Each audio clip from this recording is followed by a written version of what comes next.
That is not fair. As of today, Canada does not offer free hair transplants. If that's what you're asking. Or Americans Not safe my passage. president. Anyways, we're back. Sorry, guys. My XSplit took a dip, so we're back. I don't know if I don't know if it started a new video or not. It's okay if it did, but you might have to port over. But it shouldn't. It should actually continue. I usually have about 5 minutes or so before I have to start a new video. I'm glad you fixed your volume.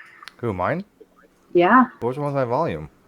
Well, like yesterday and the day before, I don't know, when you started the corporate account thing, your volume was so low. Oh, yeah, that was actually one of my mic settings. I ran. I mean, I was like running it like 50% because I mean I don't run like 100% gain like fucking what's his name does. Yeah. Well, but I have noticed that I had to kick it up higher, so I did. Steve, when you did the thing, like, was it yesterday maybe, where you said like, oh, I don't do like Ronnie and go rah, rah, rah, rah, rah, like into your mic. Mm-hmm. That's when you sounded normal. Oh wow! I'm just saying, it was hilarious because it was like, I can hear you now. Really? I don't think anybody has a problem with it. I listened to I looked at the videos after. It's quiet though. Like everyone else is so much. Yesterday, today is fine because I heard you did the negation of P thing. That was fine. Before that though, yesterday or whatever, you were so quiet. I could barely hear you over everyone else. It was really funny. You're like, I'm not like TE. Like I could. Oh, I can hear him now. Yeah, fuck you, Steve. Shout more. Yeah. Hang on, I'm fixing something on my mic right now. These all the planeswalkers I had.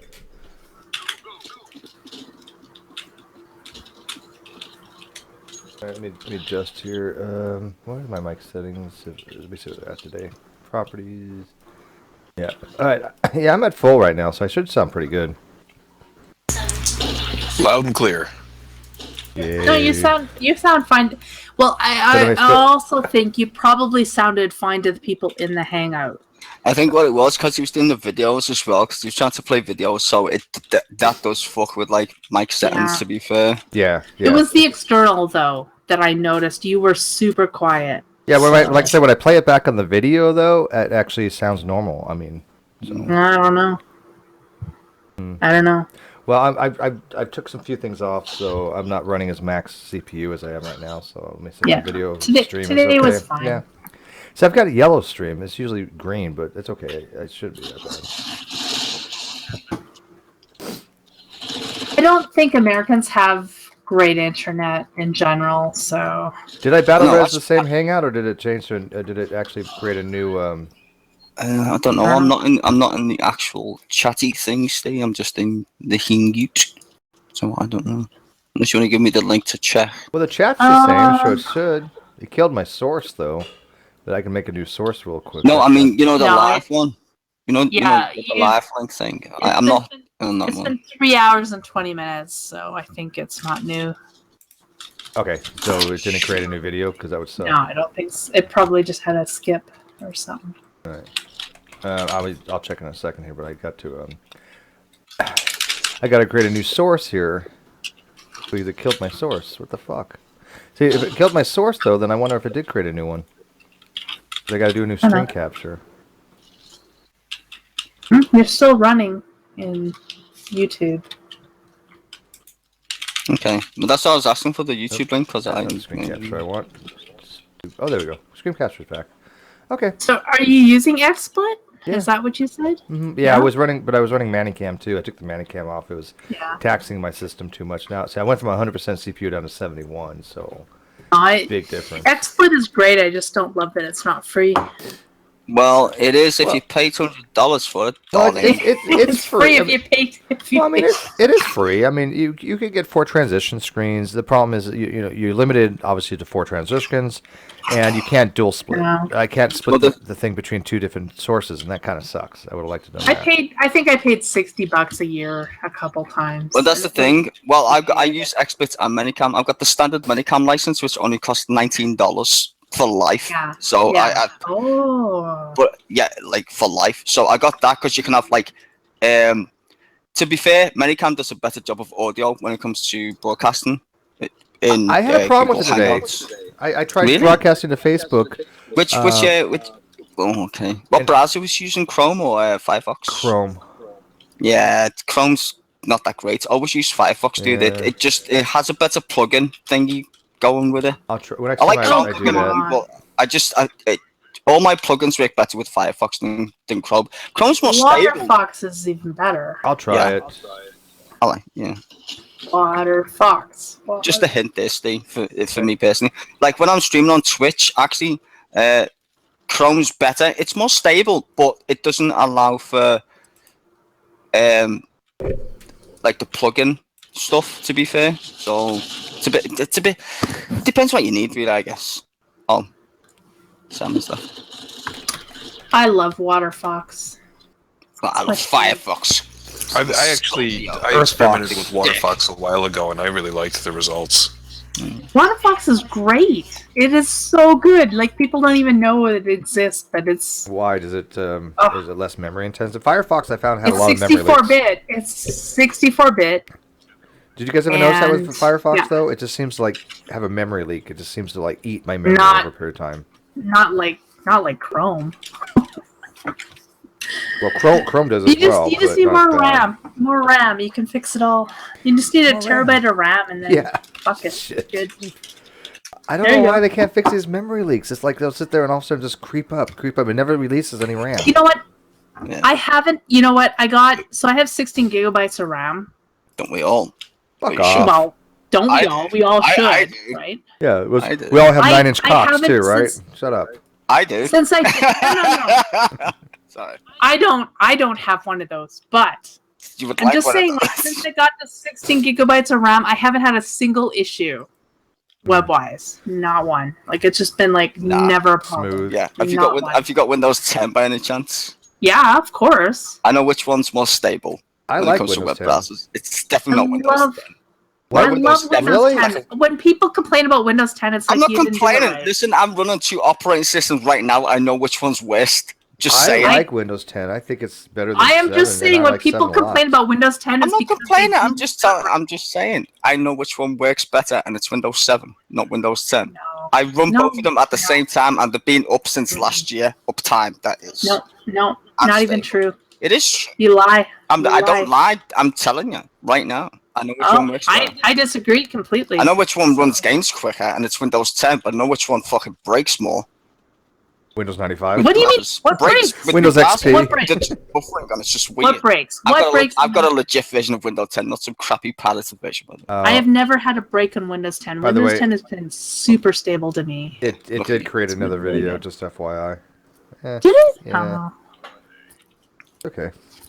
Yeah. I mean, I like Windows 10, don't get me wrong. I'm not saying it's a bag of shit, but even though it is a bag of shit. Usually But if I get it in fast No, it enough, isn't, doesn't. though. It's You know what I it's- love about Well, it's less resource intensive for the fucking start. You know what I love about I mean, I Windows like 10? Windows 10, don't get me Takes wrong. I'm up not saying it's a less bag of your shit, hard drive, even though but it is a bag of also shit. Usually I when I have to reformat someone's How many people I killed then? Sorry.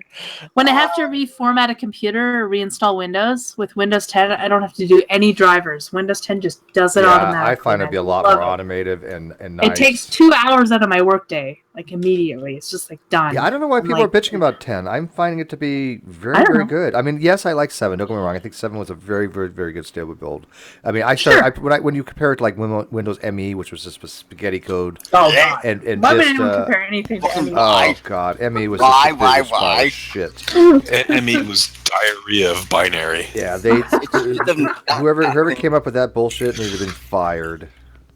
I think they did fire someone after that. It was just. I hope so. I have like one legitimate complaint about 10, and that is the stupid updates. But Yes. they're already working on that because people are complaining too much. They can't let it happen. So. Yeah, they are very invasive But on I- that, but Except if you have Windows 10 Pro, you can override it to some degree, and it's not so Does anybody bad. remember if it was 8? Because I skipped 8. I never even tried 8. No, God, no. It came and went in like a day. Never used it. I used it for 2 days once, and I was like, "This can't happen." I don't even remember what it looks like. It's just like it was never around that much. It was boom. They're like, this sucks. Let's get to 10. Yeah, you know, Windows 8 was actually Vista, right?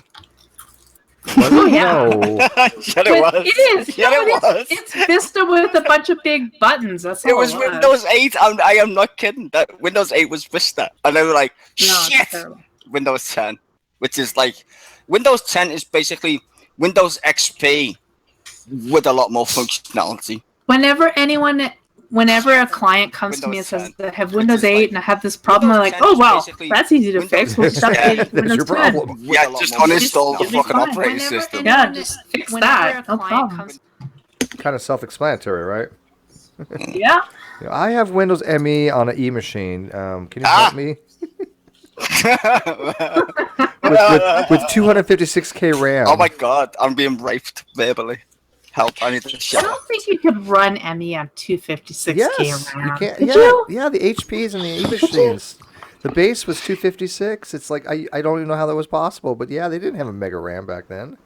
Wow, I had 256 on my 486, but that's... Oh my god, I haven't had a. Oh my god, that was one of my favorite boards though, a DX46, a DX2s, and I mean, it's like, oh my god, I got it. What was it? I think those were they half a meg or were they mega RAM? No, they were. What was Oh god, I 46? don't think a I whole don't meg. think I don't it think it do a half a meg, did they? well, no, my 486 had... 128 chips. I'll tell you that much. I'm not gonna say it. Didn't have Just 128 chips, if I remember My correctly. 486 had a lot of RAM, actually. I have to say, my first 486 had a lot of RAM. I thought some of them had like 4 slot, 8 slots, and they were 128k chips. But maybe it's been so long. I think mine had half a gig of RAM. Yeah, I think that was the max. Well, no, half a gig or half And a I think meg? that's what I had. No, half a gig. No, it's Because I mean, definitely like somebody wasn't. pointed out, they had a TRS-80 Coco computer, right? The color computer was called a Coco. Wow, we're talking like 4K RAM. 4K RAM. Hey, wow. I remember the don't know, Coco. maybe. I can't even remember. That was high tech back then, baby. The numbers are so bizarre to me because they change so fast. I can't even. Moore's law, baby. Moore's law. Woo. I Yeah, didn't Moore's even law. know until like a month ago that they were doing DDR4 RAM. I didn't even know that. I'm like, Mhm.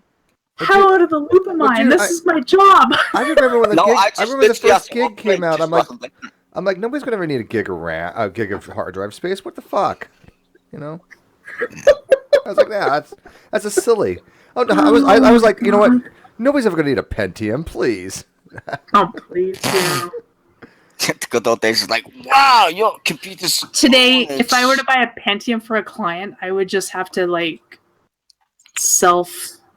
actually mutilate myself. actually some people that's stupid. You could some people use computers that bad. Actually, a Pentium would still work these days. It depends what Pentium, obviously. AMD. Oh, don't stop with AMD.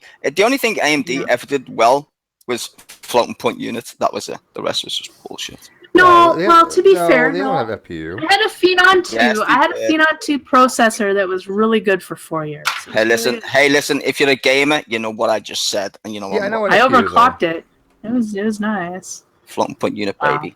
Well, actually, when they introduced the floating point unit, what did fucking Intel do next? Did the exact same thing, Yeah, just that's what I better. said. Well, that's what I said. I mean, Intel has the FPU, so I mean, it's not exclusive. to Yeah. freaking- They never used to though until until AMD did it. AMD was the first people to do it. Do you use I have a pro- AMD was Faster, up it was there. faster for gaming. There's a really good program for overclocking that I was using, and it's called shit. It actually lets you go in. It actually really does let you manage the cycles. And I mean, the problem with it is if you don't know what you're doing, your system can get unstable very, very, very quickly. But if Well, you you know really what? are That's the beauty. overclocking, this allows you to adjust your timing cycles very well on the Well, fly. see, Even you know on the what? fly, you don't even have to reboot. Yeah, but still, you know the beauty of it, right? If you, I've just spent $400 on a fucking graphics card. Trust me, they do the same shit now. But they warn you, which is quite nice. They warn you. They say, yeah, what you're about to do, it will basically maybe kill your computer or your graphics card, and your warranty will be null and void at this point. But that's what my AMD did. That's what my AMD did exactly like that. Yeah, like it. Yeah, well, I like AMD. I've just bought a RX. To be fair, I wanted a 1080, just because I like to change, right? And Nvidia, not the best when it comes to drivers, but they've always been the CPUs have always been very strong, though. In fairness, but I'm a bit of a cheapskate, so I've always gone with ATI. And to be fair, they've never let me down.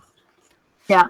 So I got an RX 480, a Strix, which cost me like $400 or whatever the fuck it is, and it works a treat. I just haven't played any games on it yet, though. Sadly. Yeah. I played one, but I'm running an AMD Radeon R9 right now. For a video card. That was my last card, actually, an R9 270X. I always buy the X just because I always like the overclockable stuff. Like, all my motherboards are overclockable, all my chips are K chips. Just for the hell of it. Because even if you don't overclock your shit, the build for heat, that's the point. So even if you've got a shitty cooling system, it won't fucking explode anytime soon. You know, you can push it to the edge. I just haven't, like my last video setup, I had like Crossfire AMDs and stuff. But I never used it. I never used it. It was like, I don't need this shit. I don't need it. So what cars did you have in your Crossfire then? Oh, they were AMDs. I can't remember though what they were anymore. That was a while ago. Well, you remember the good old days, right? You know, the first people to do that, right, was Voodoo. The Voodoo cards, remember Voodoo SLI? They were the first people. And who bought that patent? NVIDIA. Those things were dope. They were, man. Voodoo 3D effects. I thought I was God when I had a 16 megabyte graphics card with memory. I was like, yes, it's got 16 meg. I'm God.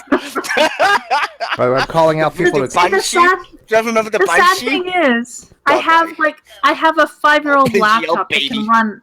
I have a 5-year-old laptop that can run all the games I want to play. So I don't need. I know I don't need the video card. I just know I don't.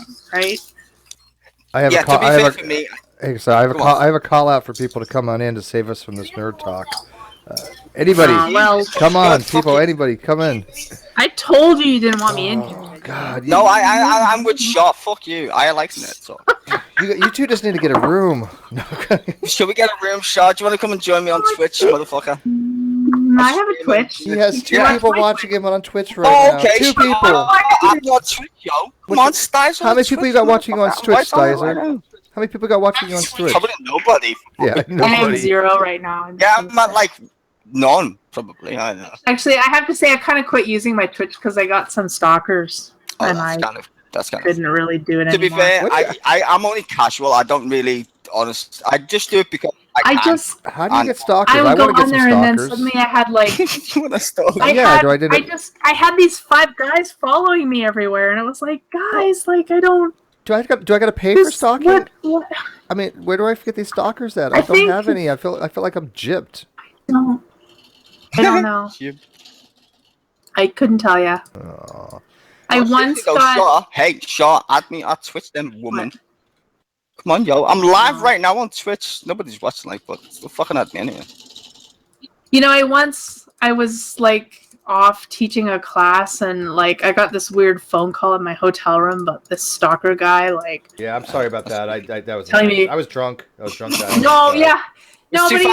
he was like, yeah, that was 3 years ago. Let it go, man. God. He started talking about, hey, like me in my panties and stuff. I'm like, okay, this is really weird. Is that in the game or wait? Was he like? No, I it was in real life, but I thought it was probably somebody I worked with that was just fucking with me. Yeah, but wasn't it? But it wasn't.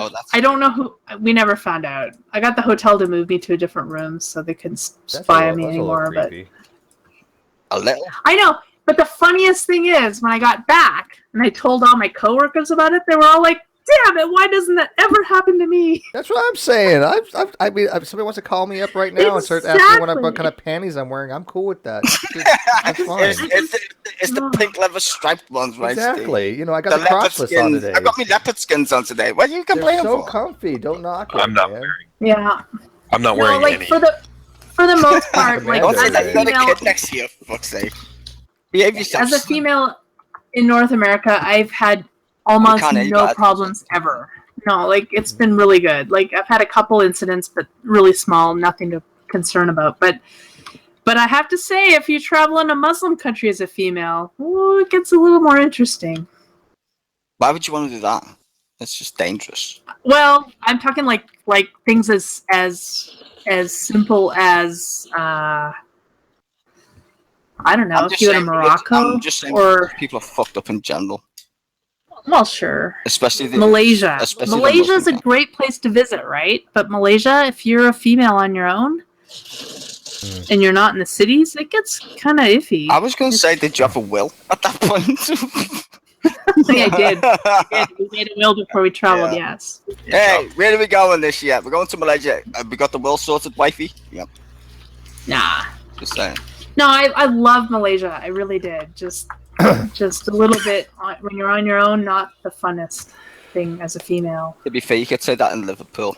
I'm almost half tempted to log in if my computer could handle it. Log into Xmage and throw down with Slim Jim right now, but I would have to learn the set. I would have to learn it first. But that would be fun to bring it in anyway. Wow, I didn't know that's me on your setup there, Steve. What's that? No, I didn't notice the computer thing on what you got going there. Oh, I got a couple things going. I mean, here. Oh, wait, not that one. You do one. Yeah, I got a couple transitional scenes. Woo! Takes 12 it's seconds. Me, Valencia's, this Slim playing. Yeah, no, I've got you playing the game in the middle of the console. Nice. That is pretty cool. It is. I like that. Looks nice. And then I got this one where, here's just me sitting there having a casual conversation with somebody. So when they talk, can I just say to people out there, if your New Year's resolution was to quit smoking, good luck.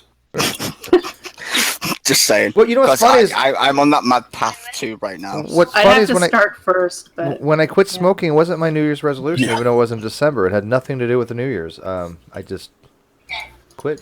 And I can't believe that it's been over a year.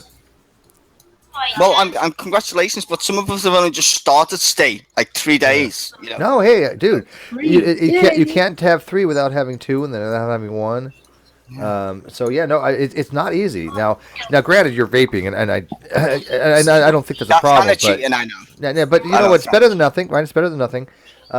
You are saying that you're using nicotine, right? The vaping does have nicotine, right? You're not taking the nicotine. No, it has to, right? Okay. Well, no, they have nicotine-free vaping, but okay. Here's the thing: are you weaning off the nicotine? Because as soon as you start doing that, 3 days later, you're gonna get sick as fuck. Oh no, man! I know what's worse because I've done it before. Like when I was out of hospital, I went teetotal and also stopped smoking at the same time, which is a bit weird. But I've done it before, but I love smoking. I love smoking when I've got a beer or whatever. When are you going to give up on the vaping? Like, when are you going to give everything up for New Year's? Well, no, I don't want it to be years. I want it to be like as quickly as possible. So I'm just using it to just like. I already stopped smoking tobacco. I haven't bought any tobacco for 2 days. I've just run out of my last bit. Well, the vaping shit's just as expensive anymore, isn't it? Well, no, it's like when that runs out, I've got like a little bottle thing here, or. When that goes, then yeah. Well, cigarettes haven't gone up here yet. I know they got voted in. The tax got voted in, but it doesn't shake into effect until April, I think. But I need to stop though because I've got a medical condition where I have thick blood. I need to stop. The smoking will give me blood clots. Basically, the doctor said if you don't stop smoking, I'm going to chop off your legs. So that's not really much of a choice. Well, quit smoking. Like I said, if I could do it, anybody can. And like I said, I quit smoke cold turkey. I didn't vape or anything. No patches, and I did get sick as shit, just FYI. I really did. Yeah, I know, but I'm just one of them people that's like, I don't care about life kind of. Well, I do, but I don't at the same time. So I'm not asked. To be fair, if I could go out drinking and smoking every day, I would. But there comes a point in life where you have to grow up and realize the situation you find yourself in. I mean, I did party hard for 15 years, to be fair. So did I. I guess it's time to grow up a little. You know, when it comes down to it, you can do anything if you want to enough, right? But that's the thing, like how badly do you want to quit smoking versus anything else, right? Well, the thing with me is it's pros and cons, but your brain is going to say, I really want to do it. No, I just want to do it like because before I was forced to do it, where it wasn't just me going, yeah, I want to for myself, where I do now. And I'm taking the right steps in regards of weaning myself off and all that shit. I mean, I could go cold turkey like Steve, but I've did that twice already. Yeah, after I quit, it didn't do anything unless you got the right mentality about it. But that's what I'm saying. Like, if you wanted it enough, anybody could go cold turkey if that's what they really want to do. Here's the thing, though. Right? Excuse me. There's only 7% of people that quit cold turkey can make it a year. 7% is really low, so it's statistically significant to actually do so. But I figured after I got sick for 3 days, I was like, I don't want to go through this shit again. It was like detoxing. Even though the nicotine was out of my system after the first couple of days, 6 days later, your body kind of just goes in this weird fucking thing where it feels like you have the flu. It's just like the flu. You can't even tell the difference. It is the flu in a way, but it's not a viral flu. But it is everything. The symptoms. No, to be fair, Steve, when I quit smoking when I was in hospital, I never had that, right? I just wanted to smoke again.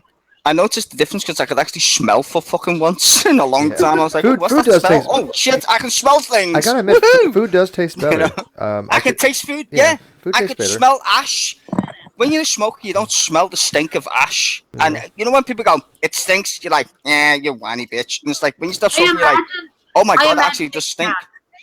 I imagine it can't because I cannot stand the smell of cigarettes. I understand where you're going with that, and I can't. Of all of the things in the world, it is the one thing that ruins every vacation, every trip I've ever had. Like I don't understand how it's so fucking invasive, and yet smokers don't know it is. I mean, I know I smelled a Marlboro, right? When I was smoking Marlboro Reds, especially, I could tell somebody who smokes Marlboro Reds. Instantly, I'm like, yeah, you smoke Marlboro Reds.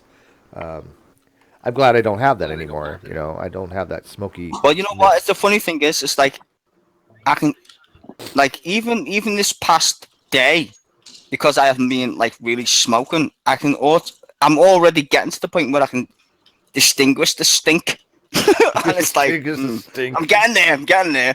Yeah, you can tell, man. Honestly, real tobacco ain't the same as vaping. That I can say, if you want to try and quit or you're trying to quit, vape, and yeah, you get the nicotine hit, but that stinkiness of that's all right. Changing the subject because thank you for pointing out to me in the live feed here. So I guess Ronnie's having a hangout. He's 7 people watching. New year and new goals, and I love this. I love this. Let me say, let's talk about 2016, and we can use our experiences to better improve 2017. And he has Darwin's deity, G-Man, and Antonio in there, and he's like, yeah.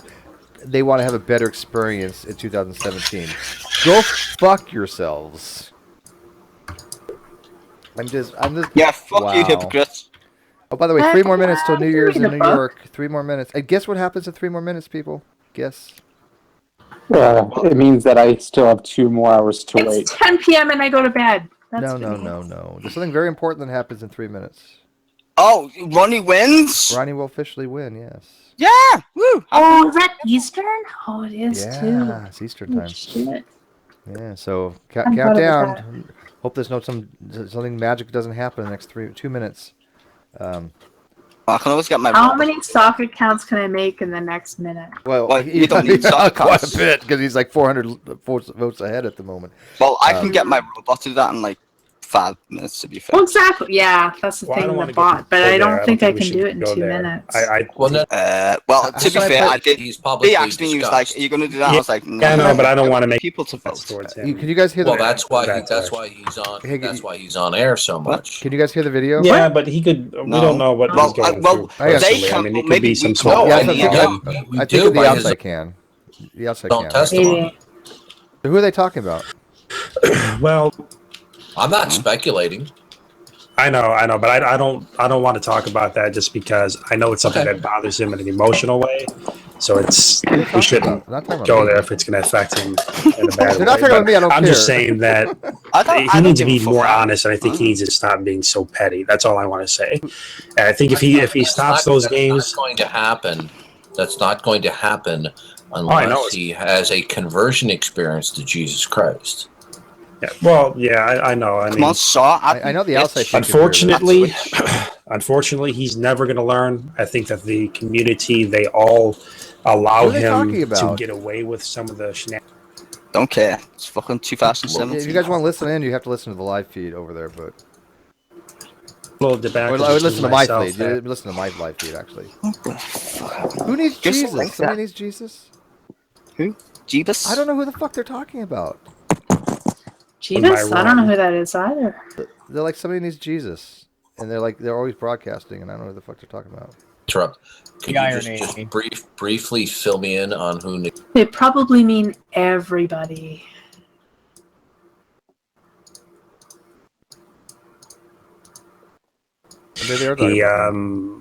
He's had a discussion with Slick and Arcane, and that's they're definitely not talking about me because they're talking about somebody talking to Matt Slick. He's just a very smug guy. Oh, yeah, I don't know. I said that. Let's have a debate.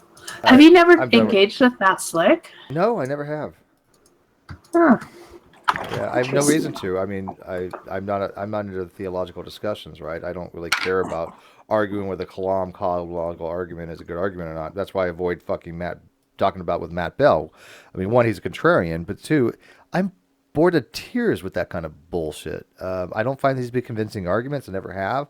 Why continue with them? I don't like somebody to sit there and go, oh, the kalam. I'm like, okay, great. There's a material cause. Now what? Where do we go? Doesn't mean God.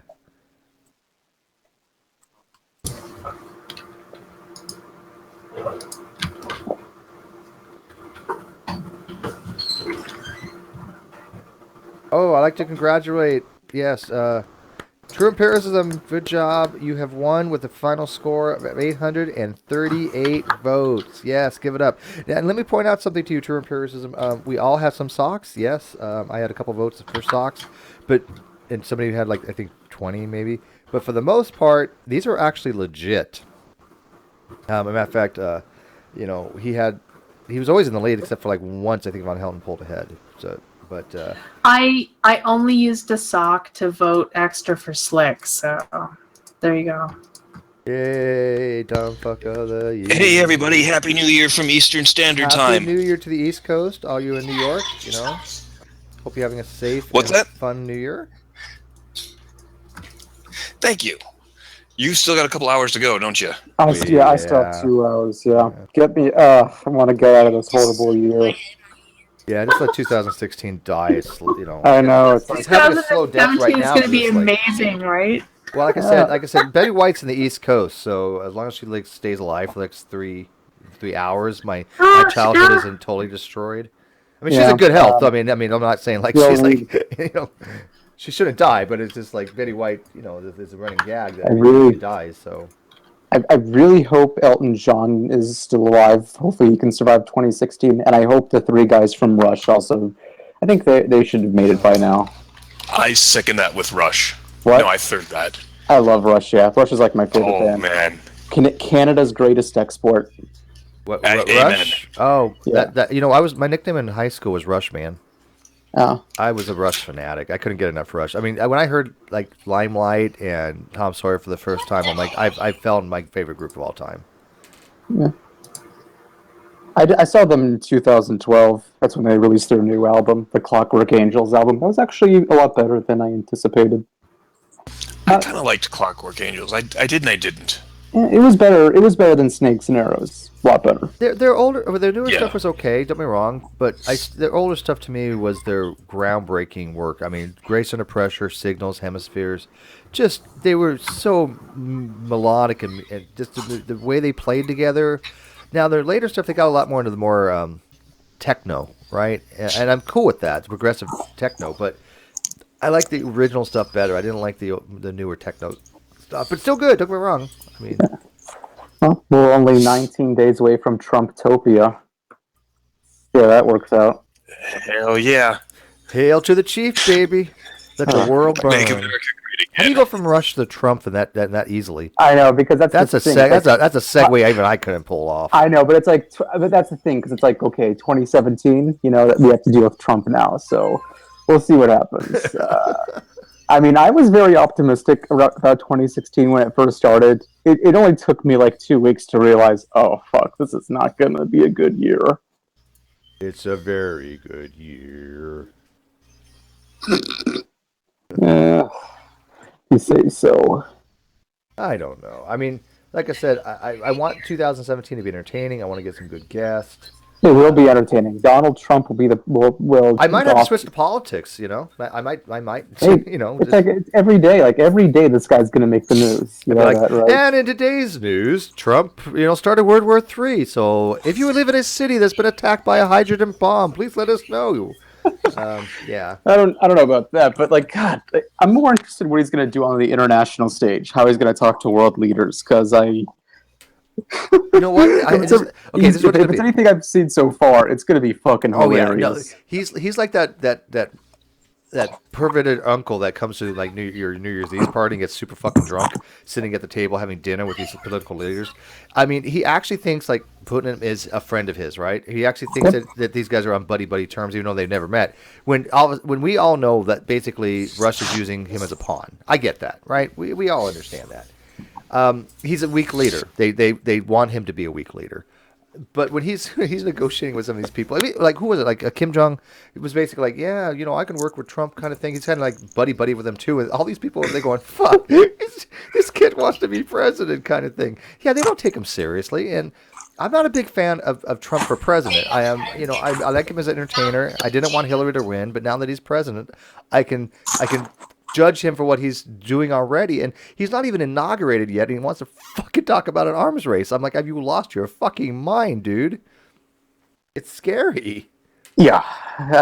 I mean, I'm sure most of what he says is rhetoric, but a lot of his rhetoric is dangerous, and it will have consequences. Yeah, rhetoric is fine, but you don't say with a guy with a gun pointing at your head, hey, I fucked your old lady last night, okay? No, you don't aggravate the situation. Russia and you don't say that. You don't say that about people with nuclear weapons. Right. Much less, yeah. Yeah, it's like saying that for every minute this conversation continues, the wall gets 10 feet higher.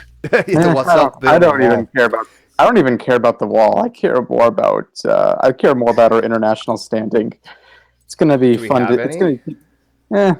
We still do, just because we hold all the power economically and militarily.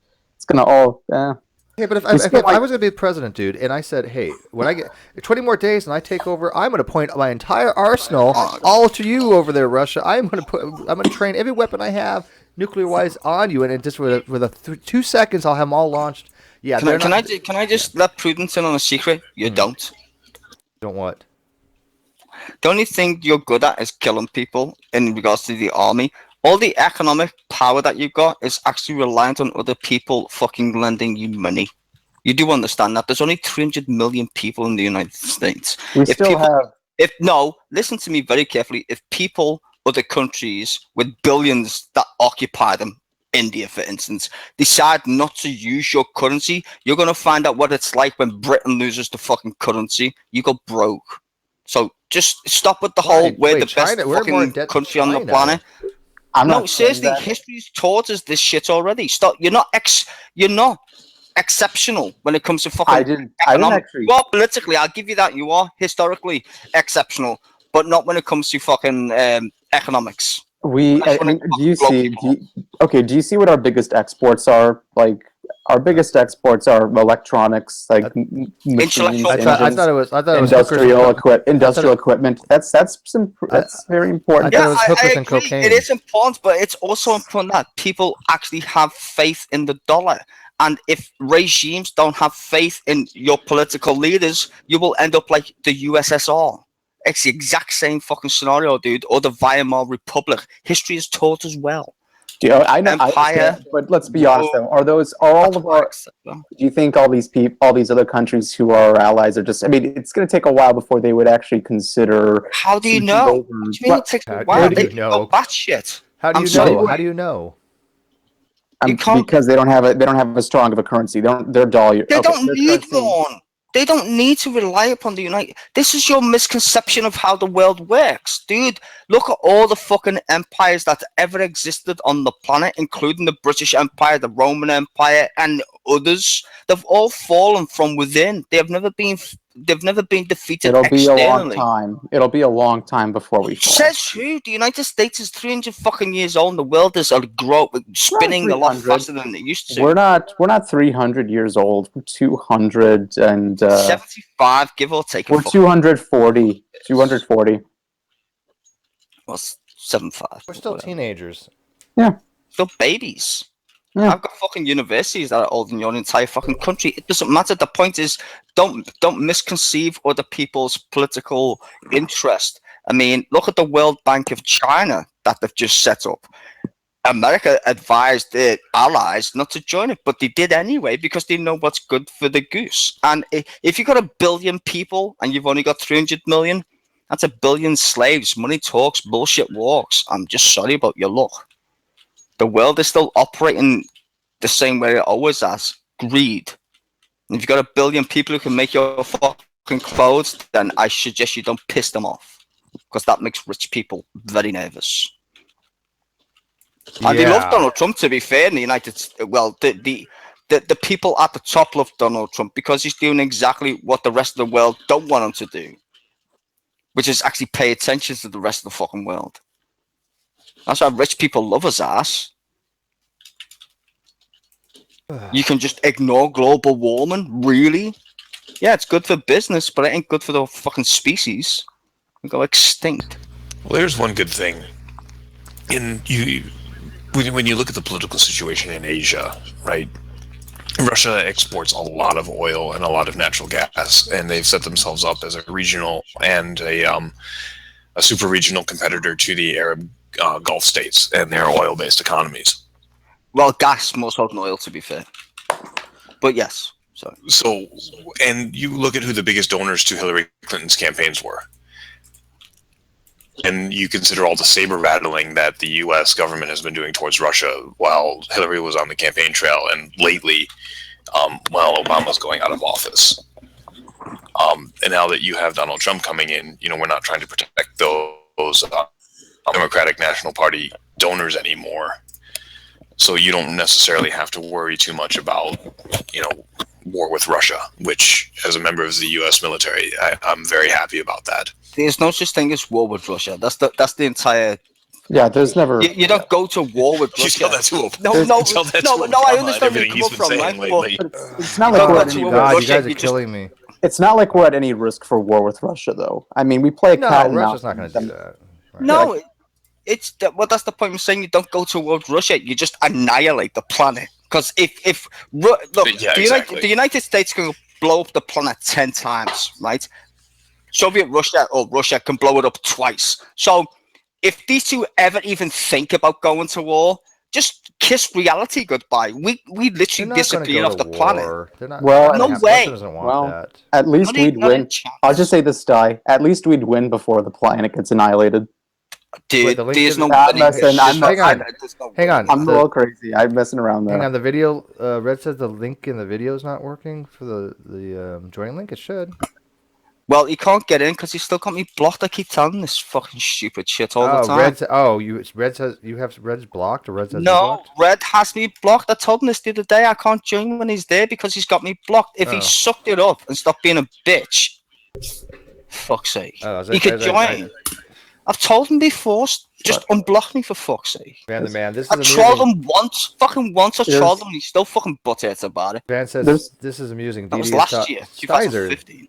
DD is talking about keyboard warriors who are too scared. I've been blocking the live chat when he considers me a stalker. Yeah, it's so funny because everybody's over there now going, do you guys just want to be alone in your echo chamber? Yeah, leave them alone in their echo chamber, people. I don't know. There's like 5 people now that are able to chat on the live feed. What the hell kind of crap is that? If you want to chat on the live feed, go somewhere else. You don't know you give a shit if you go here. Just, what the fuck are you bothering with those guys over there? They're fun to listen to for a few minutes and then move the fuck on. I'm serious. It's just a waste of human space, man. They take up my oxygen. So the Russian don't take our oxygen. We need it. I think Russia, although Russia. I just want to say this: Russia could, even with the election of Trump, they're not exactly out of the woods with all their problems. They're still crippled financially. Their GDP took a really big downfall. They're in a heavy decline. They took a really big dump last year. Their GDP, not even their GDP per capita, just their GDP as a whole, fell by 35%. The only videos that they get that tend to get around 1,000 or more. You see, the thing is, you got to understand, is when they're putting your name in the title of their videos, or they're putting my name in the title of their videos. I look at their videos and I notice that none of the videos that have to do with any other topic are not getting anything. All right, so guys, thank you. End of story. Enough politics. End of story. Now we're going back to fun stuff. This politics stuff's boring the fuck out of me. So, anyways, these guys are complaining that we're putting their names in the title, and there's the ones that get video hits. Guys, I get video hits when I put the names of your titles because people are sick of your shit. And these things come over here. We like to take the piss out of them, Steve. Yeah, and these people could come over here and we could talk about the dumb fuckery they do. That's why these videos that have like true imperialism gets fucked in the ass or whatever the hell I put as a video title, it gets hits because people are like, yeah, let's see what dumb fuckery Ronnie did this week. So yes, I admit that. I don't put the name in the title to get views. I really don't. I mean, I don't even think about it. It happens to be the topic. But if something get higher views, it's only because that the people want to see what dumb fuckery they're doing. And by the way, Clayman Herons, you're not welcome here because you're a sniper. Although you can't snipe this hangout. But let him in it. No, he is a. I have a rule. People that snipe are not welcome in my hangouts. So sorry. You sniped me, and you admitted you sniped me. Are you going to lie about it right now? You sniped me. I have not. Oh, you don't like retaliatory sniping? Okay, first of all, I cannot snipe you in my own hangout. I have full mod control, dumbass. Okay, exactly. So again, do you want to explain to people how you sniped my hangout because you're a little bitch and you couldn't handle what the hell I was saying? Do you want to admit that on air right now for us? I could admit anything. Okay, then you're out of here. Bye bye. Yeah, just kick him. Fucking crackhead. Fucking crackhead. Yeah, I don't mind calling people a crackhead when they deserve it. But the other day it's like, well, hang on. The other day when I said something, if G-Man thinks I doxed him, then he's on crack. That's not even close. Stop interrupting me. So I said, hey, when I start ranting, you know better than to do that, okay?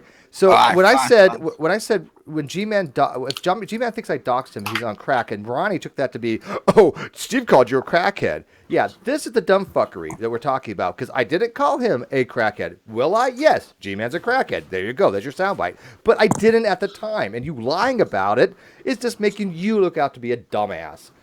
That is why we have these hangouts. So when they're bitching about us making views because they're dumbasses, TST is because we have dumbasses. That's why TNT is successful, because people are fucking stupid. It has nothing to do with the fact that they're religious, has nothing to do with the fact they're theists, has nothing to do with the fact they're Christians. It's a fact there's this dumbass shit going on over there. That's why these channels like TST make fun of them. That's why I do it, every so often. They don't get this. Anyways, I feel better. Thank you.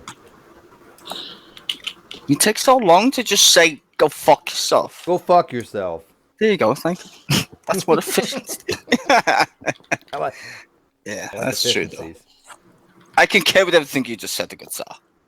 It's just mind-boggling, the amount of inability of these people to understand basic concepts and to accept reality for what it is. They don't live in the same fucking reality as the rest of us. That's what happens when you read them fucking special kind of books, though, Steve. I mean, G-Man is like, all he's worried about with views. I just like to have a good time. I want people to have fun. I want people to, enjoy my content, right? That's it. Also the sad thing, Steve, is it's not that you just said something really good there. It's not the fact that they're religious. They're just fucking complete twats / idiots. Yeah. Because look at Fiona. Fiona's religious, and she's a perfectly fucking nice person, right? We can disagree with Fiona. If you were to ask Fiona, we would say, yeah, we disagree. And she would tell you why, right? Now, you mightn't accept what she says next, but you can still agree to be fucking nice to each other. And that's where they fail. They fail just because they're horrible little people. They fail at life. They fail at being human beings. They fail at science. They fail at mathematics. I think they just fell at being nice people, to be fair. But you I've know, met a lot of people like who I shit said, up north. They were very nice. Well, people are like, you know, why do you go off on them so much? It needs to be done. I'm sorry, it has to be, because if not, their dumb fuckery infects other people. And granted, we're not having a huge effect, but we have enough effect that I think a lot of people do listen and go, yeah, these guys are just complete fucking tarts. Matter of fact, if you didn't have people like Fiona or Sam or anybody that knows anything about anything talking about these guys, a lot of you even out there would be going, hey, you know what? You know, Ronnie sounds like he knows about science. So, you know, Ronnie can throw down these fucking $5 words and and I don't know what they mean, so maybe he does. Right, but there are people that wouldn't know the difference, right? When he talks about ATP mayonnaise, people ain't gonna fucking know what the hell he's talking about. But the people that do know go, God damn, this guy, yeah, these are just words he's tossing out there. No, see, that's the point. Do we owe a debt to society to combat these fucking morons? No, it's not. No, we do it exactly because we want to. So why do we engage them then? I mean, well, I know again, why. We want to. Yeah, it's entertainment. But here's the thing: I don't really engage them, I right? don't entertain anything. People ask me if you've seen this video, I just go, no. Why would I waste my fucking energy listening to someone who's talking about flat Earth? You're obviously fucking retarded. But like Reds love that shit though. Right, but when I'm gonna pick this guy wrong. But when do I go engage these guys? Right? You don't see me talking to True. You don't see me talking to Darwin's. You don't see me talking to G-Man. Occasionally, I talked to G-Man and Hannah's hang up the other night, but for the most part, I don't talk to these guys. Right? I mean, they're too much of a cowards to ever come into here to have a conversation. So I'm not going to waste my time talking to them. But I could talk about them because of the dumb fuckery they do. Talking about them is different though than talking to them. I don't think you should talk to them. No, because they're not worthy of fucking intellect. Like, well, I mean, I'll talk to them here, but why would I want to have a conversation with any of these dumb fucks in their room or in any non-neutral type room, right? We saw what happened when Negation of P went over there just to even try to arrange a discussion, and Ronnie couldn't understand why he didn't want to have the discussion or debate. But you went in there to try to do this thing, and you got fucking ass kicked out of there. It was the same thing. It was the same thing when I went in there and said, hey, you know, I just want to discuss the debate. The terms, he's like, let's have it right here. I'm like, no, I'm not having it on your channel. Negation of P was like, I'm not having it on your channel. Ronnie wants to dictate and control the conversation because he's inept, and if he's on any other channel, he looks like an idiot regardless, but he hasn't had the ability to moderate the conversation away from the areas he's weak on. Because when he did the debate with Negation of P on Xbox channel, he came out of it looking like a total fucking moron. Literally, he could not even understand the argument. I mean, when you're doing a debate and you don't even understand the argument, that's worse than just having bad argumentations, don't you think? Yeah. You know? Do you know what the argument was? It's like kind of like saying, It was like kind of like saying, my God doesn't have any gaps, therefore no God of the gaps. Well, that was even... Okay, that's what G-Man did the other day. No, you may not remember. Do you remember the debate that Negation P had with Ronnie? Do you remember that? Did you watch it at all? No, I think I missed that one. Okay. Well, what Ned did was this, because that was brilliant. He said, look, the debate's going to be on if intelligent design is true, how does it affect atheism? And he said, I'm going to give you all you want about intelligent design. We'll grant that intelligent design is true. We'll grant that it can be anything you posit. Get me to atheism. Get me to how it affects atheism. Okay? Ronnie couldn't do it because Ronnie's type of intelligent design is that it's an intelligence. He's not saying it's God. He's not saying it's, a fifth-dimensional being. He's not saying this flying spaghetti monster. He just says intelligence, right? And Ned's argument was very simple. If you're just positing intelligence, that has no effect on atheism because atheism is somebody who doesn't believe in a God. So unless you can make the connection that intelligent design is God, it has no effect on atheism. But of course, Ronnie wouldn't make that connection because that's not his type of intelligent design. But he didn't understand what the fuck was going on. Mm. You have to watch it. Yeah. Well, the issue you run into with the whole, it could be just an intelligence. It doesn't necessarily have to be God. Can just a little further down the road, and it doesn't really establish anything. And two, you run into like a Prometheus-like scenario where it might just be aliens. I mean, I'm not saying it was aliens, but it's aliens. I'm not saying it's aliens, but it's aliens. Hey, there's more probability for aliens than a fucking concept that doesn't make any fucking sense. Right, but do you understand? Aliens actually make sense in the universe in which we inhabit. But I know it's a bit far-fetched. I agree, but it still makes probable. If you're actually going to use probabilistic fucking reasoning, we live in a universe that's actually uniform. yes, aliens probably fucking made you. Okay, but Slim, are you seeing the point though? When you have a debate on the topic, how intelligent design affects atheism, and you can't make that connection that intelligent design being God, and you're just too stupid to figure out that no matter what the intelligence is, it has no effect on atheism. Yeah. Because atheism is a single tree could have done it. Yeah. A rock could have made it. He couldn't get it. He just literally could not understand that concept. Hey, Atheist Brody, so what was going on over there, my friend? Oh, by the way, Happy New Year.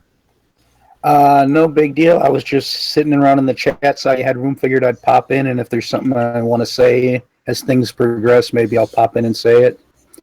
Say it then, bitch. In the meantime, all I have to say is congrats on 1,000. Oh, well, thank you. Thank you. Were you surprised that I had PZ come in? No. PC Myers. Yeah. Yeah, that guy's full of shit. So, no. Hey, I'll say this about the whole PZ Myers thing, right? Is like he actually got critical of the Catholic Church for a period of time.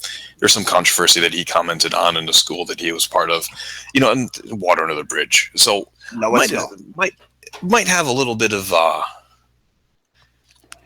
bad connotations when he comes up. But the fact that he was in the room and that he interacted so well with everybody and that you were able to land a relatively well-known name with that speaks volumes for the channel and the environment that you set up here.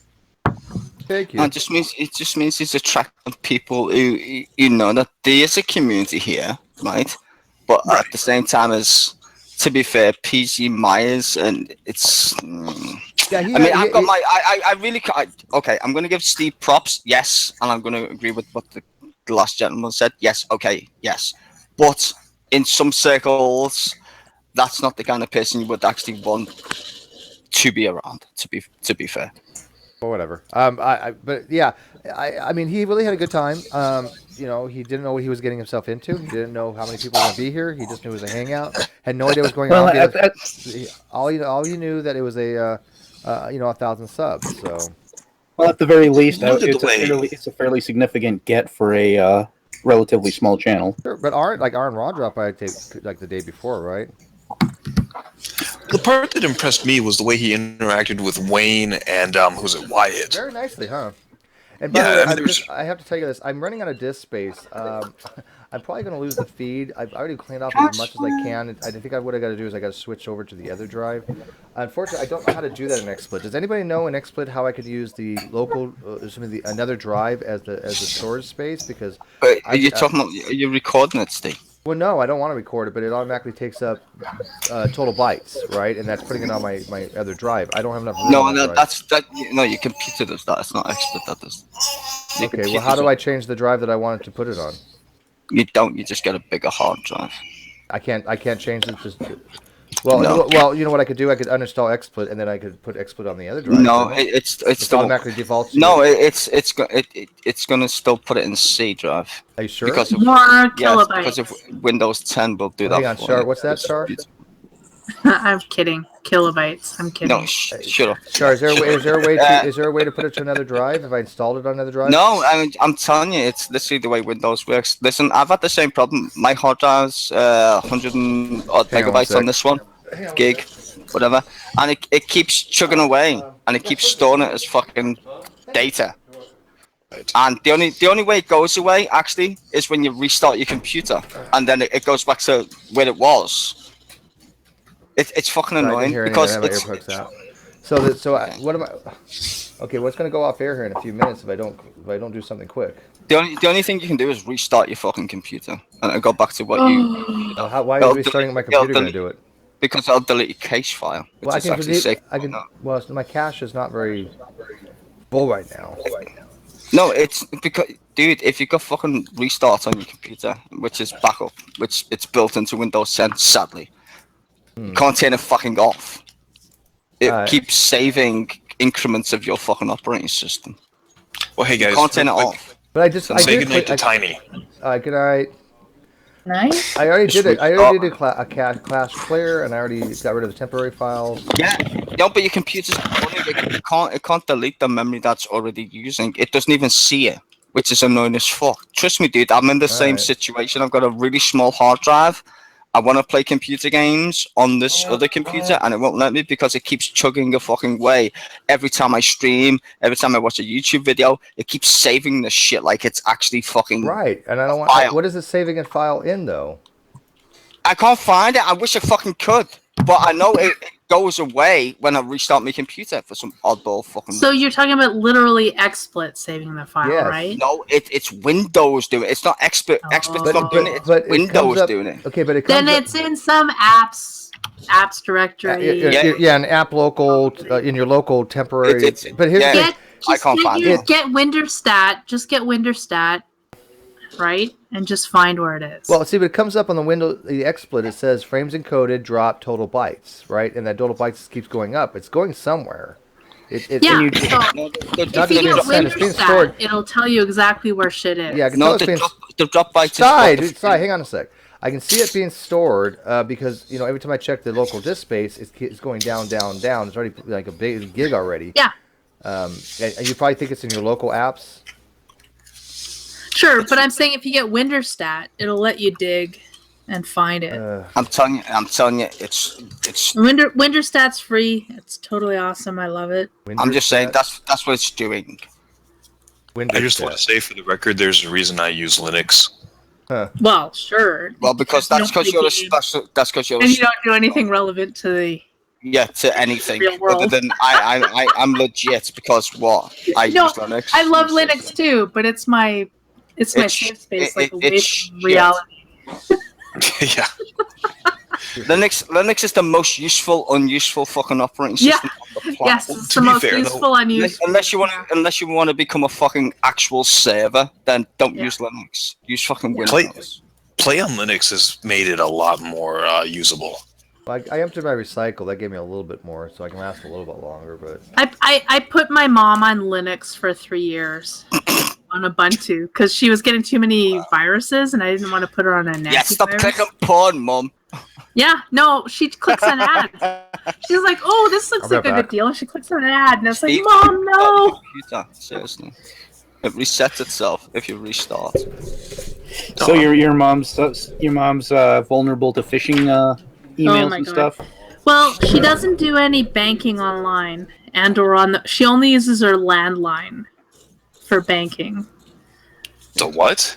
The landline. I know people don't know what that is anymore, but it's a phone line that's not on a It's not VoIP. It's not VoIP. No, it's weird. Yeah, I actually do the exact same thing. I don't do any online banking. I know exactly who has my credit card / banking information, and if anything ever goes wrong, I know exactly who to sue. I just handed it all over to Google and said, "Do what you think." Fuck that shit. Yeah, pretty much. Fuck that shit. I trust him. I trust Google completely. No, I sold my life to the multicolored Google. I'm not gonna lie. I really don't give a shit. I love how easy Google is, so I don't care. Microsoft wouldn't do anything dishonest, right? Wow. Not at all. Not since Internet Explorer. Son of a fucking bitch. Yeah, I'll play with this a little bit, figure what I can do. One thing I wish Google would hurry up and do is integrate Android into the Chromebook desktop environment. They've been saying they've been able to do that for the last year now.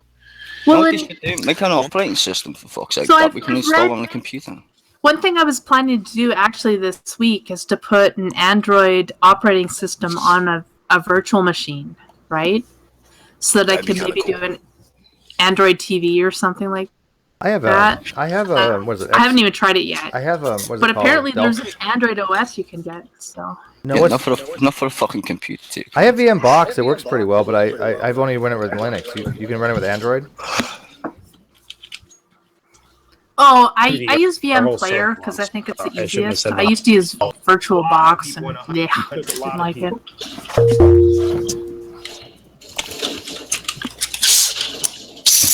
Fucking Russian bastard. Oh, Russians. They have to be Russians, do they?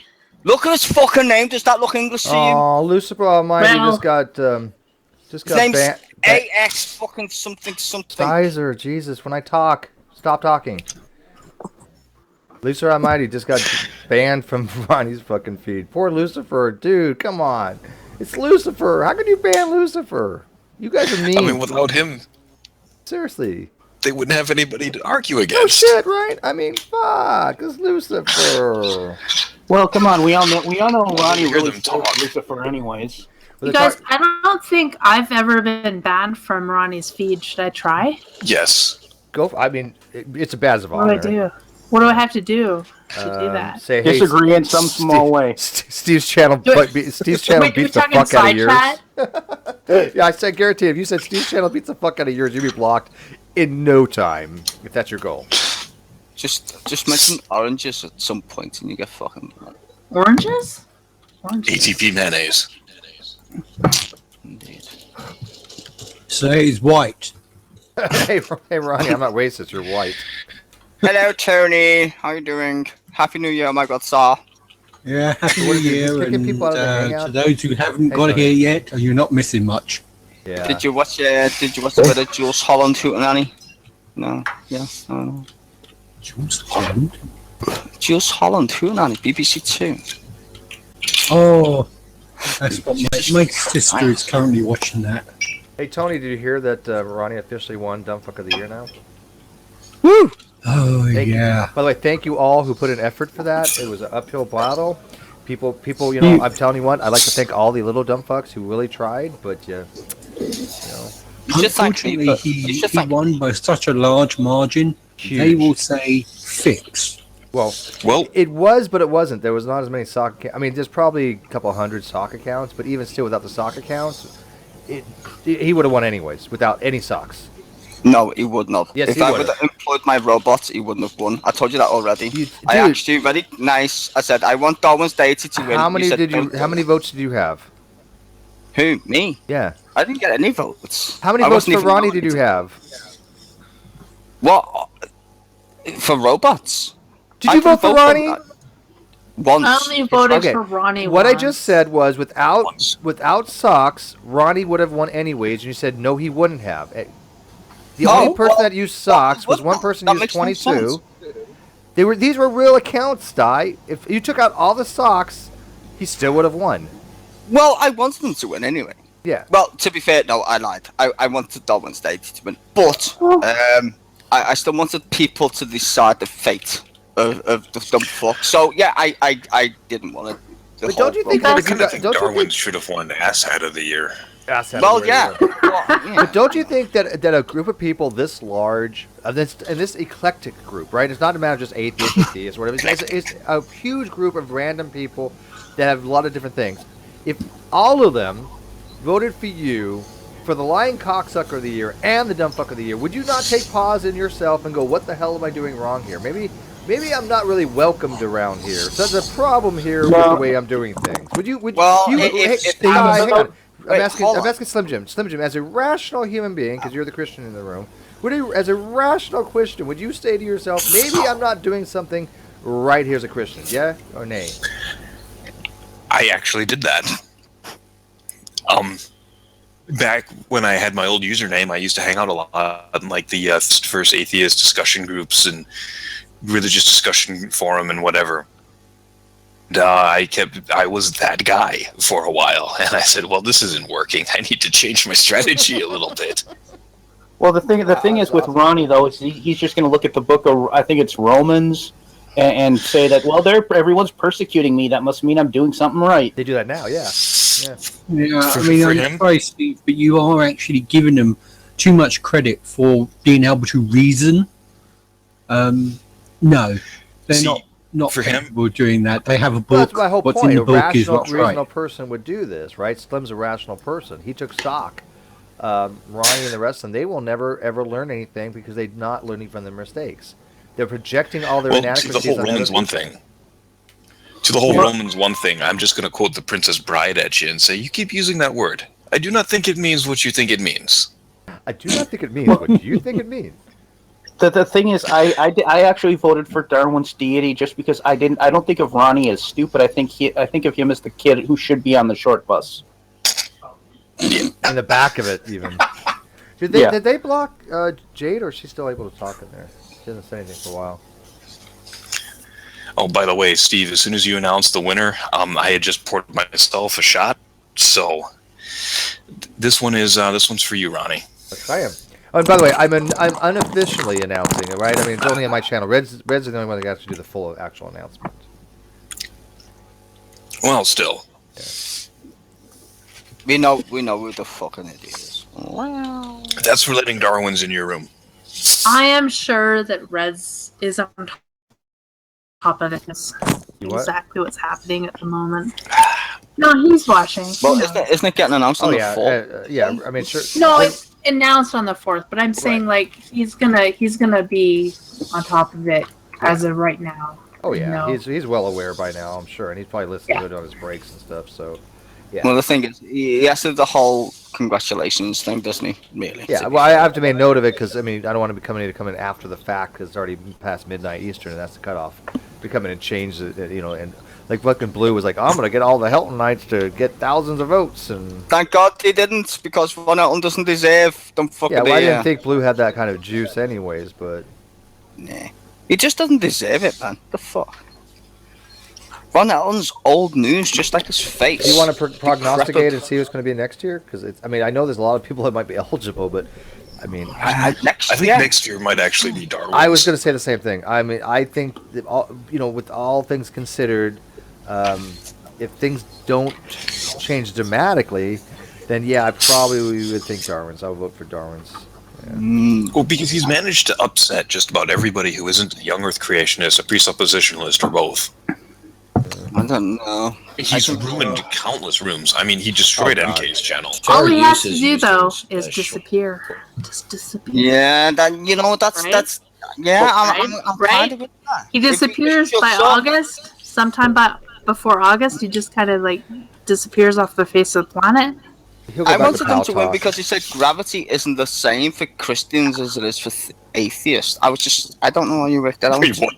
He said gravity isn't the same for Christians as it is for an atheist. He said that in my room, and I was like spellbound by it. I was just like, wow. You're misunderstanding that. What he's actually saying is Christians are more dense.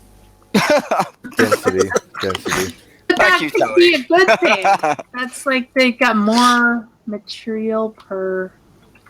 Nah, maybe. I don't know. It's just I've never heard someone say that. Okay, you know who could win now? I forgot his fucking name, right? But this other guy said something equally as fucking dumb, or maybe even more. He's a flat Earth creationist. He said, we know the world's 6,000 years old because we went around the sun 6,000 times, and I forgot his name. Oh, you know who I think I might win? Actually, what's his name? Oh, Jesus Christ. His name's Jesus Christ? No, I don't think Dog. That was the name. But yeah. No, it wasn't. His name's Dog something. Jeez, he's a black dude from America. No, he's a black guy from America. He's like one of G-Man's acolytes. What's his name? It's not Wolf, because everybody knows Wolf. It's not Wolf. It's No idea. Yeah, that guy. That one black guy. That narrows it down. He's a nigger. There you go. Hey, I don't allow that word in here, even in joking. I don't allow that word in here, so don't use it, okay? Yeah, that has too much potential to go wrong. Well, you can't. Yeah. So what are you saying? You're racist against people who are black? You can say the word fucking nigger? No, you just said it twice. I just asked you. Don't use the word, even in jest, even in commentary. Don't use it in the room. This is that one word is not allowed in my room. Period. Everybody knows this. So. Are other words allowed? Though? Oh fuck yeah. Yeah, you can say anything. Yeah. Well, why? Like, why would you allow? I don't, because it's. So you're not allowed to say words that are actually in the fucking dictionary in these days. Yes. Oh, stay. That's incredible. So no, I'm just curious. Like, why? Because that particular word, people, it's the afraid. Well, it goes to a conversation that I don't allow into my rooms because I don't want to talk about racial things in my room. Other rooms are set up for that. If you want to go, but sexist is okay. Sexist is perfectly fine. Yeah. Yeah, but okay. you're not. You're not. It's gotta have standards. Hold on. How am I being racist though? If I didn't say you're being racist. The word is racist. Too many people. Well, it's not. It's not racist to say the word. Here's the thing. The word itself is a description. It's not. I'm sorry. Do you actually understand fucking English, Steve? It's not. It's the word is not racist. The word is racist. Intent of the word. Stizer, shut up. This is the kind of conversation I don't want to have in this room. Okay, this is exactly the reasons why I don't want that word used, because it brings up this type of conversation. End it. End it. Okay. Oh, don't be a wuss. Okay. You sound end like it. G-Man. Well, the problem, Stizer, the problem you run into is in the States, it's a very, very charged term. That's true. It is a controversial word. And it will add, I think it adds a degree of controversy that Steve doesn't want on the channel. Yeah. Too many people can't spell it, though. So. Too many people equate use of that word to racism automatically. Right, like they hear the word, even if it's just said analytically, categorically. Right. Oh my God! We're talking about the use of the word. Right. Brain freeze. Right. Yeah, it's just. You know what? The funny thing juju. is, when you say it to an American, when you say it to an American, it doesn't matter what color they are. They still have the adverse reaction to it. Don't blame us. Blame your own country. Nobody's blaming anything. I'm just saying, don't use it. And now you know why, because it brings up conversations just like we're having. Let it go. It's just an awkward turn of phrase. I just think we should also ban terms like runs like a girl or throws like a girl. I think we should ban every liberal. Let's make a safe space. Let's make a safe space in Steve's channel and just like exactly. Let's vote for Hillary Clinton and hope for the best. Oh wait, look, we got Donald Trump. Yeah. That shows you how much your safe space was, Steve. Well, politics, occasionally we delve into, but I'm not a big fan of talking about politics either. But all the race crap, save it for another room. Go somewhere else. I hate that race talk. I feel so abused, really. I mean, Tom, he took over You talk about Donnie's room. science, and then you want to make I science. swear to God, you interrupt me one more time. You know how I feel about this. Please, when I'm talking, shh, it's quiet time. You have the mic so much. I would like other people to have a conversation in here. You dominate the conversation every time, Stizer. Relax, okay? Let other people join in. So Tom took over Nadia's thing about the Russian characters and all these other things. He wants Nadia 2.0. So he wants those kind of conversations with race. Take him over there, okay? But I'm running out of discourse again. He actually doesn't, though. Yeah, he says he doesn't, but do you really believe him? I kind of do believe him, because he has actually banned it a couple times. Maybe. I just think he's so desperate for somebody to enter the room and listen that he'll allow what he needs to for that to happen. Why? He's not monetized. No. I'm just saying, like, if he doesn't allow it, nobody will come. Nobody will listen. That's pretty sad that when you have to allow people like Iron Nation and Dio. And Dio. Because he doesn't. I don't think he has. I don't think he has enough of a viewer base and/or. It's funny because that's actually why I stopped watching his channel. I can't stand it. Every too. time if I see Iron on there, I'm like, I'm not listening. Well, yeah, because he fucking muted me. Unfair. I did. I was gonna say the M word. But yeah, I mean, he just, I don't know. Nuggets? Come on, Steve. Nougat. I love nougat. I like nougat. I was actually gonna say neutron. Neutron. Oh. No, Newton. Newton. Oh, that's a different. That's a different. I'm trying to clear out as much as I can, so I don't have to start a new feed. Oh no, You know what? It is true though. I think Europeans. Well, you know what? In general, to be fair, yes, I can understand what Steve's saying. It's like it's because it is controversial. But that's because people don't understand the history of the word. I think Annabelle's spot on correct. He doesn't care about views. I don't think so either. But he does like the fireworks. Tom likes the drama about the racial stuff. Sure. He enjoys it, and I'm not criticizing for him.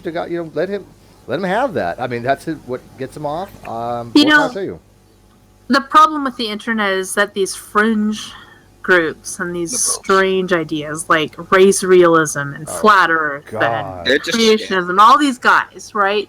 They get more. What do you call it? Stupider. No, but like they get more attention than they deserve, right? Yeah, more attention. Like they just because it's the internet, right? Sure. Like so, my mother-in-law's boyfriend's like, "Oh, there's these pyramids on the Antarctic that the ancient Aliens built them. Oh no, it's not the Buzz Aldrin. You know why? You know why? Because it's on the internet. It's on the internet. It's true. It can't right? be wrong. Yeah, there's a rule. There's actually a law that's passed that says everything on the internet must be true. Exactly. Like, so last night, it was actually really funny. Last night, I said, "Oh God, what we were talking about." And I was like, "It's on the internet, so it must be true." It was Wait a minute. If that's true, then why the hell hasn't anybody linked Ronnie to Talk Origins or Rational Wiki? Oh God, he's already got those linked, I'm sure. Who cares? He need way more obscure links. Well, Ronnie only goes to respected sources of information like Conservapedia. Or ICR. I think what we need to do to fight back is to find even more obscure links that are really bizarre, like even more bizarre than what Arcane would find. Is TimeCube still up there? Oh, why get in me way? I don't know if TimeCube is still up there, but TimeCube was pretty fucked up. If you want a really good link, yeah. And I'm not joking here, but you want a really good link, go to godandscience.com. Yep, I know that one. Yeah, I love it. In Canada, we have Coast to Coast Radio. I don't Oh know no! I love Coast to Coast. I know it's crazy. My mom wakes up like she wakes up at 3:30 in the morning because she has to start work at 6:30 or something. I don't even know when she goes. She works super early, but she listens to Coast every day, and she says she laughs because it's stupid. But I think it actually has more influence on her than I would like to admit. I can't go to sleep without anything in my ear, and one of my choices is Coast to Coast. I love George Norrie. Yeah, I used to listen to all that. Or Snorri, awesome. as some people call him. Yeah. I like him. I like the fact that he knows exactly what he's doing. If you watch him, I think there's a video on YouTube. It's not Pillbox, but it's someone. I think it's MPG, somebody, or well, no, fucking I'm Christ. Stephen Christ or whatever his fucking name is. Lord Stephen Christ. Yeah, right. He's literally at a George Norrie thing, and he goes, "I'm Jesus," and George Norrie's like, "Yeah, okay, whatever." It's like, are you shitting me? Do you know what show I host? It's like I've had plenty of nutcases like you in my time. Yeah, he's a That's why I love nut George Norrie. He knows the script. He's like, yeah. By the way, I was able to free up 3 gig just by cleaning up some temp files in the local. Jeez. Directory, so. But if you restart though, can you just buy a new? No, he doesn't need to pause that. But if he restarts his computer, actually, I can't do that when I'm streaming right now. Yes, No, not when you're streaming. God no. No, but I'm just saying, don't worry, because if you restart, the memory that's actually not allocated that you can't see. I don't give a shit about the memory. It's a hard drive space, Dizer. Yeah, and how do you think your memory's allocated, you tit? You have memory allocation. I have a swap file, but the swap file still stays on the hard drive space even after a reboot. The swap file that's already at when you have a swap file, the swap file is pre-allocated. You do know that. I don't have a dynamic swap file. I remember when I had a swap file. Yeah, what are you running? Linux? No, I just have so much RAM. I don't need it. Yeah, and that's fine too. I mean, when you have 16 gigs of RAM, you don't need to. Yeah, well, it depends what you need it for. If you do graphics design like me, you actually do need your GPU because that's how computers are built these days. We don't live in the days of 486s anymore, where your CPU does all the calculations. Actually, your graphic processing unit does. Hence why I've got 8 gig of graphic processor memory just on my fucking graphics card. Oh my god, True Empiricism just gave spoken mod control. Lord have mercy. Lord have mercy. Oh, he's got a spanner. Oh, he's like, wait. He's like, thanks, man. I won't abuse it or anything. George talking about the stupid poll is nonsense, though. Who cares about it? We care about the polls. Yeah, spoken as a wrench now. That. What could possibly go wrong with that? The 4 people they have left in the chat. Char's over there even. 4 people over there. What do they got, Char? You got you, many Crow, Many Clouds, Dean Stricken, and that's it. Well, who else have they got over there? Stephen Quack. I just typed orange. I don't even know why. I don't even know what it means. Did I tell you I went to his channel today? Oh, God. You did? Yeah. Why? Darwin's was in there, and I wanted to ask him if he actually went and checked out my page to see if I was really a Catholic or not. Oh, well, I don't even ask you evidence, yeah. Yeah, he kicked me out of the room. Oh, you don't expect Darwin to actually do anything? I mean, come on, the man's just a mouth with no brain behind it. To be honest, I was just looking for video fodder for my channel, but he kicked me before I got a chance to get anything going. So I got to ask the live feed, how many of you right now are actually in both my feed and his? I'd like to know because he's got like 30, I got 25, because I think he has like, him and G-Man and Antonio. But I mean, now I'm at 26, but I'm just curious how many people actually listen to both, and if you are, who the hell thinks his is more entertaining? I'm just curious. I'm just curious. I mean, I should have asked that question. His is actually more entertaining for the dumb fuckery, but how about this? Who would you rather get information from? This channel or his? Well, information would be relative, right? Sure. Yeah, I mean, what's useful you get plenty of information from their channel. If it's correct and honest information, that's a different thing. Yeah, that's what I'm saying. Sure. Yeah, that's what I mean, though. I just watch Ronnie for the lulz. It's so rainy outside today. We had rain all day long. It's been miserable. I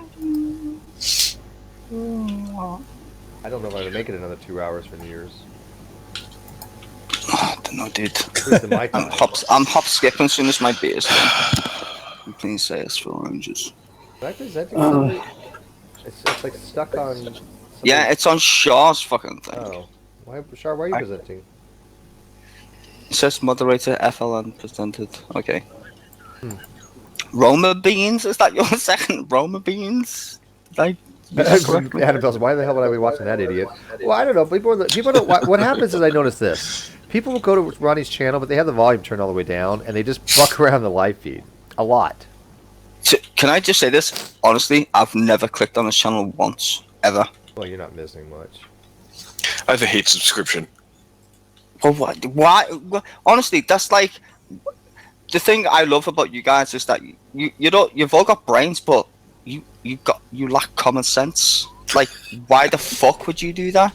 Because like, I know loads of professors that say the most intelligent shit, and then you ask them a question, and they're like, but a hate subscription. I mean, G-Man would be nowhere without hate subscriptions. But have you ever seen The Dark Knight with Christian Bale and Michael Caine, Heath Ledger? Yes. Some men just want to watch the world burn. Yep. Well, I would rather not. I mean, it lets you know when he's broadcasting too. But I mean, I don't watch this stuff live half the time, anyways, unless I'm live myself, right? I don't. If I'm not live, I really don't waste my time. Except it's very rarely. Like this morning, I did. That's how I caught when Ned had popped in there, and Ronnie just basically went to all fucking jack shit up on him, and it was just like, what do we have to debate now? Watch the world burn is why Trump got elected. I said that. Didn't I say that from day one? Yeah. Maybe. Yeah. I admitted too. that. I was like, yeah, I want Trump for that. I don't care. Let's let the world burn. I didn't want him to win, but I thought he would. Didn't want it. Right, you really thought it was like more than a 50% chance? I really did think it was. Right? Yeah. I thought 3 weeks before. Yeah, I did. I thought it was always like a 20 or 30% shot. No. I was way more concerned than that. I thought Trump had a bigger. I think they were underreporting on the polling in the Rust Belt states. That's one of the things I was concerned about. I'm thinking. Of course they were. Yeah, I just kept thinking to myself, I know, like, was it Nate Silver kept saying, Hillary's got like an 80% chance at winning states like Michigan, Wisconsin. Absurd. Yeah, and I was just like, I don't know. I think Trump's chances of winning those Rust Belt states are a lot higher. And well, I think I also think that they didn't do a very good job of factoring the enthusiasm gap. Well, that's the thing. Hold on, though. I never thought enthusiasm was a big deal because technically, I mean, the fact is, like, most Trump voters were very enthusiastic, whereas many Hillary voters, weren't very enthusiastic. But it doesn't matter how enthusiastic a person's voting base is. Their votes count just as much as the non-enthusiastic voters. Well, the non-enthusiastic people don't vote at all. That's why that's the problem. No, they're probably less like they might just change their mind in the last few weeks. I'm just really sorry. I didn't mean to turn this into a politic converse. Okay. It's fine. Did you guys watch? It's fine for you, sure. Did you guys watch the newest Saigon of Akkad video on the Young Turks? When it was fucking hilarious. So yeah, Cenk is sitting there, and Alex Jones just tries to fuck with him, right? And it went to shit, and then they're like talking about Trump, and like they're like, well, it's just been reported that Trump has a 51% chance to win, and the look on all the youngsters' face was just sadness. I mean, it's like somebody had let the air out of their tires. It was awesome. I was like, this is exactly what I'm talking about. Really, is it? So would you compare that awesomeness to the awesomeness of all of the people at the Democratic convention crying when Hillary won? I was licking their tears. I would say that's the problem with politics today. Just listening to that little slight interaction of you two. This is the problem with politics. It's not a fucking contest for popularity or, well, I want to fucking vote thumb up fucking Donald. This is the problem. It's just, it's so sad. Like, Char, honestly, when you were watching... No, it's just pathetic, actually. It's pathetic that people go on YouTube and think this is how you get actually intellectually stimulated to understand about Karl Marx or communism or anything that was actually of importance once upon a time, and now you don't need to because you can go on fucking YouTube and listen to some cunt fucking have an opinion and think that's actually historical fact. So it's mind-bendingly fucking corrupt, and that's why Donald Trump was fucking elected, because the society in which we live is so lazy and so stupidly and fucking badly educated. That is your education system, to be educated because you fucking got an internet connection. Welcome to the 21st century. It's fucking disgraceful. Char, when you were watching, thank you for that rant.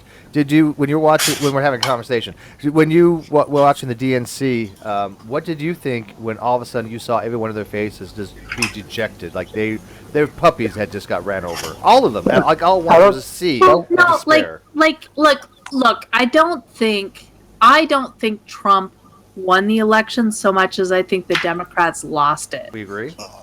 And I think the entire electoral system in the U.S. needs some major.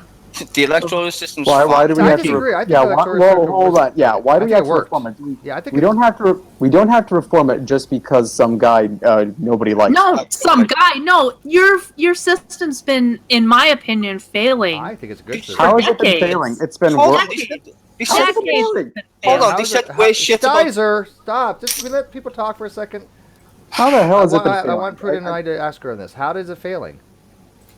Because, and so it's complicated, but I don't like the system in general, right? Like, the fact that you elect some guy to be in charge of your country, that's dumb.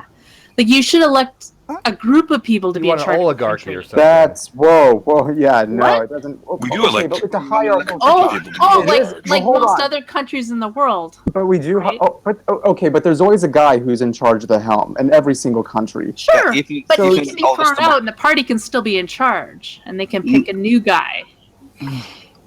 I don't know. So if Trump turned out to be terrible, but hold on, but that gives the people more power over like which individuals gives them less power. It gives them less power.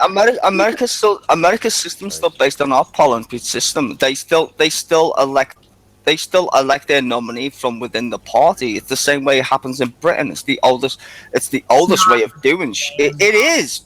It's based on our system. And so is Canada's. It's based on the system, but Canada's system, Australia's system, is way closer. They all do the same thing. You still have a leader, right, who's elected by the party membership. No, it's different because in Australia and Canada, you elect a party, and that party's leader becomes the leader. Which exactly happens. If that leader gets ejected from the party, you still can have that party in charge, and they can elect a new leader. No. Rather than having Pence take over. It still doesn't answer my question, though. I think we're getting down a rabbit hole. All I wanted to know is what you thought when they were just so dejected. Because I am not a big fan of the Democratic Party. I agree with you. The DNC fucked up royally. They lost us. They would have won if they would have picked another candidate and done things differently. That is why they weren't listening to people, and that is why when I saw the DNC, the people in there, I was like, "This is what you fucking get, people." That's what I thought, and I just wanted to thought the same. I think the U.S. electoral system needs an overhaul. I really do. Okay, why? I mean, it doesn't seem like it's necessary. So first off, and I don't even think you would disagree with me. Two-party system, that's dumb. Okay, right? but it's not. But it's hold on. It's not. Yeah, it's not exactly a two. It's not technically. It's not a two-party system. It's a two-party system, and you know it. You know what? Okay. Then explain how Ross. We had Ross Pro in '92. Sure. Okay. How about this? How about we separate government from the media and make them separate? Because they're one of the same thing. Sadly. No. How about we just separate them so that the media? You have to get rid of the capital. Well, the media already is. Most of the media is already privately owned. Fourth branch of the government is the media. Privately owned by the government, or how do you think? People that own the government? Like, how does that work? Okay, guys. If you guys have a conversation, we cannot have 4 people in it. Sizer, let Prudent and Shar talk. You keep doing this. I've asked you 4 times now. Don't interrupt people into having conversations. This is how the room works in here, and you keep on interjecting. Let them talk for a few minutes, okay? Yeah, it's privately owned. It's privately owned by other individuals, usually powerful individuals. That also have a stake in the government. Not always, but sometimes. Not always, but let's face it. Within a certain level, everyone has a stake in the government. That's the whole point. Sure. Like it's kind of pointless then to quibble over that. Well, and one of the issues you run into as well is that journalists get heavily involved with government because it grants them access, gives them content. Advertising gives them money. So when you have like the Democratic Party, for example, panders heavily to the media, and the media loves the Democratic Party because and it just kind of works hand in hand, right? You've got that whole access versus gives content, gives advertising, and so on and so forth. So to divest, I mean, there is no real good way to divest media from the government. There just isn't. I would agree with that. The only reason that I even mention is because as a Canadian, our media is very critical of all government. Like, left and right, doesn't matter. Whoever's elected, that's what the media goes after, right? So, wow. I don't know, like when I see the U.S. though, like it's like not the same. How is it not the same? You just think that CBC is the same as fucking BBC? It's not. The BBC is no. Yes, you do. It's actually better than the CBC, but I mean. It's not, man. They're all biased. Of course, I'm not saying they're not biased. I'm saying that when I watch CNBC, though, it's like super biased. Or when I watch Fox News, it's super biased. Like, what is it? What is the CBS? That's PBS. It's not PBS. NPR? NPR, yes. National Public Even Radio. NPR in the States is not.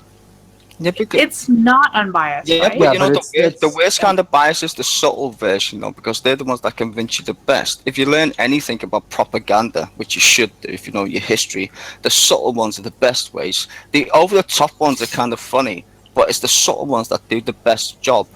I don't disagree, but what I'm saying is if I get my media from the internet and I sort of look at a bunch of it, when I look at, I think BBC is probably one of the most. Nope. No way. Really? I disagree with that completely. Really? Wait, you think the BBC is biased? Well, no. They're biased. I can give you video evidence that they're biased. Of course they are. They are fucking given government orders of the day to do as they're told, and it's a fact. They're called talking points.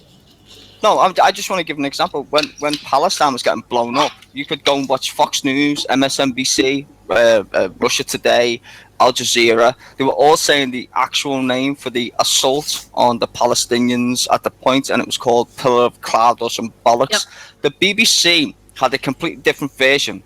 And when it was actually raised by the BBC, the people who actually rung to complain, they were saying, how is it that every other news network is calling this Operation this, and you're calling it something else? They said, well, we didn't want to be biased against Jews. No, and Sty is actually, I agree with you completely on that, Sty. Well, I should know, I've recorded the fucking thing. No, I do agree that the BBC, the CBC, like, NPR, all of these guys, they're all biased, right?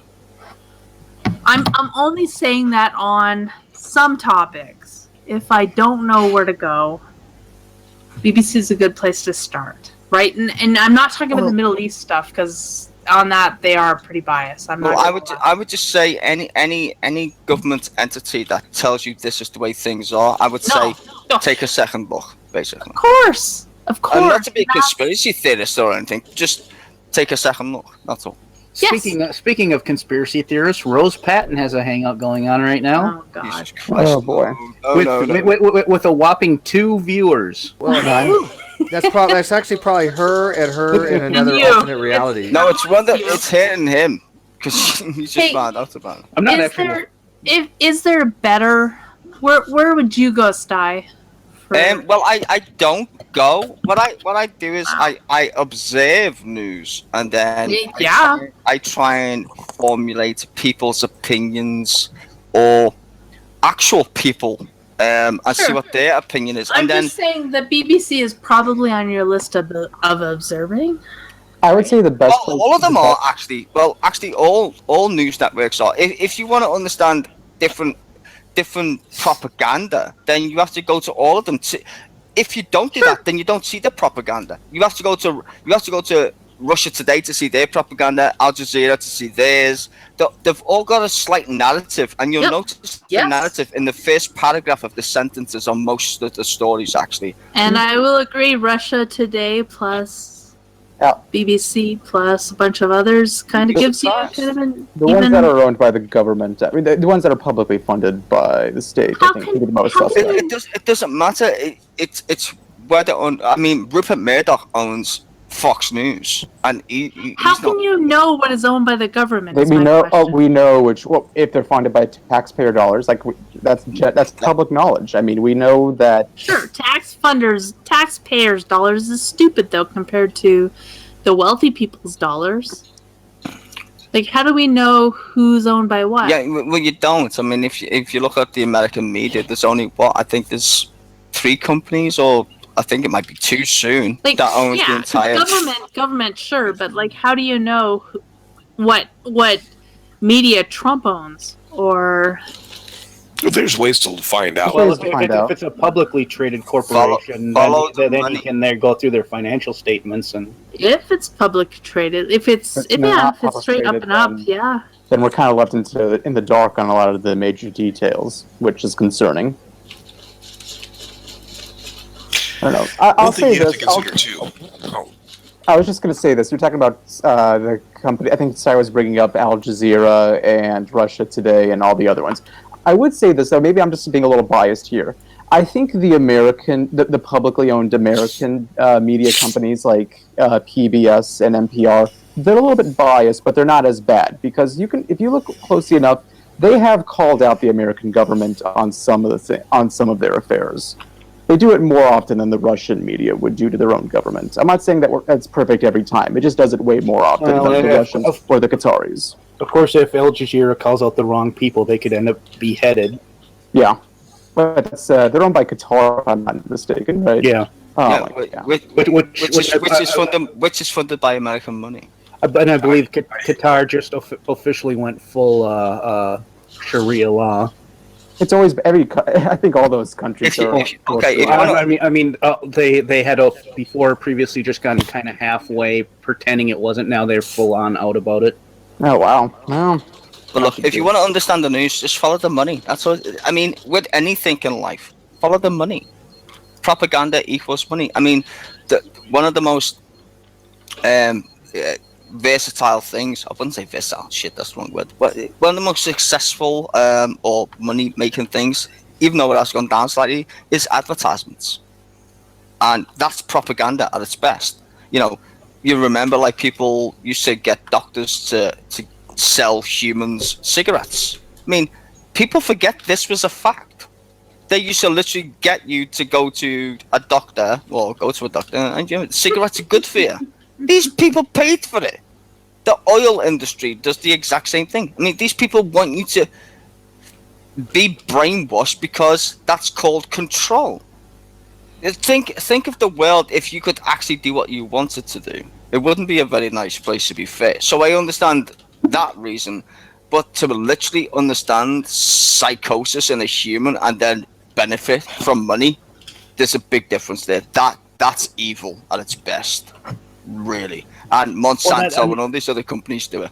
I mean, that was part of the problem with the American media now is Fox News decided to put before national news, no matter who you were, it was a loser as far as money goes. Yeah. If you do national news, this is going to cost you money. And that's why they changed it into entertainment. Just because of a huge worldwide, global, all the money and all the infrastructure you got to support to make a decent news network. And basically, what they did is they went entertainment news and they made money, and all of a sudden all the other corporations decided, hey, we can make money off of our news, worldwide news as well. So that was definitely Fox News' winning formula. You read controversial, biased news as read by beautiful women. Yeah, you know what? That's a good business model. I like that. It's not even on the airwaves. It's the airwaves are actually publicly owned. That was a deal that was done between the government. Said you need to do the news, and now they've gone, fuck that shit. Let's just do entertainment and call it news. I'm going AFK for a few. I think the Americans should sue every news corporation for just derelict duty. Sorry. I have to let people in and out. So if you want to come in, I'm going to let for 2 minutes. Anybody come in, but in 2 minutes I'll be here to approve you. So if you want to come in now, because I might be AFK for like 15-20 minutes. So I make dinner. Hey y'all, I'm gonna piggyback on that one and say good night. Okay. It's after 1 o'clock. Good night, Slim. Happy New Year. Enjoy. Hope you have a good, awesome 2017. Yep. I'll get with you after I pick up X Mage and play with it. Year to Thank you. Every of standard time. Robot. And if you're let me know. I'm a robot. Standard time. I'm a robot and I'm okay. I'm a robot. I heard what he said.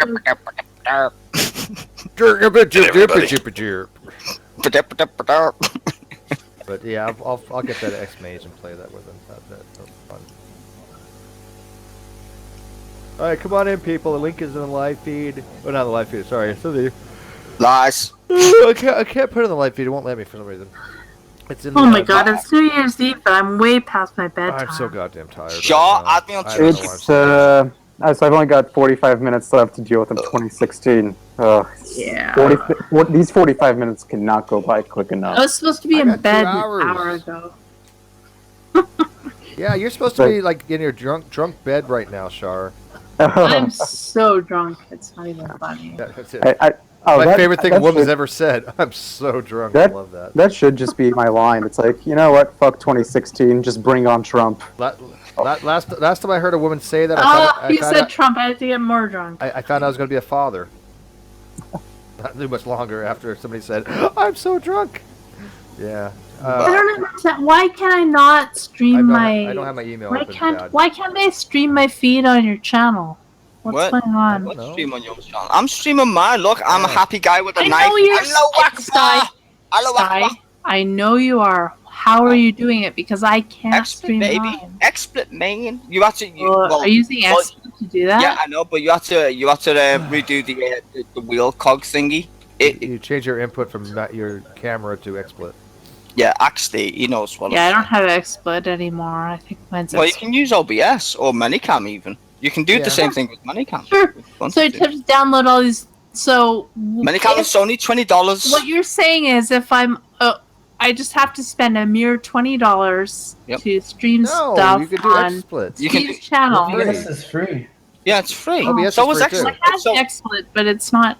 Yeah, well, XSplit's free, but it's just whether you want all the fancy shit that goes with it. Like I do because that's kind of what I do. So what you're saying is you need a third-party software in order to stream stuff now. Well, actually, no, you don't. You can just do share screen on. How can I stream it? I'm just saying. I'm in the group. I'm already streaming. Obviously, you can see my stupid Windows 10 screen. Yeah. Right. But nothing else works. How do I stream? Where are you looking at? Where are you looking at your stream at? Where do you see your? What do you mean where? Are you playing a game right now?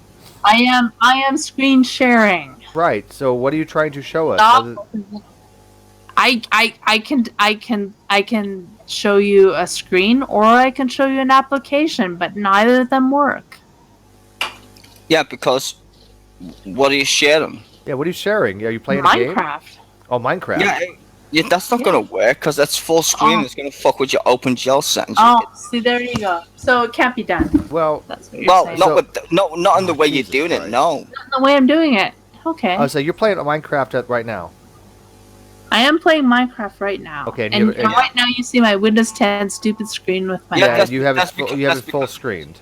Yeah. Okay, could you play it windowed? That would work. If I played Minecraft windowed, it would work. It should. Yeah. Yeah, it should. I can try.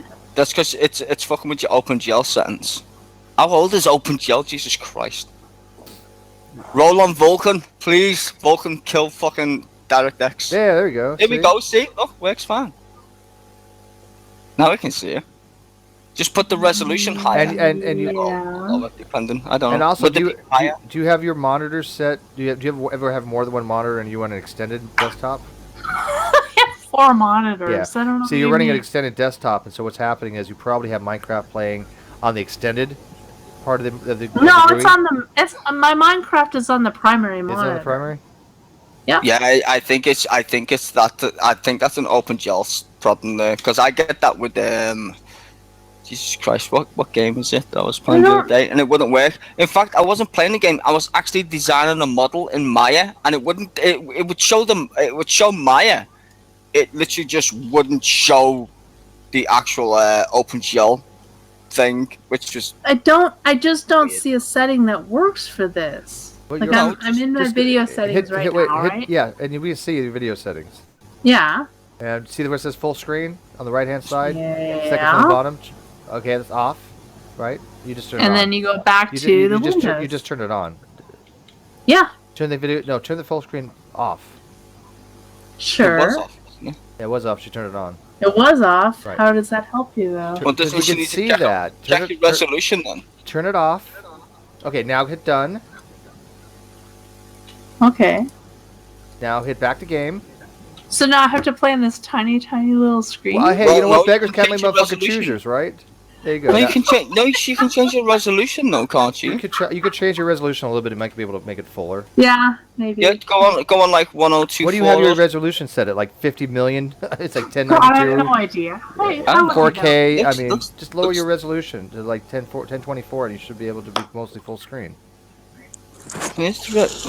GUI scale. Try that too. You might have to fix that. You got me killed already. I can't even fucking read that. It's so small. What the fuck does that say? Graphic something? I can't. Jesus read it. It's so small. Mama! VSync. I don't know. Go back. Like, this isn't. Go back. Go back. I don't even know who he's talking to. You. Hit done. But done. Sure. Done. There you go. Yeah. Hit done again. Okay, wait, no. Let me go back. Go back to where you were. Are we losing? Okay. Shit, Go to video settings. Yeah.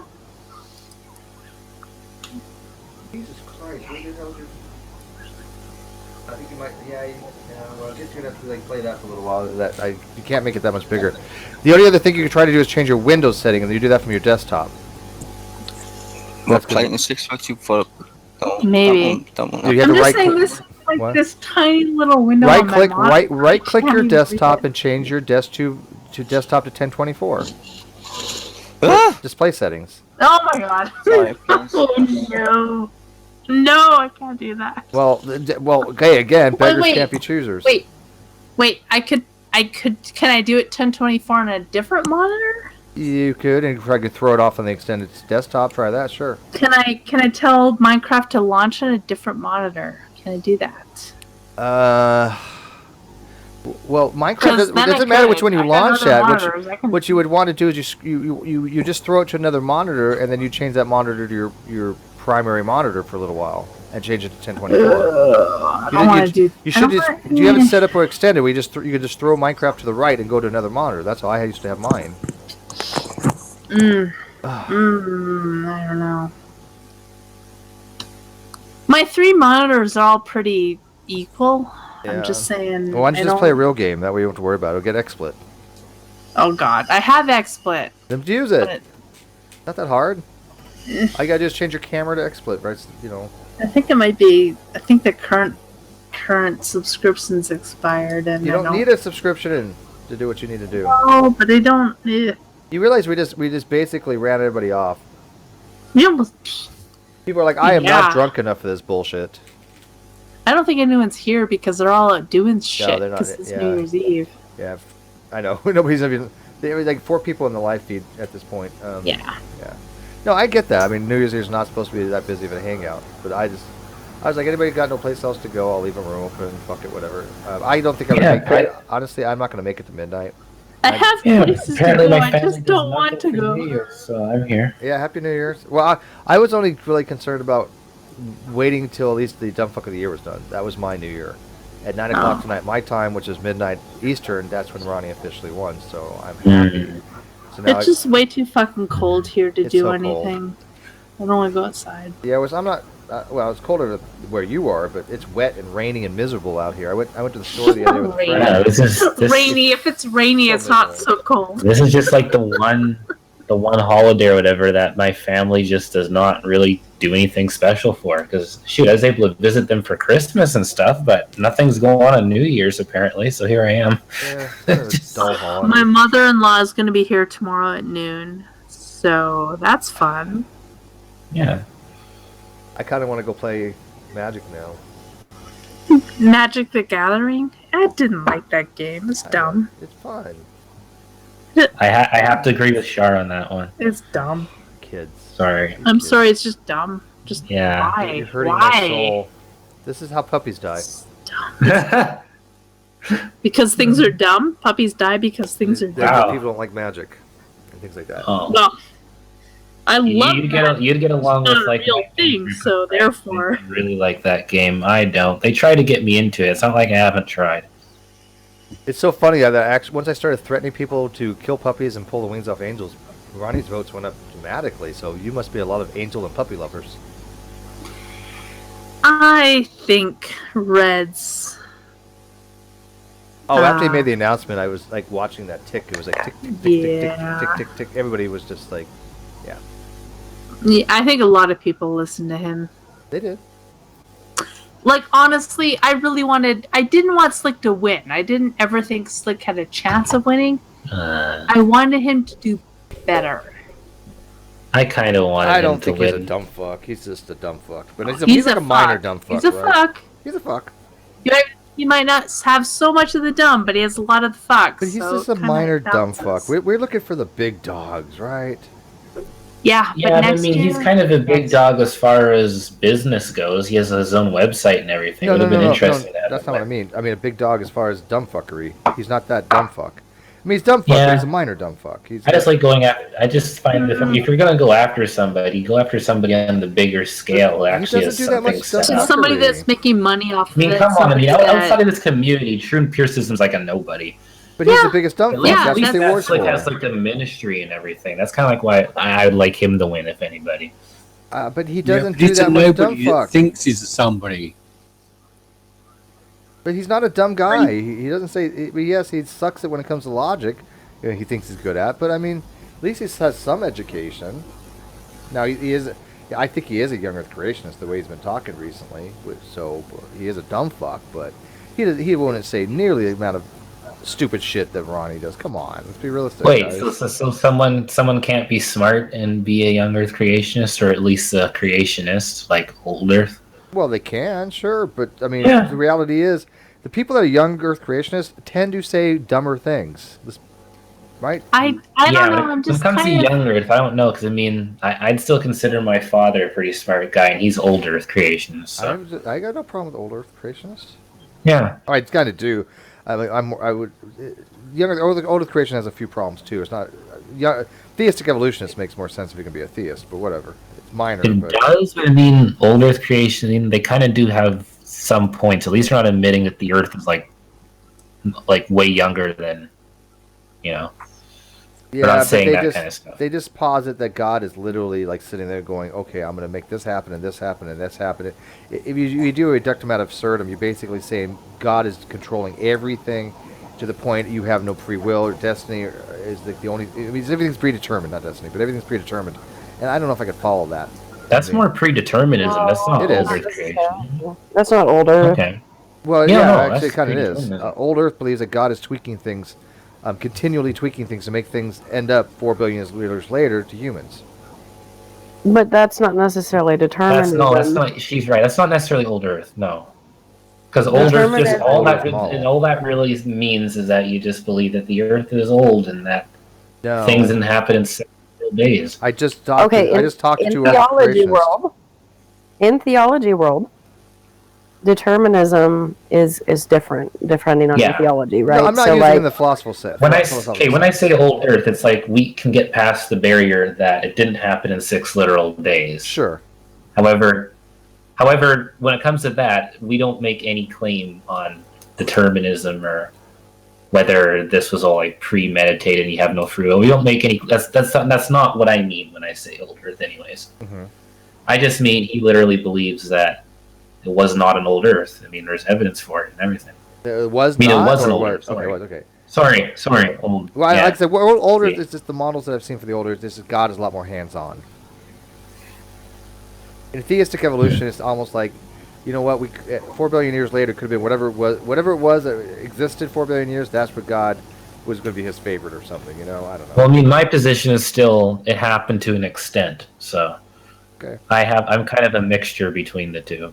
Well, theistic evolutionists often believe that God intercedes. They just don't know when and how. That's true too. There are some that do think he does intercede at some point, but they just don't know when. Hey, happy New Year, Anna. Your New Year was 90 minutes ago.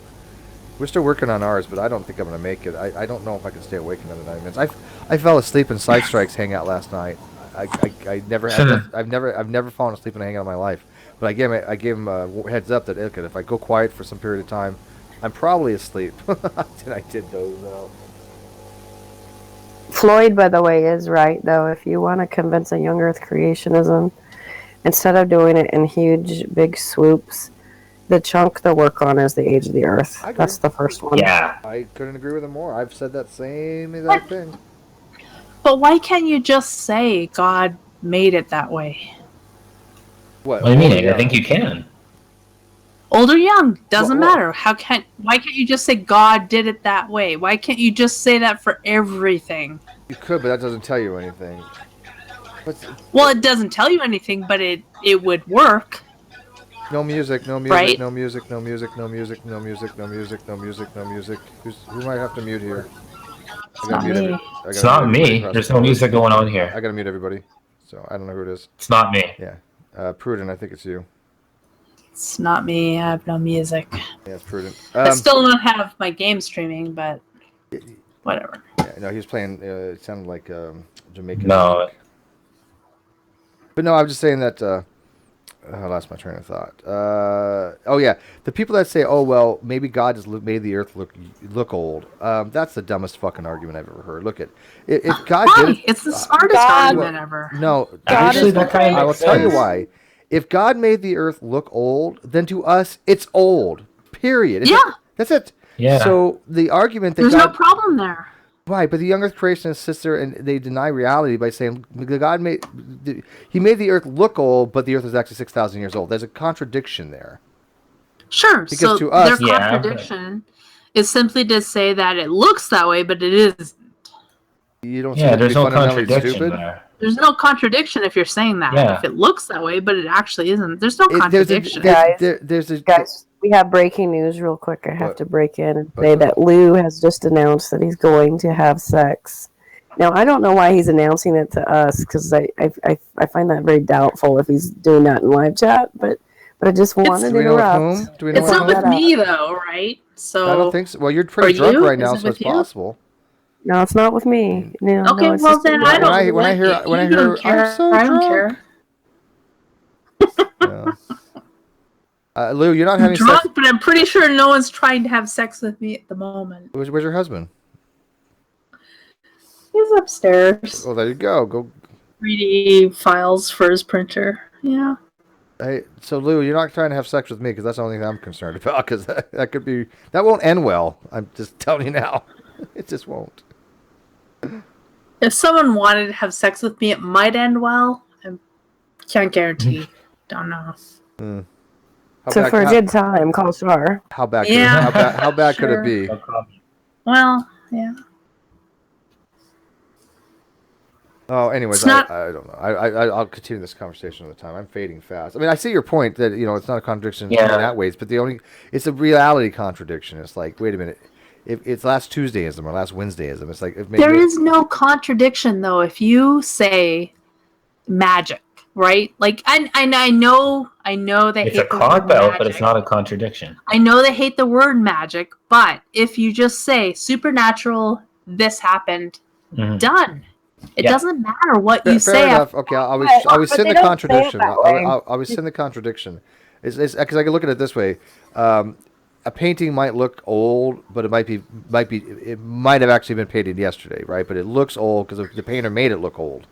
And they added all the different shit to make the old pigments, and they tarnished it the way it would be old.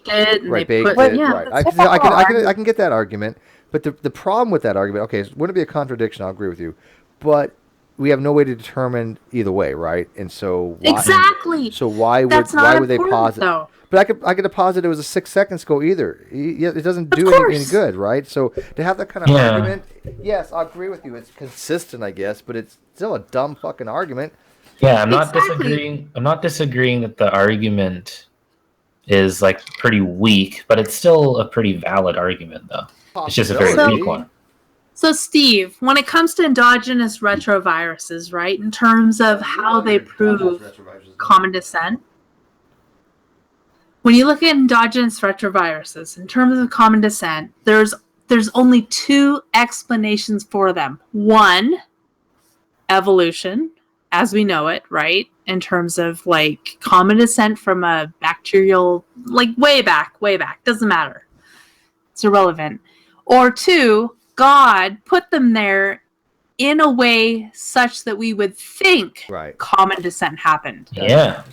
Right? Those are the only same two thing with options. human chromosome 2, right? I mean, the same exactly. Same exact thing. Either it was human chromosome 2 was a result of a fusion many millions of years ago, or God made it look that way to us. Yes. Yeah. You take this a step further and join Christians against dinosaurs and say that Satan put all the dinosaur bones out there to trick us. That's one of my favorite ones. Yeah, exactly. God. It wasn't God did it. Satan did it that way. Well, and that's the weird thing. Was it God or Satan? Well, it's got to be the second one because God can't do anything bad, apparently. So did Satan make ERVs? Did Satan do that? Good point. You guys remember Church Lady? Did Satan make humans because ERVs? Reds is not off work for 40 minutes, and I don't think I can keep this open another 40 minutes at all. I'm fading. 40 minutes. It's not even midnight, Steve. Tell that to my body. My body doesn't know. It's 11:30 here, but I'm pretty happy on like New Year's Eve. You think I do? If I don't have like some coffee, I have no energy these days. I'm just always fucking tired, man. I just fake it a lot when I'm on. I used to try to do New Year's Eve, but in Calgary it's just too cold. I can't do it. Oh my gosh, I forgot you were Canadian. It's so fucking cold here. You go out, you get frostbite. You're out for like an hour and you just want to go home because you're cold and tired. Yeah, hey, I can relate. It's really cold here. By the way, I want to tell Red that Dionysus runs. Yeah, it's not that cold. Dionysus it's still cold. Dionysus. I wouldn't walk out there with a shirt. With Dionysus. No coat. One dumb fuck of the year. Dionysus got 1,000 votes. So we should give it to him. No, he didn't. But you know what? I did vote for Dionysus, by the way. Yes, I did. I did it. He's pretty frustrating. Ask him about the ice cream and the aphrodisiac. He likes to talk about that. I don't want to ask him about I don't even know what that is. Probably a good thing. Well, ice cream is an aphrodisiac, isn't it? I think I was. I was in a hangout with Dionysus last night. Yeah, he's still a pretty fucked up individual. Yeah. That's the racist one. How do we decide if someone's too mental to fuck with? I don't know. I mean, I don't know because I actually think like, you know, like how mental are we allowed to fuck with each other? Like, I don't know. I think true empiricism is too mental to fuck with. Really? I honestly do. I really do. I disagree. I think he's self-aware. I think somebody that thinks that he's that smart when he's not is obviously delusional and not. Oh, he's to be yeah, okay. tampered with. Well, he's blissfully unaware of his own stupidity, but he is self-aware that he's deceptive. But I'm just saying, how can anyone be that blissfully unaware? Because he's that Flat crazy earthers. stupid. A lot of people can. Yeah. Sure, but don't aren't all these people like kind of psychologically compromised? How do you decide who is too crazy to mess with? Again, it's just an arbitrary thing. We have to apply. It's arbitrary. Of course, it's arbitrary. There's no standard for it, but we have to apply our own personal sense of what we think is too far. Like, for example, obviously Van Helten to me is too far, or somebody who's like mentally unstable to the point they're going to commit suicide if they can't take dumb fuck of the year, right? I don't want to fuck with anybody like that. See, the problem is, I see Von Helten, yes, too far, but however, Von Helten can deal with it. Beasley's too far. Who? Beasley? Yeah, Rob Beasley's too far. He can't deal with it either. Right. I think we See, I don't even think everybody that has some of these stupid beliefs is necessarily like super mentally ill either. Like, what could happen is they read something on the internet or whatever, and they just end up buying into it so much that it changes them. Oh, no, I think you can be a young Earth creationist and not be mentally ill. But exactly, I do think you can just be a normal, average, everyday person, be a flat a earther as large well. amount of people. And so, like obviously, we're all playing in the ice rink anyway, right? So, do we worry that little Johnny is just so cray that he's just gonna like bludgeon somebody with a stick any day, or kill himself with an ice skate because things went wrong in the rink? Like, how do we decide like who's too cray to play? I just told you we have to just arbitrarily, take our own judgment on it, right? All right. So is Pillbox too cray to play? Who? Because he's pretty cray. Pillbox. Is he too cray to play? Poe. He's a troll. At this point, I really think Pillbox he's is not even Christian. Is Shani for Christ too cray to play? I have no problem with her. Actually, I get along with her just fine. Okay. Is Benny Ocean too cray to play? I mean, we can go through the whole community at this point. Is Rob Beasley too cray to play? Yes. Is Dionysus too cray to play? Is Godless Girl too cray to play? No. Is Josh Realistic Nihilist too cray to play? No. I can do this all night. We're starting to get some fun things. They're pretty cray. You haven't mentioned the biggest cray of them all, Holy Spackle. I think if they're aware of what they're doing, like especially if they have. How can you say that though? If they're aware of what they're doing and they have like the smarts to even set up their own channel and everything, I'm pretty sure that they should be able to mind some criticism. I agree. You have to understand and I myself am a flavor of cray. It's one thing to pick on some of the people that just come into the rooms and just do the hangouts, but for some of the people that have a whole channel, they have like their whole almost existence set up around debating this kind of thing. It's like, no, come on. You have to understand one thing. There's a rule out there. Dumb fucks don't know they're dumb. Okay, sure. That applies across the board, right? How do we know who those people are? How do we know who doesn't know? That's why we vote. You look for the signs.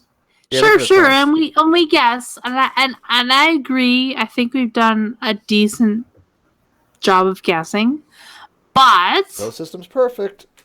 But of course, no system's perfect because, like, I don't know, like, I don't know, GG. like, good game. I'm calling it quits. I can't. Wait. We need to hammer out a question here. A question here. Are you too cray to play? And then we can decide if people can stay in the hangout or not. I don't want you playing in the sandbox with the other kids.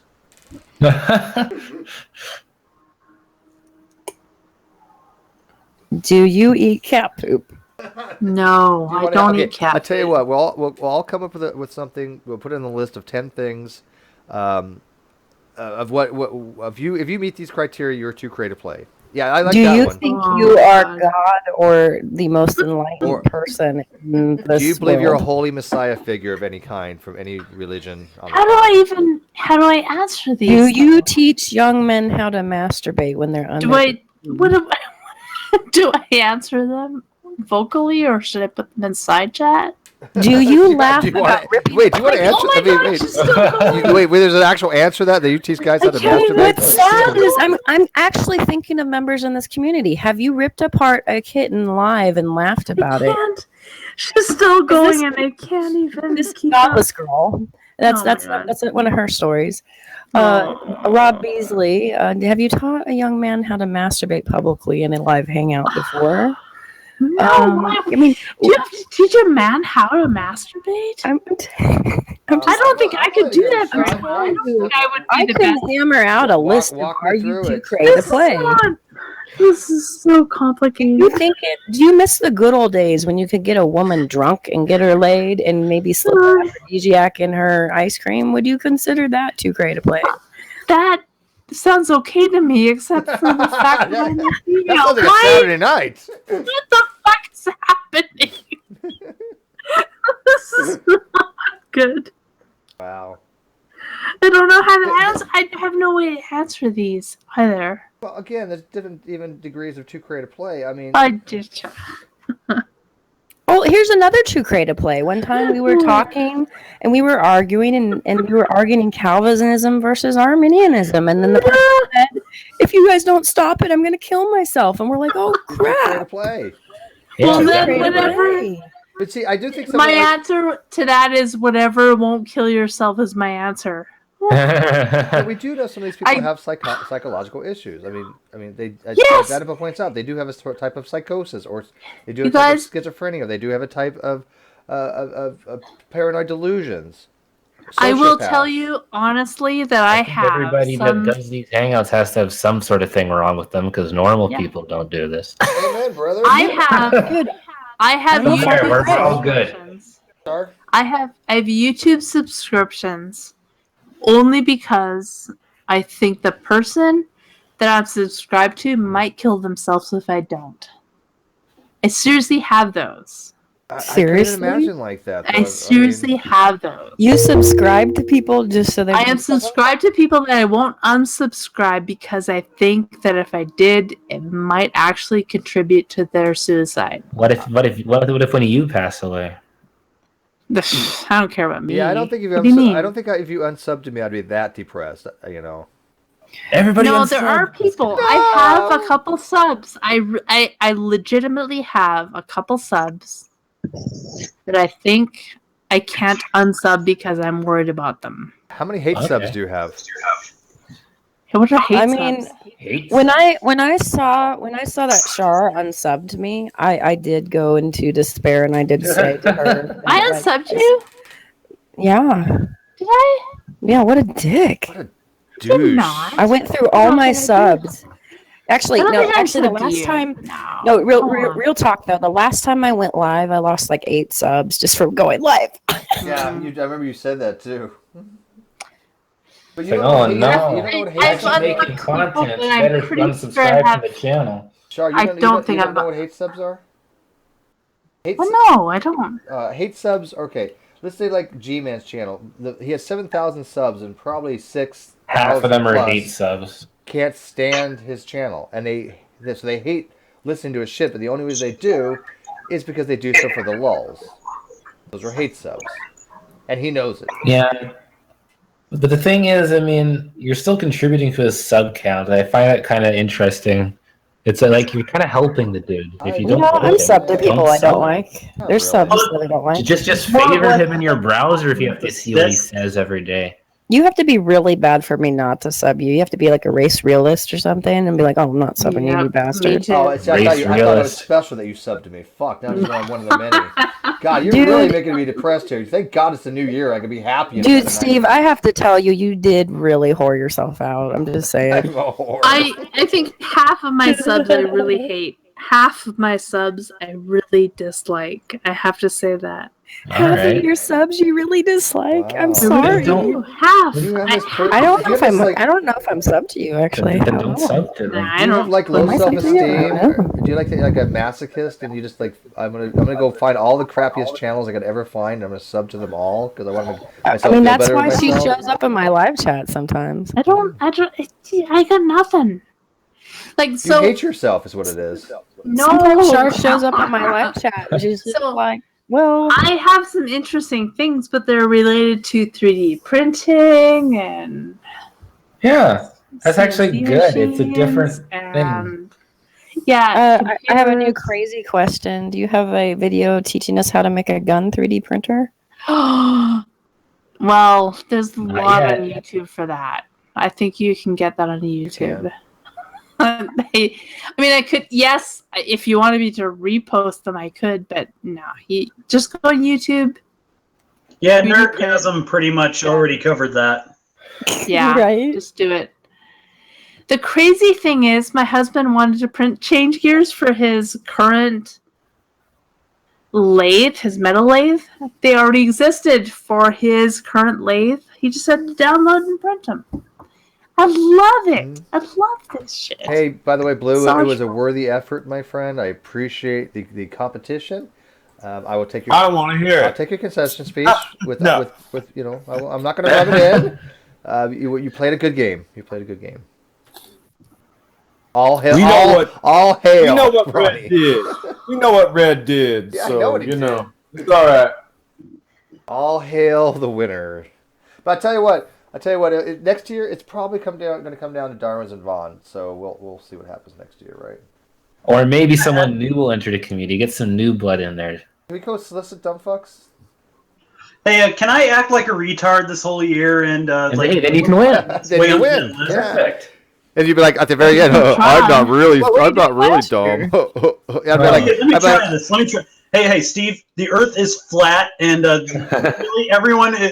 There's satellites don't exist. What else? Russia is not really a thing. We just all made it up. Well, Drunk, here's the thing. If you went the entire year acting like a dumb fuck to win the dumb fuck award, you'd probably win just for the dumb fuckery of going the entire year acting like a dumb fuck, right? Never thought about that. Yeah, didn't think about that, did you? So you would be earning it if you wasted a year of your life just to fuck with. Hey, I would show up here in a full-on tuxedo with a speech prepared, and the speech would be like a half hour long. I like Hey, to thank you all know the what? little people for this. To be fair, if someone doesn't have a good enough, like a popular enough account, you could just go around doing that, and people would probably think you're actually legit because they might not see you enough on Hangouts. And when they find out you're a troll, they'll hate you forever because I hate a troll much worse than a sincere fuckwit. Well, I mean, think about it. That's what Pillbox did. I mean, he started out as a troll and then ended as a troll, basically. Oh, I gotta tell you guys this. He never acted normal first when he went on the community. I went to Side And then- Strike's. Oh, go ahead, Daddy. I went to Side Strike's channel to debunk this, one of these Friday night things. I fell asleep, but he said we're debunking this guy tonight.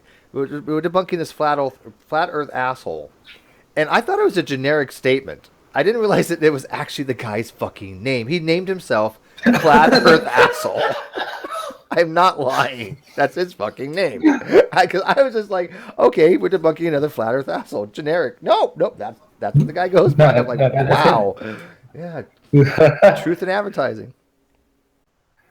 That's the way to do it. Yeah, seriously. Yeah, Pissy Pete, I think, is mental.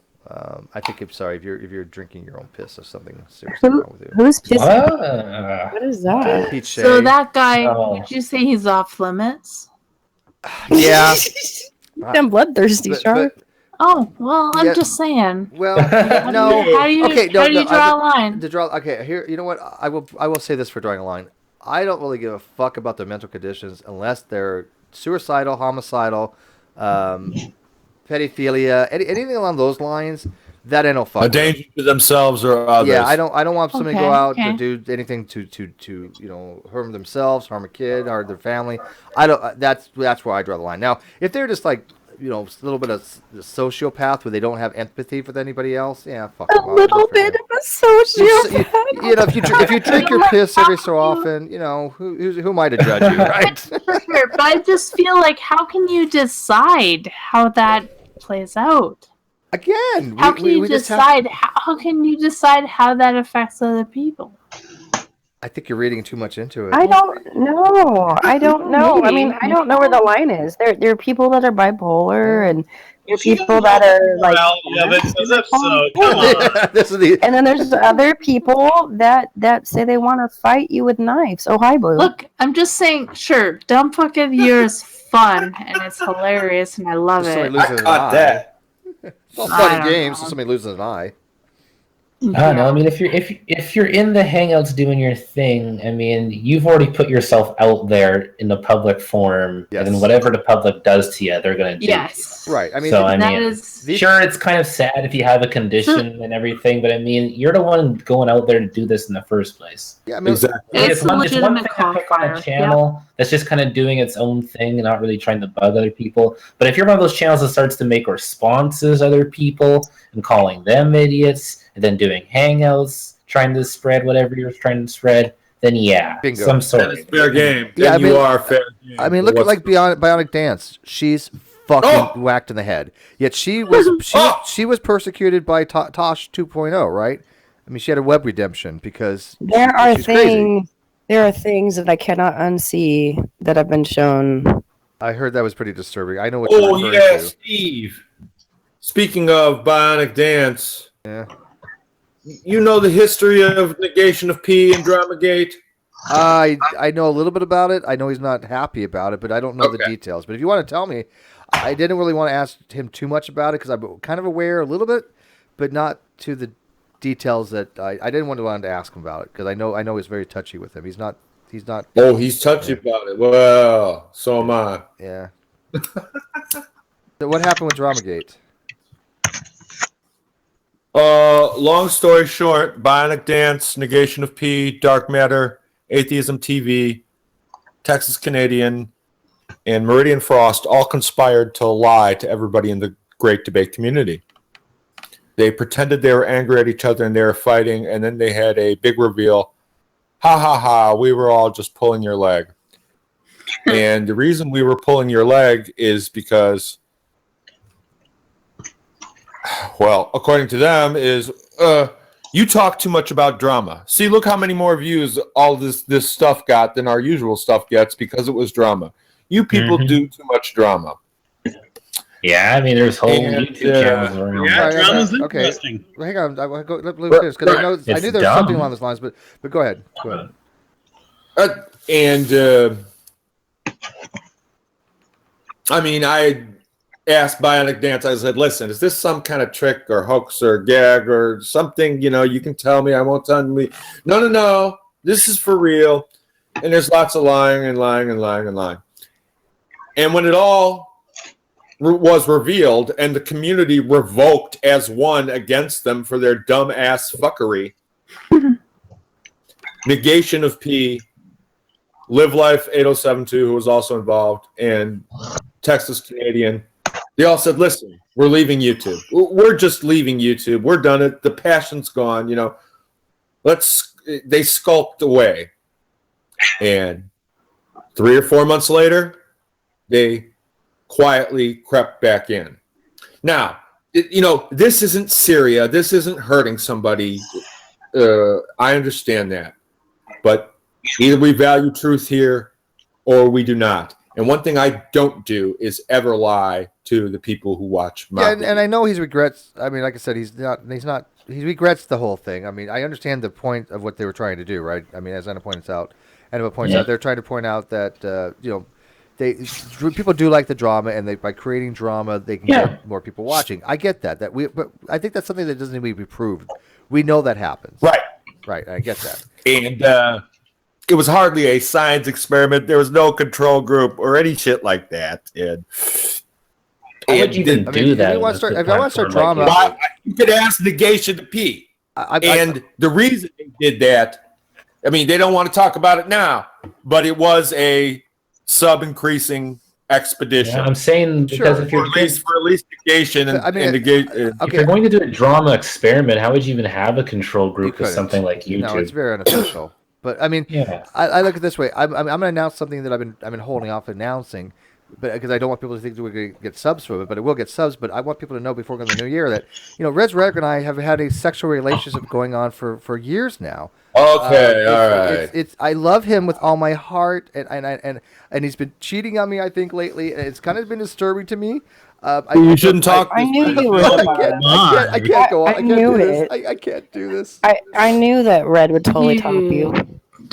Well, who else is going to love him? I figured he's so fucking ugly that I was like, I'll never be cheated on. For the first time I found somebody so goddamn repulsive that nobody would ever want to touch him.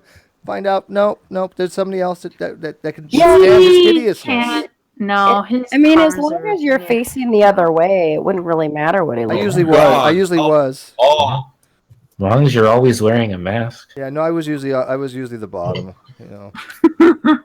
Or a paper. Head and pillow. I just don't want to see you. I just don't want to see you. Do you like your hair pulled? It's getting longer now. That actually, who knows? I might. Red lives with a whole different class of car down where he lives in Florida. He doesn't even know what a good car is. Oh, them fighting words. Good. He will fuck you up. How would he know? How would he know? He's never driven in snow. Oh. He doesn't know. What he does, he may not have a lot of money, but what he does have is a unique set of skills. You've never driven in a hurricane. He will hunt you, he will find you, and he will kill you. Well, but I would love to drive in a hurricane. I'm just saying. Haven't, but would love to. Deep snow. Would you do more driving? Would you do more being blown around? Well, the real question here is, would it survive a Sharknado? No. Probably not. Well, Sharknado 3, I don't think anyone can survive that. Sharknado 3 was pretty bad, right? Oh, that's a good... The other two were good? The first Sharknado, maybe, but it gets worse and worse as time goes on. Okay, you guys remember Archie, the comic book guy? Archie and Jughead? Yep, Archie versus Sharknado they had out. No. Yeah, look it up. I own it. They also had Archie versus Predator. Wait, it's a movie or a comic book? No, it was a comic book. Oh. You know what? I'm just going to go with the Sharks and the Predator every time. They also have Afterlife with Archie, which is Archie in a zombie apocalypse. Let's just say Archie dies in all instances. Actually, Jughead dies in all of them. No, not Jughead. Yes, dear. Yeah, he's like the first one to die. Jughead. Steve. Oh my God. Happy New Year, Mountain Time now. Yes. Steve, I just want to let you know that your lover will be in the hangout in 20 minutes. He has to drive home. Yeah, you know what? It's over between us anyway, so fuck him.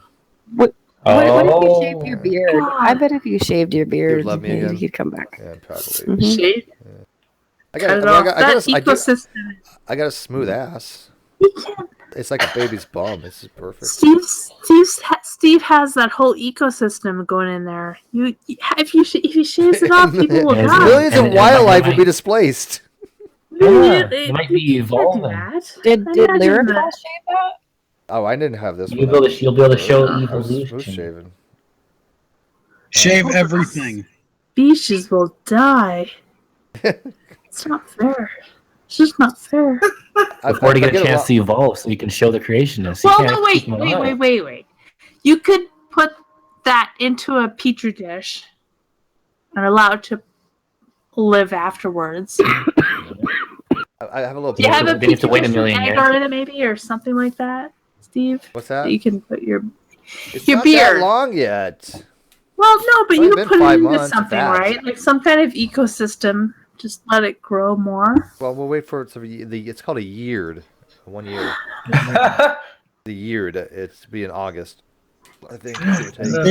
Just shave everything and redraw it back on with a magic marker. Well, that's what people that don't have puberty have to do. Come on, I want to see like a black magic marker, Steve, putting on his eyebrows. You guys are killing me. I gotta go to bed. That is a myth. Reds has been in here, so I don't approve him. So I can go do what I got to do, and Reds can come in here because it doesn't matter. He's already been approved. So. Yeah, there you go. Yeah. So, anyways, if you want in, come in now and forever hold your peace, because I don't know if I'm even going to be back. I'm telling you right now, I'm really fucking. Yeah.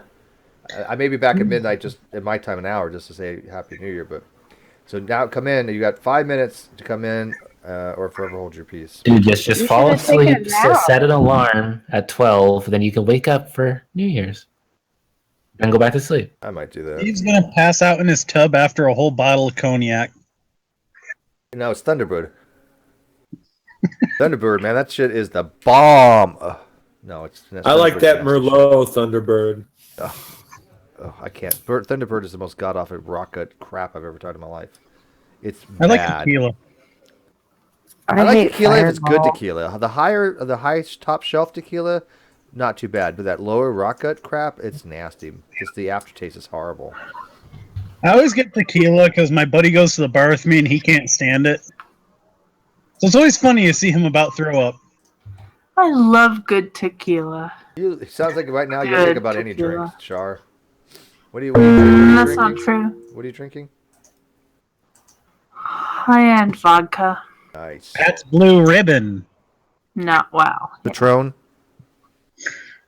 Yeah, Patron? no, Patron is tequila. Get the Patron. That's right. Yeah, Patron. Yeah. Tequila.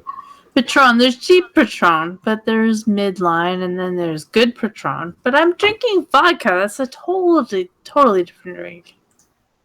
Dude, there's that Polish vodka that is amazing. How do you Let me drink get the vodka name for you. I love vodka straight. Dude, wow. I like a vodka tonic. That's good. Dude, vodka that's like higher end vodka, you can totally drink straight. Like if it's a good one. Yeah, I know it's just too harsh for me. She knows. Yeah, well, still. I'll be back. I could go for some whiskey straight. I love whiskey. I love whiskey too. Good whiskey. I like Sadly, I'm Canadian, but I don't like Canadian whiskey. Canadian whiskey tastes like water. No, I don't like rye whiskey. I don't like rye whiskey. I just don't like it. It's not my thing. You guys kind of fall behind on the whiskey.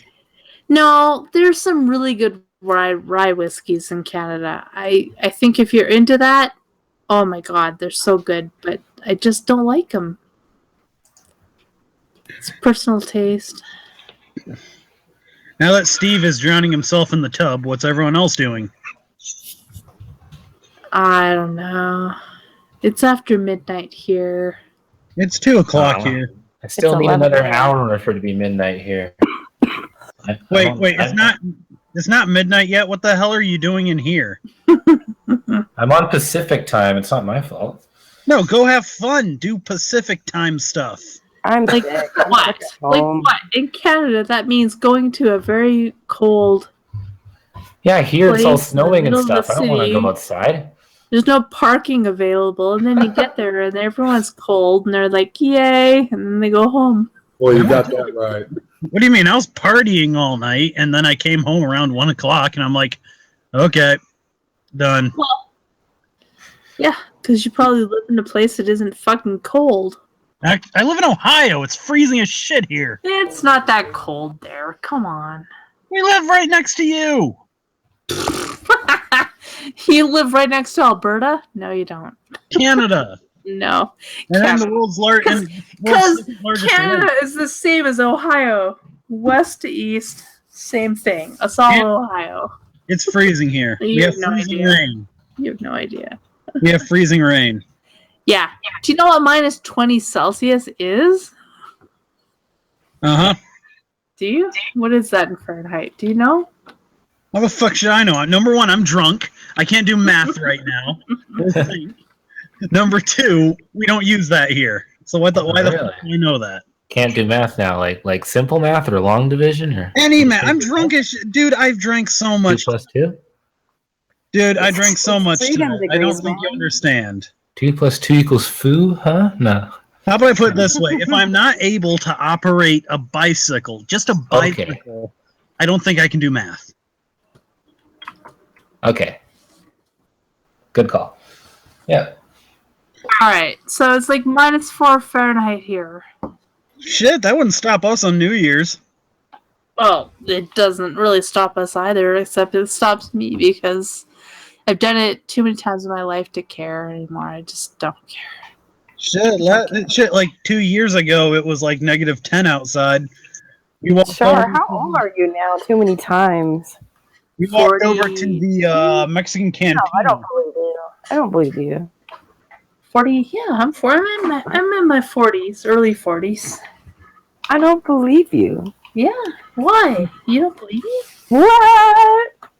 No, and like, look, when I lived out east, when I lived in Toronto, we used to do New Year's outside. But I'm in Alberta now, and it's just not. There's nothing here to do. Nothing. It's just cold and dumb. Head to a bar. It's cold and dumb. You can do a bar any day of the week. Wait. Aren't you guys supposed to just like get married and have tons of children because there's nothing to do? I got married. I didn't have kids though. Oh, well, see, that's the thing, you know. Yeah, I don't want kids. That's dumb. Do you want to adopt puppies? I kind of like rabbits, cats, and goats.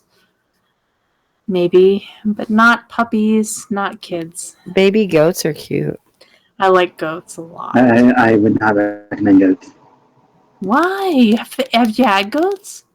I used to be a farmer, so goats were one of my main meat supplies. And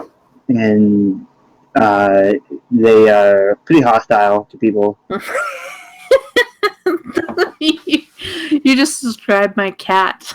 It's not really a downside. Well, I had 2 goats, and they beat another smaller goat to death as a sign of dominance in the herd.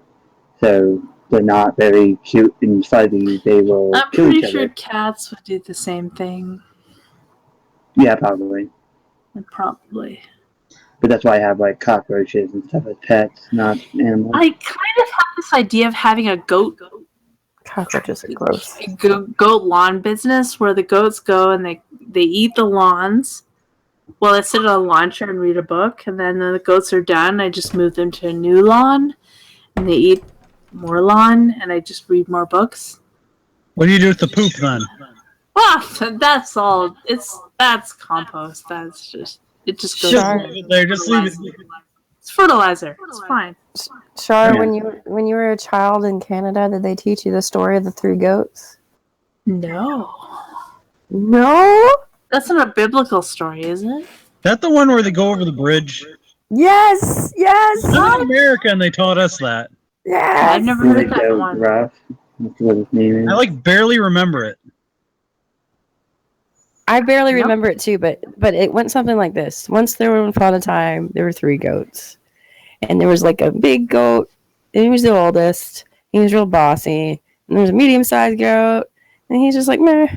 And then nobody really cared about him. And then there was a little goat, and he was really spoiled, and everybody took care of him. And one day, they were just eating their grass, and they have this little pasture area, and they're eating their grass, and it's real green, and they started looking around with their binoculars, and they realized that the grass looked really green, like across the way. So they're like, So then they went and crossed the bridge, and then there was this bridge troll, and they wouldn't let them cross unless I don't remember what was the stipulation. I can't remember. Oh, fucking! I thought you said you wanted to eat them or something. Yeah, I can't remember the moral of the story though, and how they got across to the bridge. Moral of the story. I think they all got eaten except for one of them. Oh, they would trick them. They would go, "Oh, you can't eat me. My big brother's much bigger than me." Oh, okay. But I don't remember the end of it at all. He eats the goats, and he has a lovely meal. I'm just pretty sure you shouldn't give goats binoculars. I feel like that might be where the whole story went awry. Give them knives. Knives? I'm gonna have to look up this story because it's been like I was really little when I heard it, so I just vaguely remember this thing. But I bet now it would be retold with like social media. They'd be like on social media going, "No, the grass looks really green over there." Goats. I really love goats, though. Oh my god, you guys are making me hungry for Pakistani food now. Yeah, I mean, I like them not for their food, but for other reasons. Yeah, I like them. We came back from the Hanukkah party. So today was the last day of Hanukkah. They said the story was horrible. We need to add zombies to the story. Well, the goat like poked out his eyes and crushed him to pieces in the story. And we have that fucked up thing. Good night, everyone. Yeah, that's the story. That's the like at the end, the bigger goat pretty much speared him with his eyeballs and trampled him to death. We have this guy who's probably more drunk than me. And it was a Game of Thrones. Hey, I am not drunk. I'm just a bit. And then the big goat did a celebratory dance and was like, yes, I killed him. But then the troll wasn't really dead and crushed in his skull in front of everybody. And then the troll started shaking his booty, twerking. That's right. It's a Pixar movie. Good night, everybody. It's a Pixar movie. Oh, the booty shaking. That's the end of things. Yep. End of the world. Yep. If that were true, the world would have already ended. That was around a long time ago before who made it popular. So I was around before it became popular. I remember back in 1992. Well, bitch, she was a fat fuck. She used to shake her booty around town. I don't know where I'm going with this. I'm just drunk. yeah, that's like everybody except for me and AJ, apparently. Even I'm having a hard time believing them after that story. You're not drunk? Nope. Wow. Man, sorry. You'll need to do I'm not drunk. Go see the ball drop, just screaming. You can watch a ball drop? What? Yeah. Well, actually, Depends on the ball. Fun fact: in North Carolina, there's a town that dropped a possum instead of a ball, with a live possum. In here in Ohio, we have a giant walleye. Has anyone caught him? No, it's a giant walleye the size of my house, the size of like a house that we dropped from like a skyscraper. Yeah, he doesn't exist.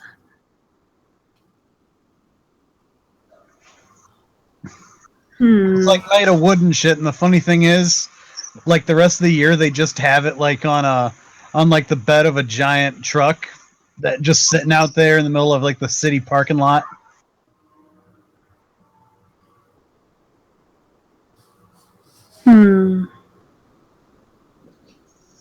No one gives a shit about the walleye, though. I don't. I don't know if people care about Ohio. Yeah, that's definitely true. I used to live It's one there. of those things where every single person questions, why do we even do this? And, yeah, no one knows. We just, for some reason, drop a giant walleye. What is the draw to Ohio? Because I only hear negative things. What's a good thing in Ohio? It's on the I-95. Homes of presidents, various museums. We're one of the most, we actually have one of the biggest cities in the U.S. The best way to get from Canada to Florida. Oh, also, we are the king of fried foods. Like the rest of the United States don't have anything on us. We fry anything.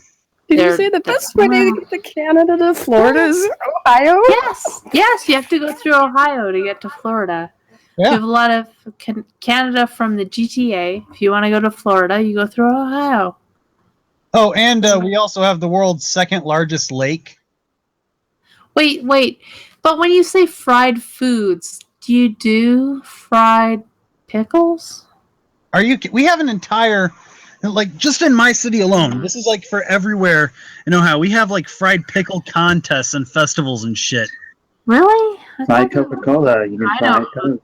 But okay. We fry. There's restaurants here where you bring in food and they just fry it. For them to go there, they go to the gas station. They'll buy like a Twinkie, then they'll head to this place. Be like, hey, fry this, thank you, and leave. I think we went to the Cracker Barrel somewhere. Was that in Ohio? Yeah, we have Cracker Barrels. And I couldn't eat the.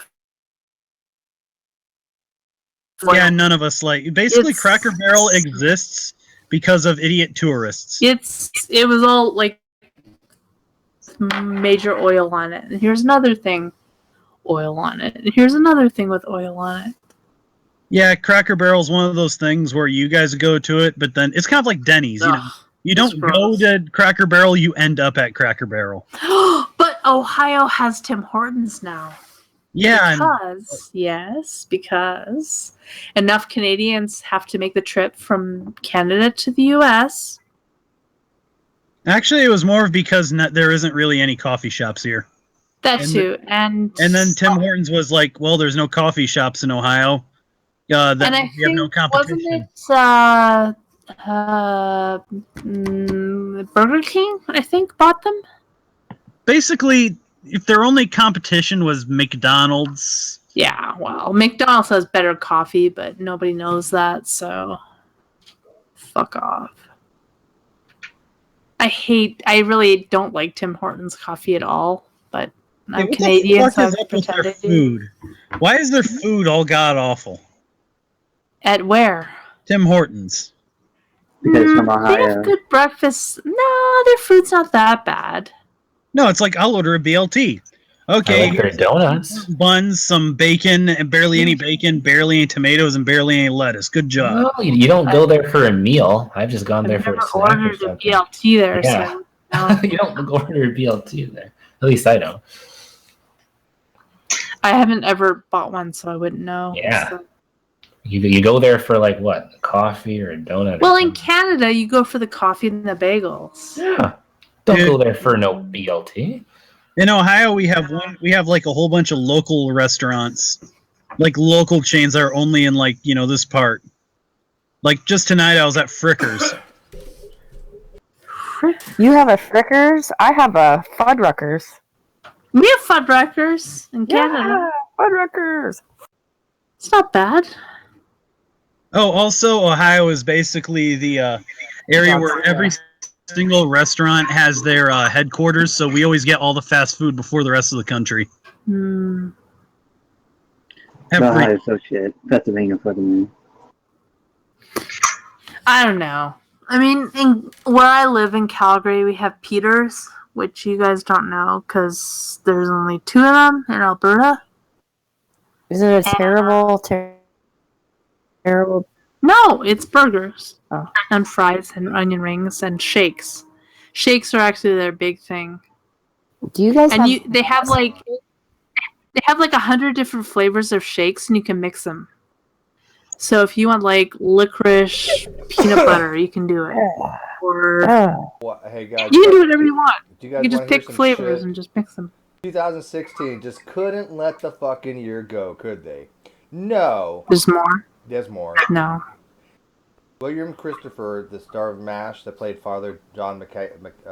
Yeah, he died tonight. He died. Yeah. Just before the new year. It's around. Another person. I heard about him too. That Yeah, sucks. the Star Wars one really sucks.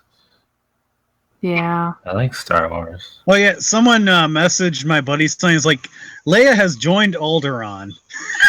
Oh, terrible. Well, the crazy thing is, it's not even Leia, but it's her mom too. Yeah, within a day of each other. Yeah, within a day. Her mom just like, I just want to be with her.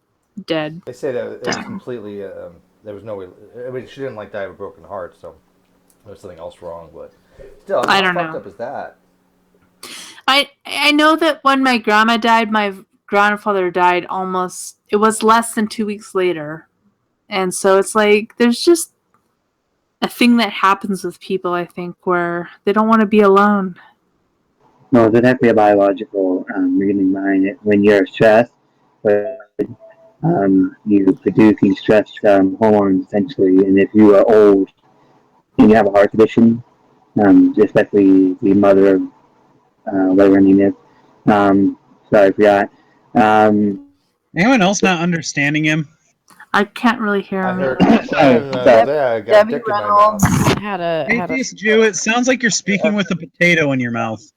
Sorry, I was trying to stop my my animals from crawling over my desk. Anyways, so basically, it's a biological thing. So basically, when you're really stressed, you produce these stress hormones essentially, which often go into the heart.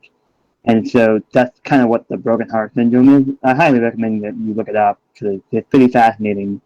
So basically, because she's old and she's really grieving for her daughter, her heart really couldn't take the stress.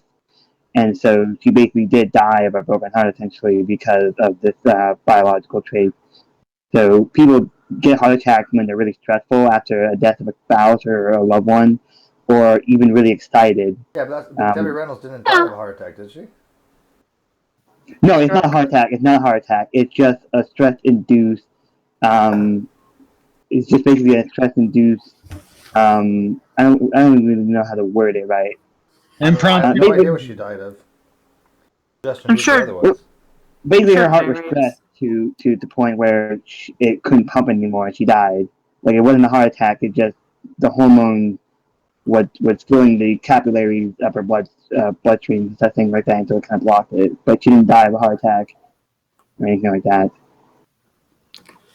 Yeah, I think my grandfather died 13 days after my grandmother. It was a heart attack, but he just, like, we didn't think he should be left alone, but he was like, yeah, I can do it. I'm fine. Don't worry about me. But everybody had jobs to go back to, right? Like, the whole family can't just, like, give up their jobs and go and live with him in a whole other city. Damn right. And so people didn't, and he died. It's like 13 days after my grandmother died, he died. Just done. Game over, man. Game over. Somebody said nothing of value was lost last year except David Bowie. I just want to say that I want to point out another musician that people are overlooking that died, and that is Leonard Cohen. Leonard Cohen was extremely influential as an artist and a writer, and whether or not you enjoyed his vocals, that's a whole nother thing. But as far as him being a genius at lyrics and stuff, I will agree 100% that he is very good at a lot of shit. Maybe not the vocals, but everything else, yeah, he was good. There's a lot of guys that died. Yeah, and then also Alan Rickman, another one that I think was really good, and Gene Wilder. I think there were a lot of decent people that were gone last year. People are like nobody of consequence, but if you enjoy art and music, there's some heavy hitters that did die. Yeah. Gene Wilder, I know. I don't know the other guy. Rickman, you said? Snape from Harry Potter. Oh, I don't know if Harry Potter or anything.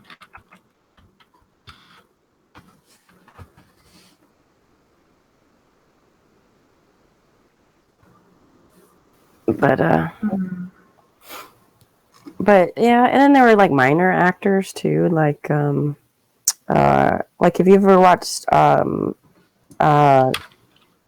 you ever watched Casablanca? So long ago. Yeah, the French woman that stands up and like she's a character in it, and she's singing the French, anthem. She died. Just people that like you've seen in iconic movies that have had pretty big parts as characters. So I mean, I don't know. I guess because I care because I enjoy art, and a movie is part of art, and it's not that Debbie Reynolds is particularly a good person. If you've ever like read anything about Debbie Reynolds' life, her life was a train wreck in some ways. Well, but I think for her, I mean, she was supportive of her daughter, which is something. I mean, to me, like, what, John Glenn and I don't know. I don't know a lot of the guys that died this year. Carrie Fisher and George Michael, obviously. John Glenn. Alan Thicke, I remember a little bit of. Gene Wilder, there's no question. Yeah, that guy, awesome. I don't know a lot of the rest of them, though, I have to say. It's strange who died and who didn't. I mean, like, there's some people you think, wow, you're still alive? Yes, I know who that is. Now that I see his face, I didn't know. I've seen him in a billion shows and movies and didn't know his name. Wow. Didn't know he was dead. That's cool. Well, not cool. It's terrible, but wow.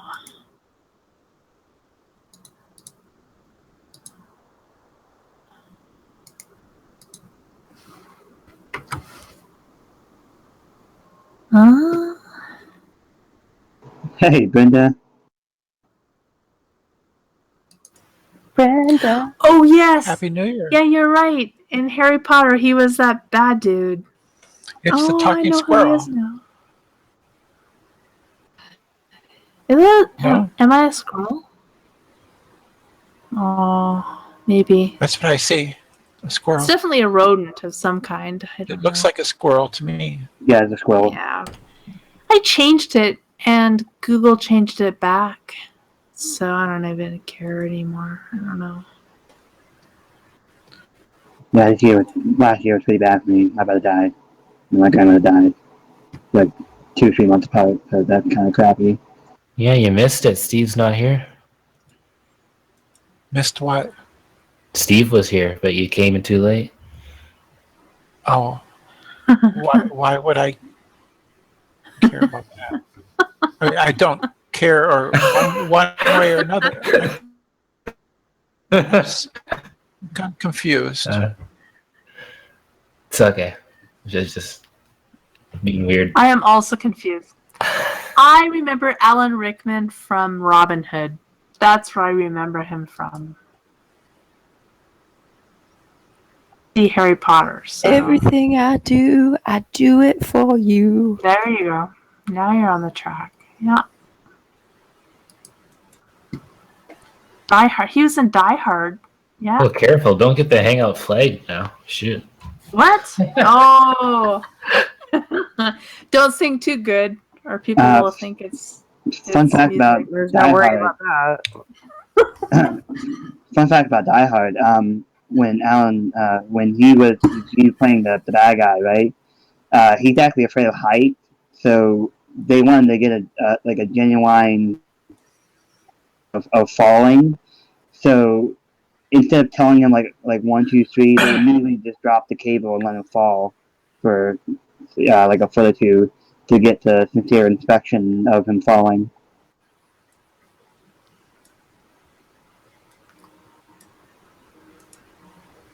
And I just killed the room, so that's nice. What? No, I was waiting for the rest of the story. You said instead of getting him to do 1, 2, 3 falling, and then you just went silent. Oh, I'm sorry. What's my connection? I have a Wi-Fi. They just dropped him, and so if you watch Die Hard, his expression of him falling is real because they didn't tell him when they're dropping the cable, so he's actually freaking out that he's falling. That's cool.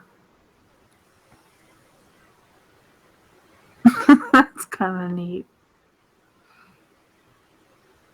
Except I'm sure he was kind of angry about the whole thing, but...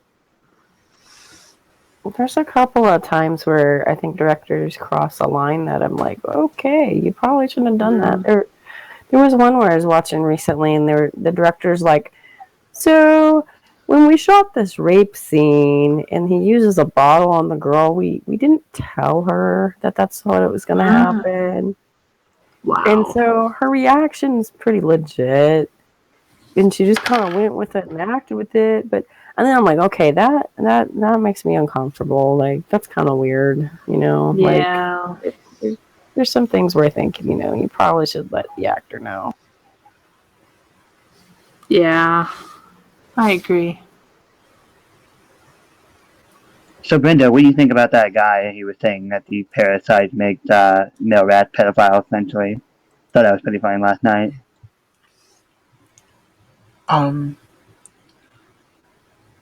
I think he's a bigot. And yeah, I agree. do you know why he said he thought that parasites? Why he made why he made the connection between the that particular parasite and homosexuality? Do you know why he made that connection? I believe when he talked about homosexual men preyed on boys or something like that. And because it makes the rats it infects attracted to feces and urine, and to younger squirrels. So in his mind, his second thought after that is, oh, homosexuals. There must be a connection. Well, and I think that that's startlingly ignorant and stupid.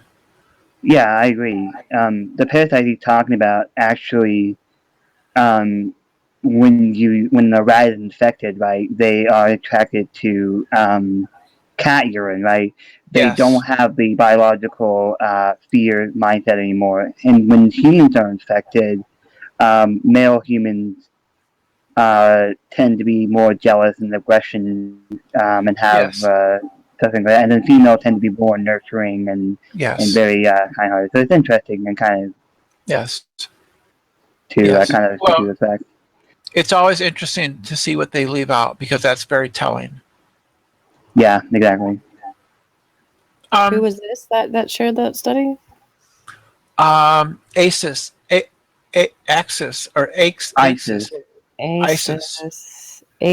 Yeah. Astis. Yes. Astis is a rich boy from SoCal. He lives in a very I don't know, Astis. We need to talk. He lives in a very small world for somebody that has so much opportunity to reach out and learn from other people, and yet he lies by statistics constantly. Yes. Well, it was very interesting to me because I learned an awful lot about the transgender porn industry on the internet, which apparently he knows a great deal about. Really? Apparently. Well, he calls it staring into the abyss. Okay. Yeah, he kind of weird in a way. So, I mean, racist people who are extremely racist, you know, there's a lot of things going on there. One of them is low IQ. Another one is pretty. There's some repressed sexual feelings going on too. he doesn't have a low IQ. He's actually quite smart. I don't think so. Okay. If you look socially stupid, but I can tell you that he will score high on an IQ test.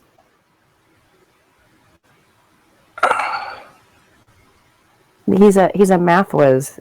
He's a nut in that way, but in other ways he will seem stunted. It's very strange, but I almost would guess he's on an autism scale or something.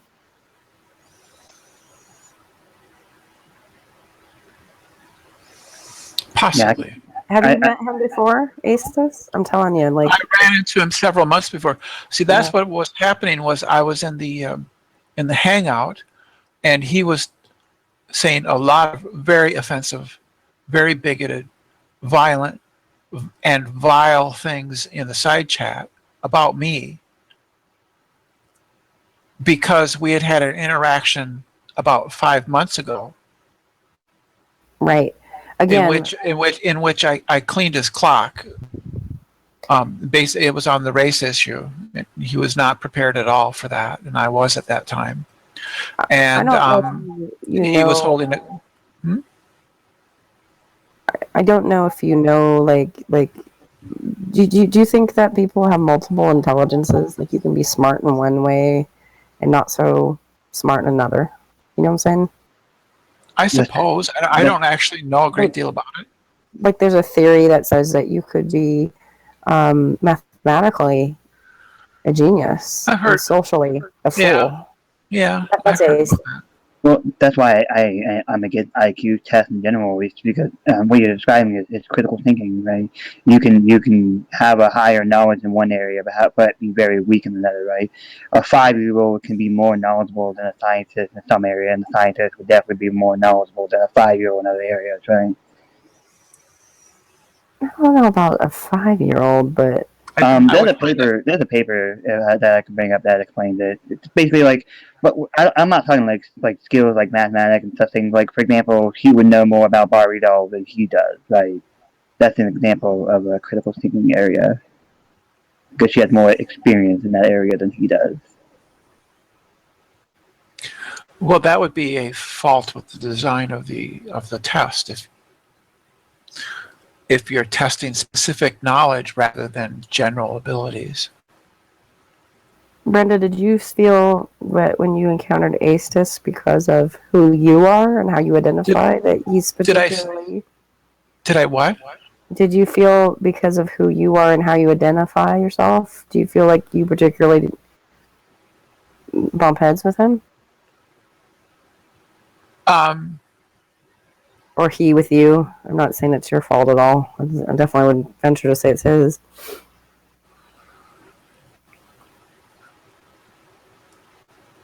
I get very upset when people are racist.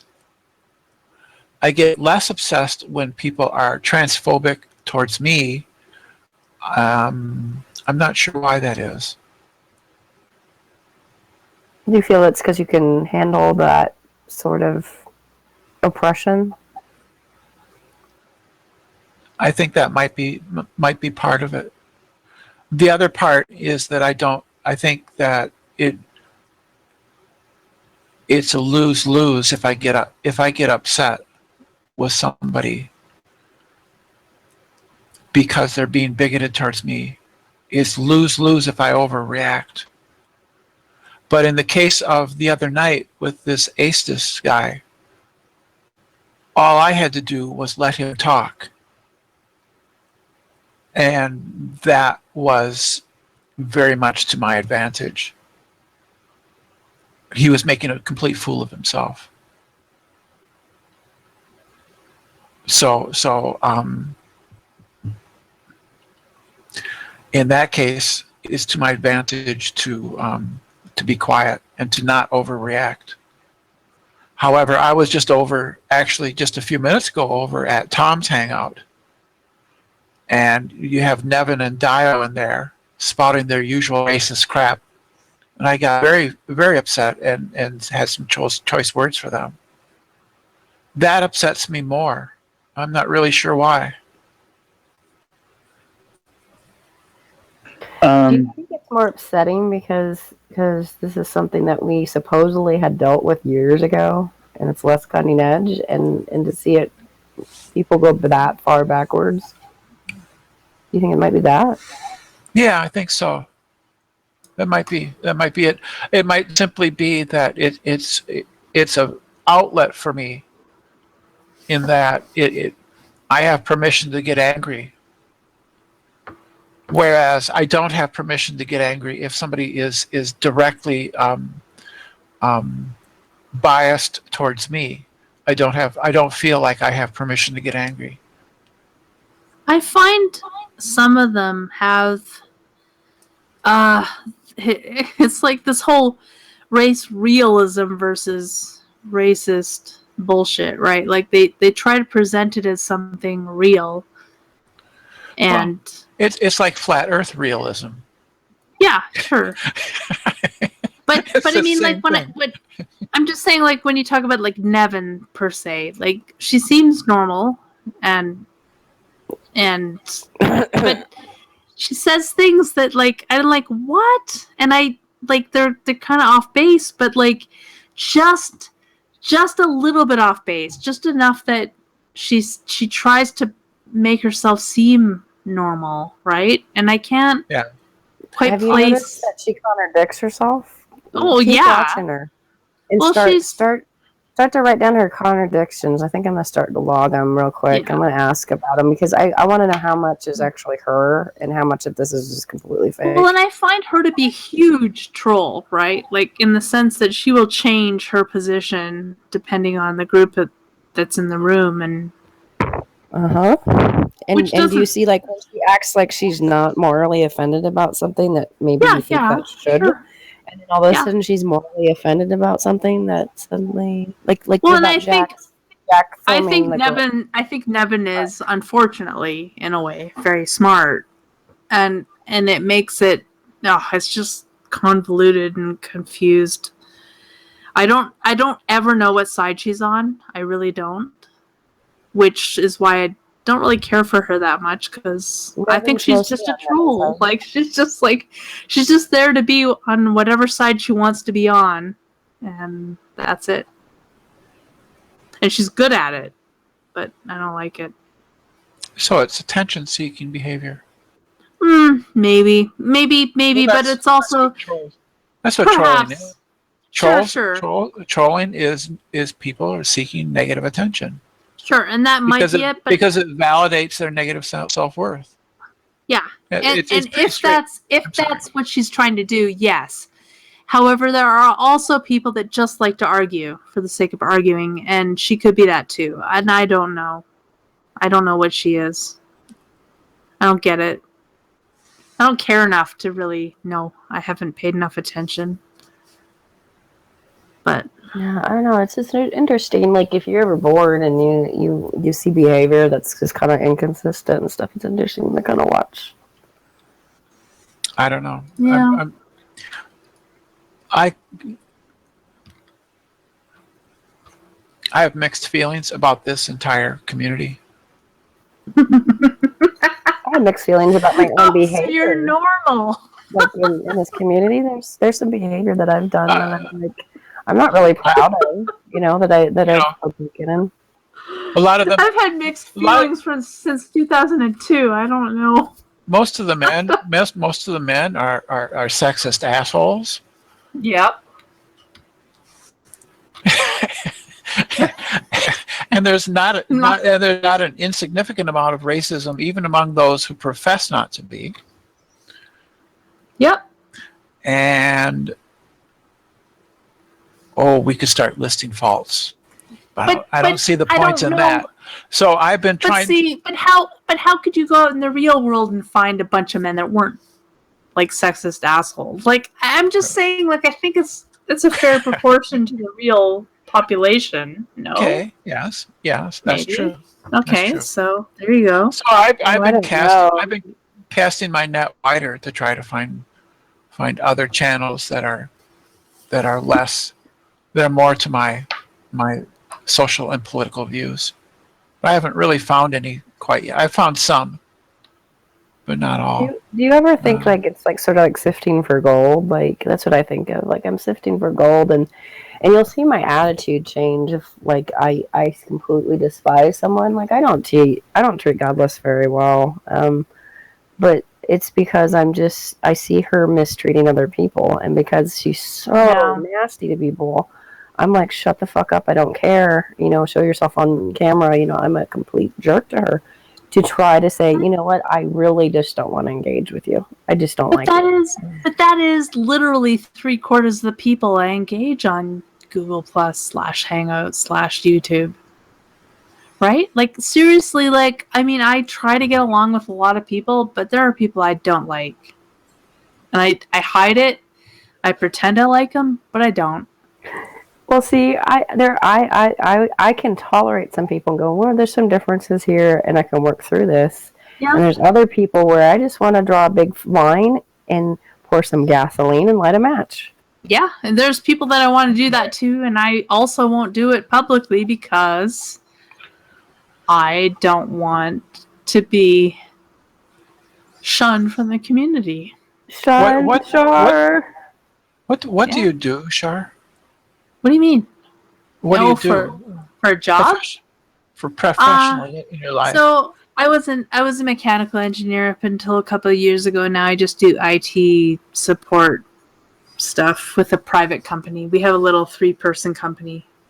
That's it. How do you go from mechanical engineering to IT? It makes a lot more sense. The long story is I used to do more computer stuff with engineering than I did with actual engineering, so I knew computers really well. See, what I like about you is you have such a soft and sweet voice and demeanor, and then you're a hardcore engineer, and I like that. I don't know if you've ever seen Char. She can be a little spitfire in some of the chats. I have been angry. Not that much. I have not been witness to that. I would like to see that. She's like in a comment ninja kind of snarky kind of way, though. Oh, that's true. In comments, I can be bad. I really do. I have to admit, I get really angry a lot of the time. So do I. Hangouts, Google Plus, YouTube. I get angry, and it's so useless, though. It doesn't matter what I say. It's just wasted. I also get mad at my cousins, though, in real life, because they're teaching their kids that the Earth is 7,000 years old. And oh my God. Yeah, and so I get angry at them, and I yell at them, and I try to teach them and their kids that is not the fucking truth. And I almost got in a really huge fight this Christmas over 9/11 not being government bombs in the buildings. It was... Oh my! It was a difficult holiday season for me. Well, you got to take a more subversive role in that. Yeah. And then just to their face, be nice and everything. But then I'll put the little ones to bed here. And then you go back and you read them a story about the geological age of the Earth. Yeah. I don't know. I don't know why. I was gone. Maybe I was in the bathroom. I walked back into the dining room this Christmas, like on Boxing Day. We were having a family dinner, and I heard this guy like, "Oh yeah, you see the poof poof poof on the sides of the buildings, and buildings don't fall that way normally." And I'm like, and I just said to him, I looked him directly in the eye and I was like, "That is exactly how buildings fall." And I'm a mechanical engineer. And I can explain exactly why. Do you want to know why? And he just shut up and left the room. That's good. And I was like, that's good. That's good. This is going to be a huge family fight. I was like, everyone's going to be mad at everyone. This is going to be the worst thing ever. I just couldn't hold it in anymore. I was like, this is... Yeah. I can't do it anymore. Family really gets to me. Oh. Well, you have one. They're also dumb. Yeah, but they're also dumb. It could be worse. Your family could have voted for Trump like mine. Oh. Well, yeah. Everyone I know in my family is Canadian, so that's not a problem. They vote for Trudeau. Actually... Harper? Oh my God. A lot of my family did not vote for Trudeau, and they hate him. And I'm like, fuck you. He's better than Harper, so I don't care. I'm happy. I'm happy enough. I mean, I like as a Canadian, I don't think Canadians can ever be really happy with their government. That's kind of how we are. We're always very critical of any government. Whoever's elected, we're critical. Like it's. However, if anybody should be building a wall, it should be Canada. Well, yeah. And I would also like a big moat with like crocodiles and lava, and I don't even care. Just anything keep Americans out. Just do it. You should also be buying land. American bastard. Yeah. You should be buying land around that future shallow, warm, tropical sea called Hudson Bay. Mm-hmm. Yeah, and it's crazy because we have like a huge influx of whales apparently this year. Like global warming has affected Canada in a huge degree. Like I don't know if Americans feel it like Canada does, but we are feeling it. Like our wildlife is moving south, and they are moving south fast. Weird things are happening. Like the orcas are usually up northern California or like Oregon area, and they've been playing down in San Diego.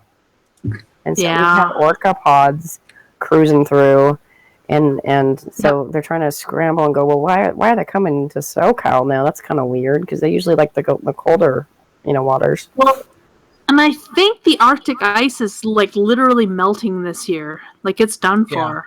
It's just gone. Like that's it. That's the end of the North ice. Like, which that's insane. People should be very frightened of. I live. You know where I live, right? You know where I live, Minnesota. No, where? Yeah, Minnesota. Okay. And so here, today the high was 30 degrees. Mm. Yeah. December 31st in Minnesota, and it's 30 degrees. It shouldn't be. It shouldn't be. No.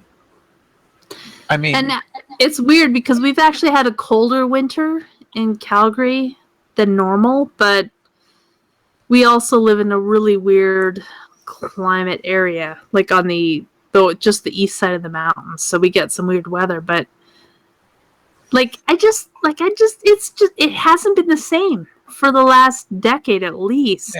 Yeah.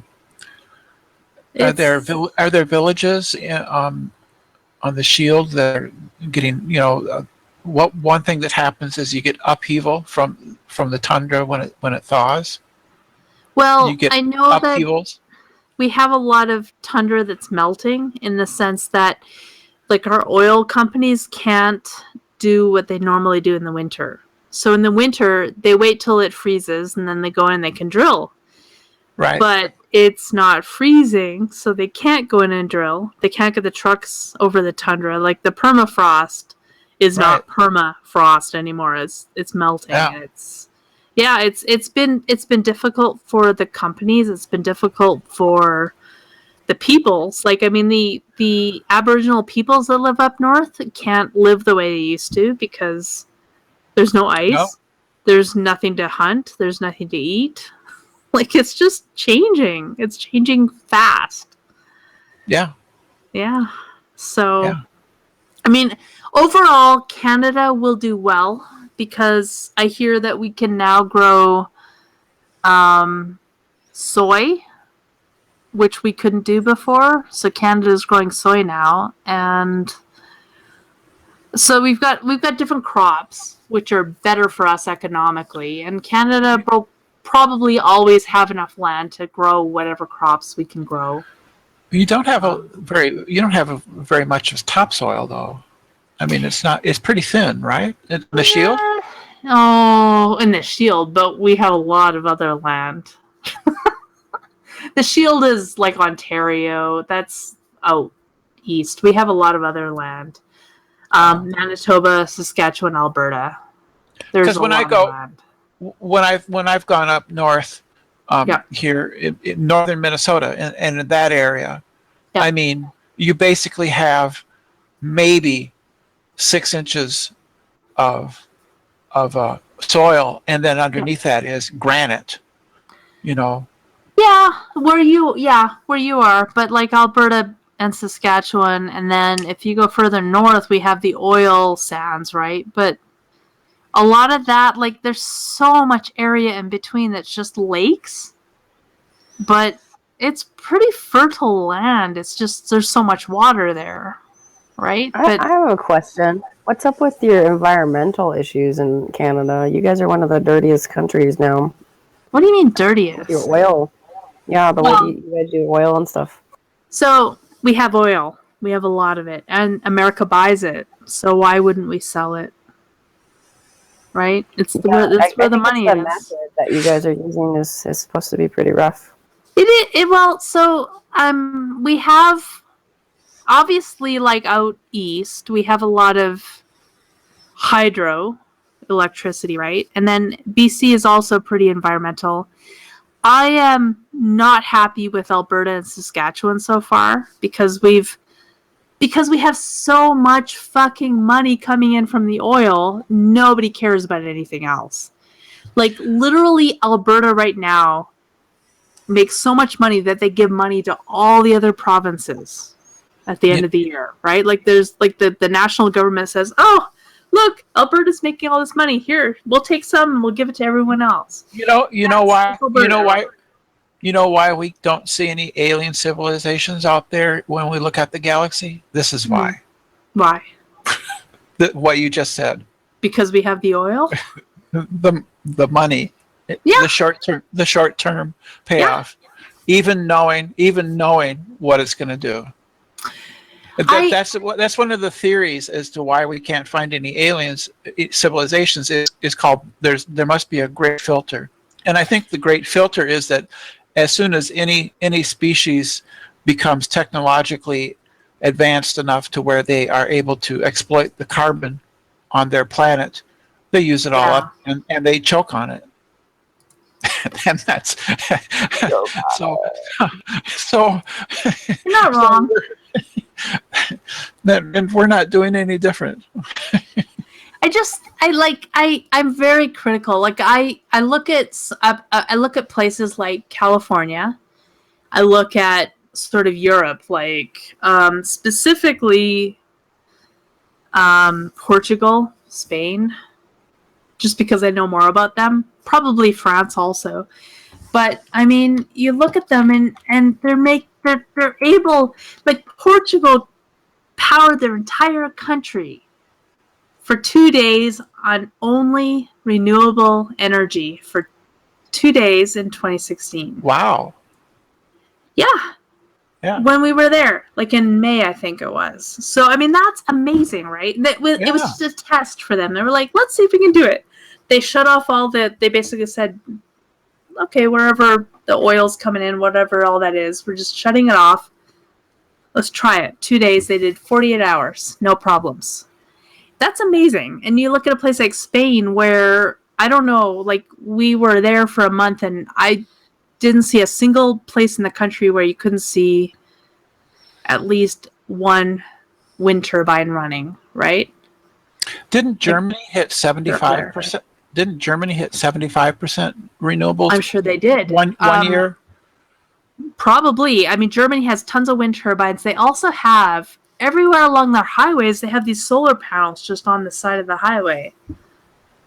Just soaking up solar energy, right? Makes sense to me. It's amazing. There's so many countries. Even, you know what the saddest thing is? Even China right now is trying to do it.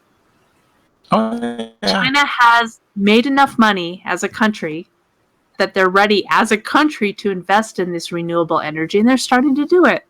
And just think of what a powerhouse, a place like, for instance, Texas would be if they just put solar panels like a cantilevered shade over their interstates and highways. Yeah, just that alone, they could sell that electricity. It would be amazing. Well, and I absolutely love what California's been doing because I think they've been pretty proactive. There's solar panels on my house. Yeah, really? That's awesome. Yeah, no, I mean, just because they'll loan you money, right? They'll give you like a loan, and you can actually take a small loan out, and then you're feeding back into the grid. They make you feed it back into the grid, but still you find out that you're like paying, even though you're paying off your solar panels, you're paying far less than you would on your electric bill. That's I don't know what we would do here in Minnesota because we don't have a lot of cloudless days, simply because of our location and the weather patterns. We don't have a great many cloud. I'm not sure. I'm sure somebody's already done the studies long before. I'm not sure how profitable it would be to have solar power here. Certainly passive solar power. Yeah. I mean, possibly geothermal, I suppose, and wind. Maybe you might have that. So we have, like, where I live in Alberta, close to Calgary-ish area, that whole area is very sunny. Like, most of the days of the year we have sun. And we have a whole community outside of the city that is called Drake Landing. And so what they did is they built all the houses the same, and they all have garages. And they're all built the same. Every garage has solar panels on the roof, and all of that feeds into heat in groundwater, like quite a bit below the community. And they said it would take about a decade for that groundwater to heat up, but then once it would heat the homes. It took only 7 years, I think, and it's already working. Oh, wow. So it's like a heat storage. Yes, exactly. And so because there's so much sun, like from I'd say probably April through October kind of thing, like that's kind of when you get your sun. And then it kind of shuts off. In the winter, there's not much. But how do they pull the for that time? How do they pull the heat back out? Just so all they do, and it's kind of cool. All they do is they use the solar to heat water, like literally just water, I think, on the roof panels on the garages, and that gets pumped back down into the ground, and then that groundwater is used to heat the homes. So it's kind of like they do it in Iceland. It's just like a heat.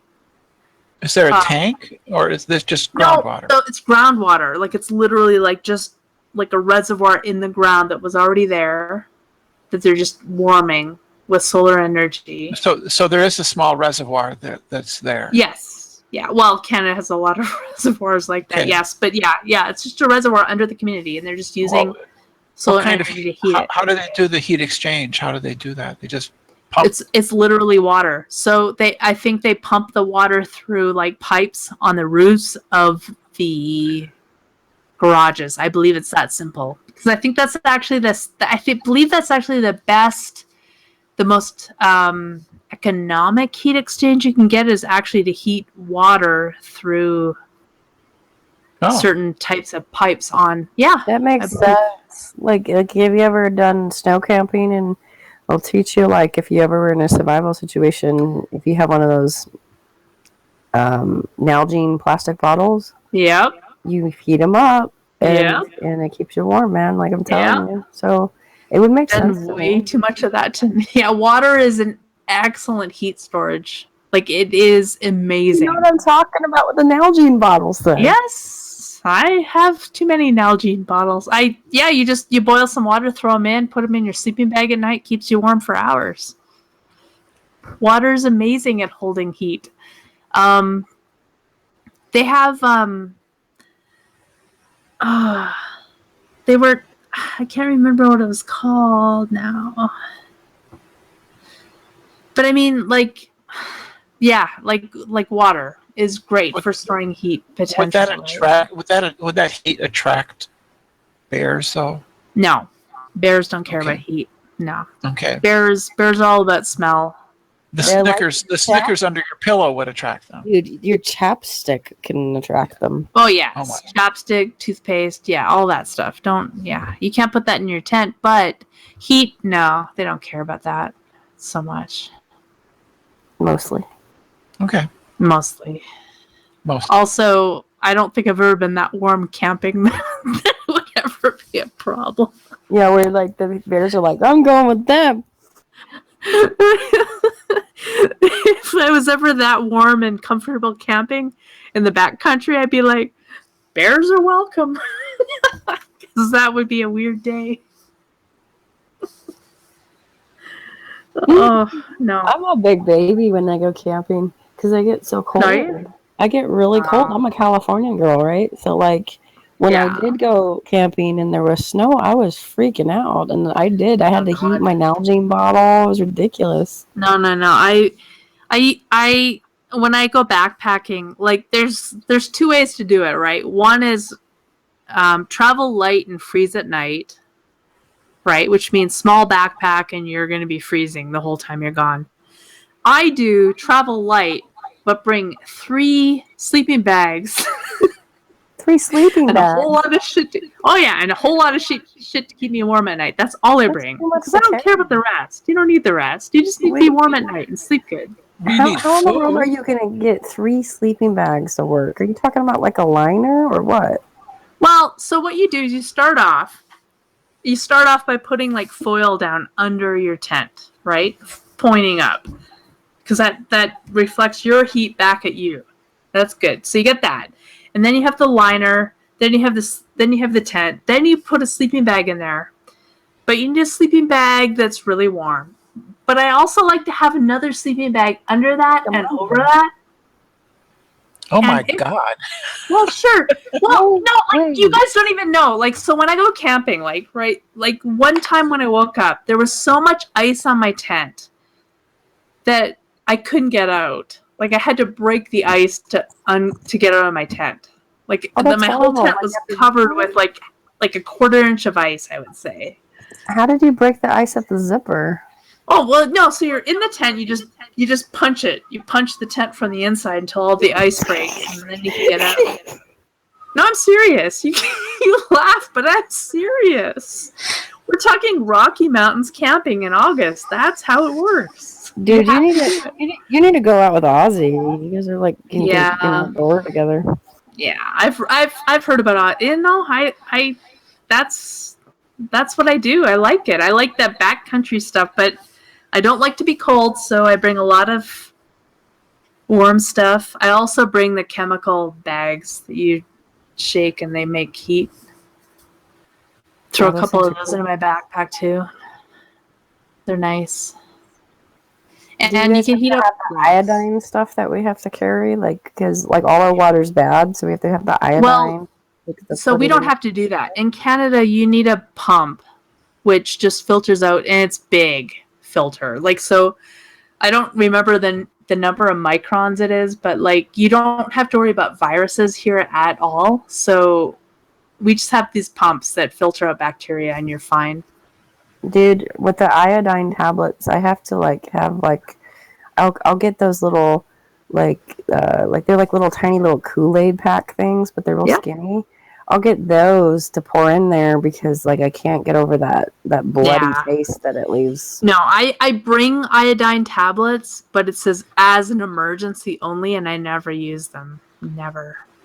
We just filter the water with a pump because our Rocky Mountain water is amazing. Like I've been camping with people that just drink it right out of the river, no issues. I'm a little more scared than that, but most people aren't. Well, from a mountain stream, there wouldn't be a great deal in there. Exactly. Yeah, the higher you are, it'd be just runoff. It'd just be runoff. Yeah. But there are fish, there are beavers, there are other wildlife in the area. So, well, if you're drinking out of a stream and you accidentally swallow a beaver, then I don't know. Well, it's like beaver poo. It's literally called beaver fever here because the beavers, if they poop in it and you drink it, you can get sick. But it's rare and it is literally bacterial. So, Char has dysentery. Yeah, that hasn't happened to me yet, but but like the pumps we have, like literally you buy them, they're like $60. You like throw it in the water, you go pump, pump, pump, pump, pump, pump, pump, and like two minutes later you have like a liter of water you can drink. It's no problem. Or a big penis. Yeah. Yeah, I can't stand the iodine tablets. I've used them one time just as an experiment, and otherwise, I just carry them as an emergency only. But to be fair, I probably could just drink the water right out of the stream and I'd be fine. Probably. Because you're a real mountain woman. Not really. Maybe. I don't know. I like to go backpacking. I went backpacking a couple years ago. I injured myself pretty bad. Really? Like I messed up my hip. Yeah. Oh. It was ridiculous. I was telling my legs to walk and they wouldn't walk. Like they're just like, no, we're not walking anymore. How far was it? You went far? It wasn't far at all. Or, like it wasn't that bad. Like it was. Oh. I don't know the mileage. Yeah. On that one. It wasn't that bad, but I just got jacked. So I don't know how long it was ago. It was it's been at least 10 years probably. My husband and I did the West Coast Trail in BC, which is pretty amazing. and it's kind of it's known worldwide, I think. Like if you just Googled West Coast Trail, you'd know it. But so I think it was 78 kilometers, I think, the whole thing. And it was, you can do it in 4 days, but we did in 7 because we just took our time. But it was really difficult. I have to say, like, it was more difficult than I thought it would be. The trail was extremely wet and muddy and slippery, and it rained a lot.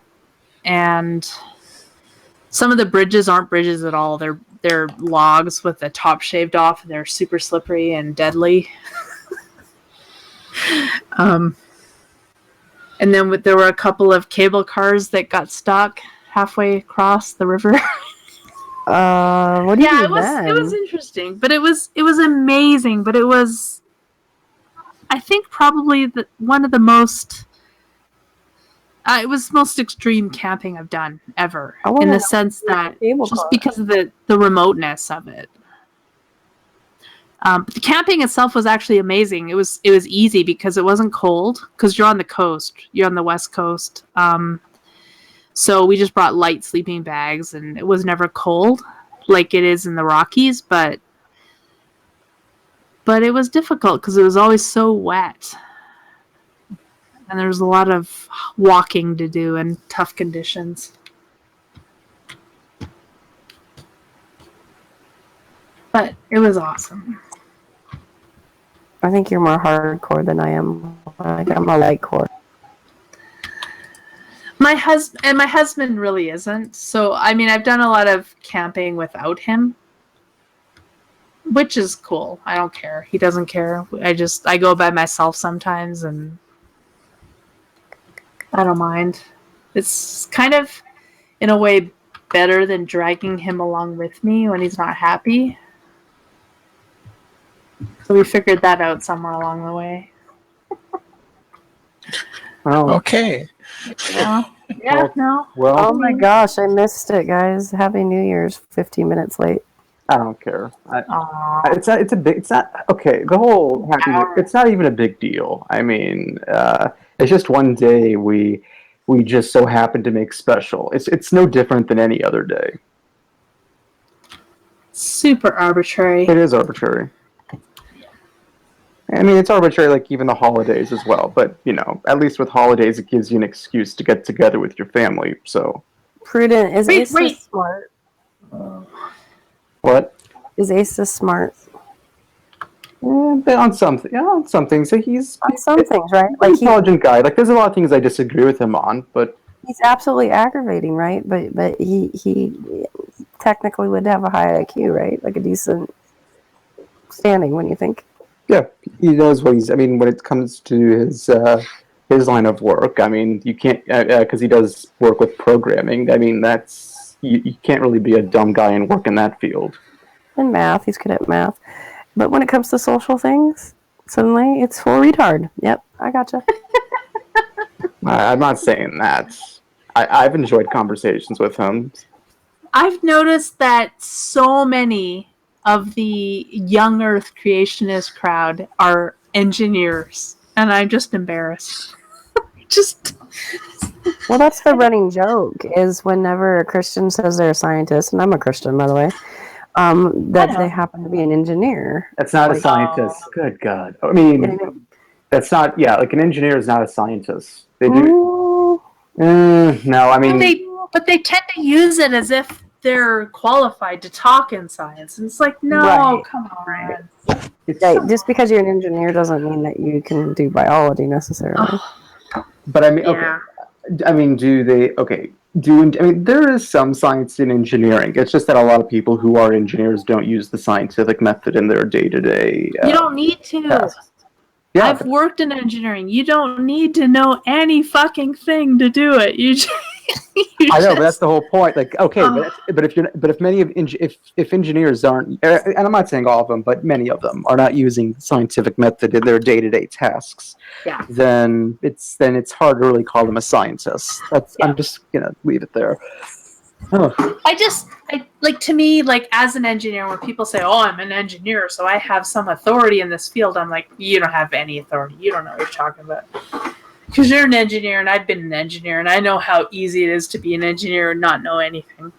So you have to obviously know engineering. Well, which is why at Christmas I almost got into trouble when people are like, 9/11 buildings don't fall that way, and I'm like, that's exactly how buildings fucking fall, you idiot. I argue with back when I went to school, I would do that every 9/11 anniversary. There were always these assholes who had a booth, always wanted to promote the 9/11 truth or conspiracy. I was always that asshole that just went up to the booth and said, "Hey, I'd like to talk to you about this," and explain why you're so full of shit. After about the third time, like eventually it was like, "Oh fuck, this guy again." Yeah, that was the response. Because I was always so sneaky. I would always do this thing where if I needed a refresher, I would just watch a bunch of videos that explained like why the 9/11 truth conspiracy is a bunch of BS, and they would usually and they do a good job explaining it. Actually, I probably have to watch those videos again just to get the refresher, because like I can go into better detail about why a lot of their claims are wrong. What makes you guys angriest, everyone? Like, I get angry too, and I think it's interesting what makes people angry. Like the 9/11 truther thing? Well, like, yeah, do truthers make you angry? Like, in this community? No, I think the racism makes me the angriest. Yeah, that one. I think it does. Because I can handle flat earthers. It doesn't. I went in. I spent actually a fair amount of time in the flat Earth debates channel, and I can handle them just fine. And did my best to explain things calmly and carefully. It didn't seem to bother me. I mean, creationists don't bother me quite so much. Okay, okay, racism disgusts me, but maybe this is just a thing with me. It disgusts me, but I don't lose my top over it. I don't know why. Like I can usually white and you don't have to deal with it. I can keep a cool head and fuck off. Hey! There are people. I mean, I've talked to people who are racist towards whites. So I mean, and you can be racist towards whites. Yeah, you can. I'm not somebody that says you can't be racist towards whites, but yeah, I remember having a conversation with some asshole on Twitter. But you'll probably not claim that he was a job because you're white. Wait. Who quite literally said that he was superior to me because he didn't require sunscreen. I mean, I heard that joke. He was trolling. I've heard that joke that white people are underdone and black people are burnt and Mexicans are just right. I've had a Mexican tell me that before. Wow. I don't think that's racist. You don't think it's racist to say you're just right, but other people are burnt? No, I don't. I think that's just a joke. It's just. I mean, I hate to. I mean, I'll say it. I mean, I have a thing for Hispanic women. You know, I don't. I like skin tone to be a little dark, but not too dark. Ooh. Okay. Large black eyes. I think the thing that bothers me the most is when family believes stupid shit.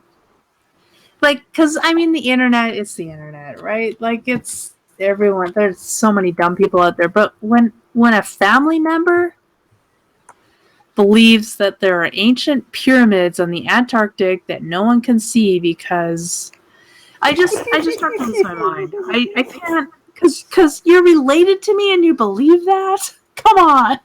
How about this? How about this? My brother swears up and down that I grew up on a 40-acre farm. Mm-hmm. And my brother, when he was in high school, I think, maybe junior high, swears up and down that he was out in the back one night and he saw a UFO. And it wasn't just a light in the sky. It was like about 300 feet up in the air, clear as day. And it was an oblong, and it was not of this world. And he swears up and down to me, I never saw it. He's my brother. I care about it. And I can't believe it. Well, sure. I can't believe it. But he, and he swears, and I asked him, were you high? I mean, you were 16. You know what makes it even more difficult to believe is that I saw something like that too. But I also know, like years after the fact, that I was influenced by stupid things. It was mental states. It was corroboration by other witnesses. It was like there's so many other reasons to think that it happened, right? I realize that now. But I thought I saw a UFO. I thought I saw crazy shit. I thought I saw I thought I saw like a demon coming through the river at me once. Right? Because I was with people that thought that was what was happening. And so when I hear people say that, I get it. Like, I have sympathy for it because I understand the mental state that you're in, the situation you were in. I get it. But you're right. It's really hard. I want to hear about the Demon River thing. Yeah. Oh. No, it was just like we were like doing some sort of like scavenger hunt at night at some Bible camp thing, and like there was a river and there was like a wall, there was like a light in the, it looked like, I'm gonna say this, it looked like there was a light in the river coming at us, and then it just popped away and went to the other side of the river. But I mean, at the time, everyone's screaming, "Oh my God, do you see that light? Do you see that light?" And yeah, I'm pretty sure there was a flashlight, probably like reflecting off the river. Like I can't say. Right now, looking back, I realize how weak it was. But at the time, you get so into it, right? Suggestibility, yeah. And that's the thing, right? Because people are like, "Oh my God, do you see that?" And so you make more of it out of it than it really is. And there have been mass hallucinations. There have been, and not a small number of them down through history, where you've had large groups of people who all swear they see the same thing, and it's pretty clear that they didn't. It was just a It was just a suggestion. It was just something that sort of a collective hallucination. Oh, I mean, that's the same thing happens like with the Kennedy assassination. Like, it's one of the things that a lot of the Kennedy assassination conspiracy theorists talk about. How, well, there was a bunch of people who smelled gunfire, they smelled gunpowder, so it obviously must have happened. Yeah. I think a lot of that has to do with the misinformation effect, which is when you exaggerate something and you get other people to believe it. So you can, and what happens? It means that memories are not static. If I'm with you and I say, "Hey, I think I smell something," you say, "Well, I don't think I smell it," and I said, "You really don't smell it? I totally smell it. How do you not smell it?" Then, of course, people rationalize what they remember, and then at some point, you might, if you're persuasive, you can convince your friend to say, "Maybe I did smell that thing," even though they really didn't. But memories are not static.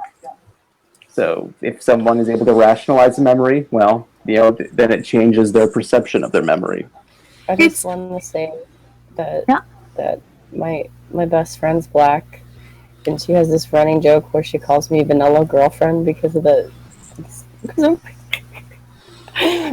Orange is the New Black. She's like chocolate and vanilla swirl. So she's like Happy New Year, VG, and I'm like, VG, oh, Vanilla Girlfriend, got it. Yeah.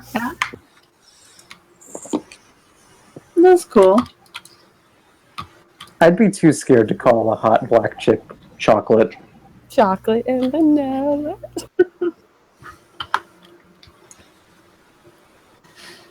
I don't know, it's just weird because looking back, like if I try to be really, what's the word? Like, what's the opposite of biased? Like, really, if I try to be really fair, yeah, but objective. Like if I try to look back at it very objectively, I know that I was influenced by so many other things. Like, I just know that, right? And I wish I could do it all again and sort of do it more objectively, but I was a kid. So how would I do that? I don't know. It'd be great, though. It would be really cool to do it all again with a different idea, with a different perspective.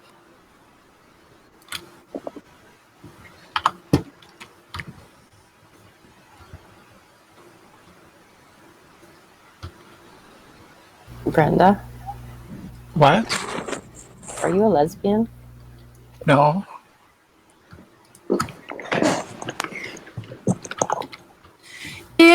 Wait, you're not a lesbian. I accept that, but would someone like Matt Slick think you were a lesbian?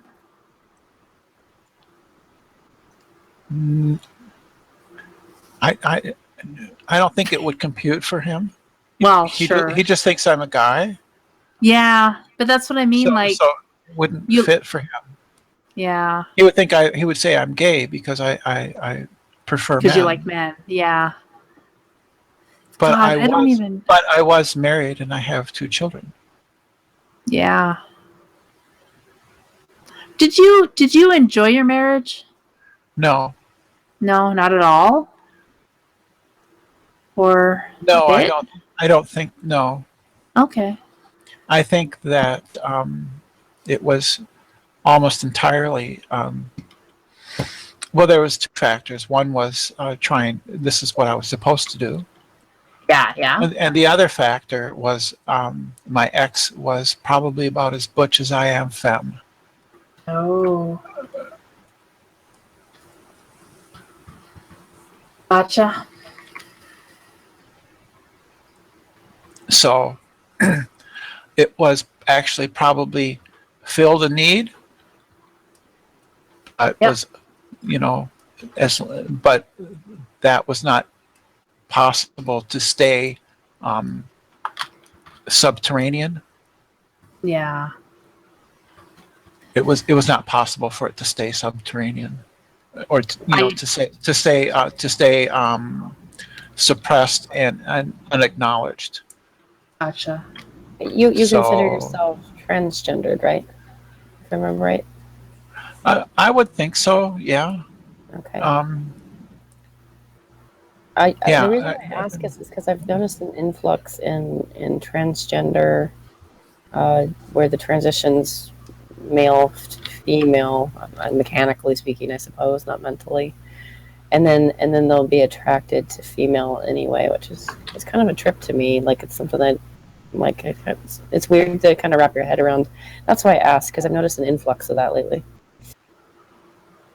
I don't know the details about that, about the numbers, but it's not been unusual. I've certainly been aware of the trans community, at least in my state. Not lately, but certainly in the past, I was fully aware of a lot of the different people. I think that's so it was different. There was it was some people are and some people aren't. I think that's why I think it's on a different. If you were to look at a sliding scale of gender identity and a sliding scale of attraction, I put them on 2 different scales. I wouldn't actually put them on the scale, but a lot of people. Yes, I would say who you're attracted to is and I can't really give a good explanation for why my preference apparently changed, if that's what you would say. Did your preference actually change? I'm not really sure. Thinking back on it now, I think that my behavior changed. Of course, yeah. I think that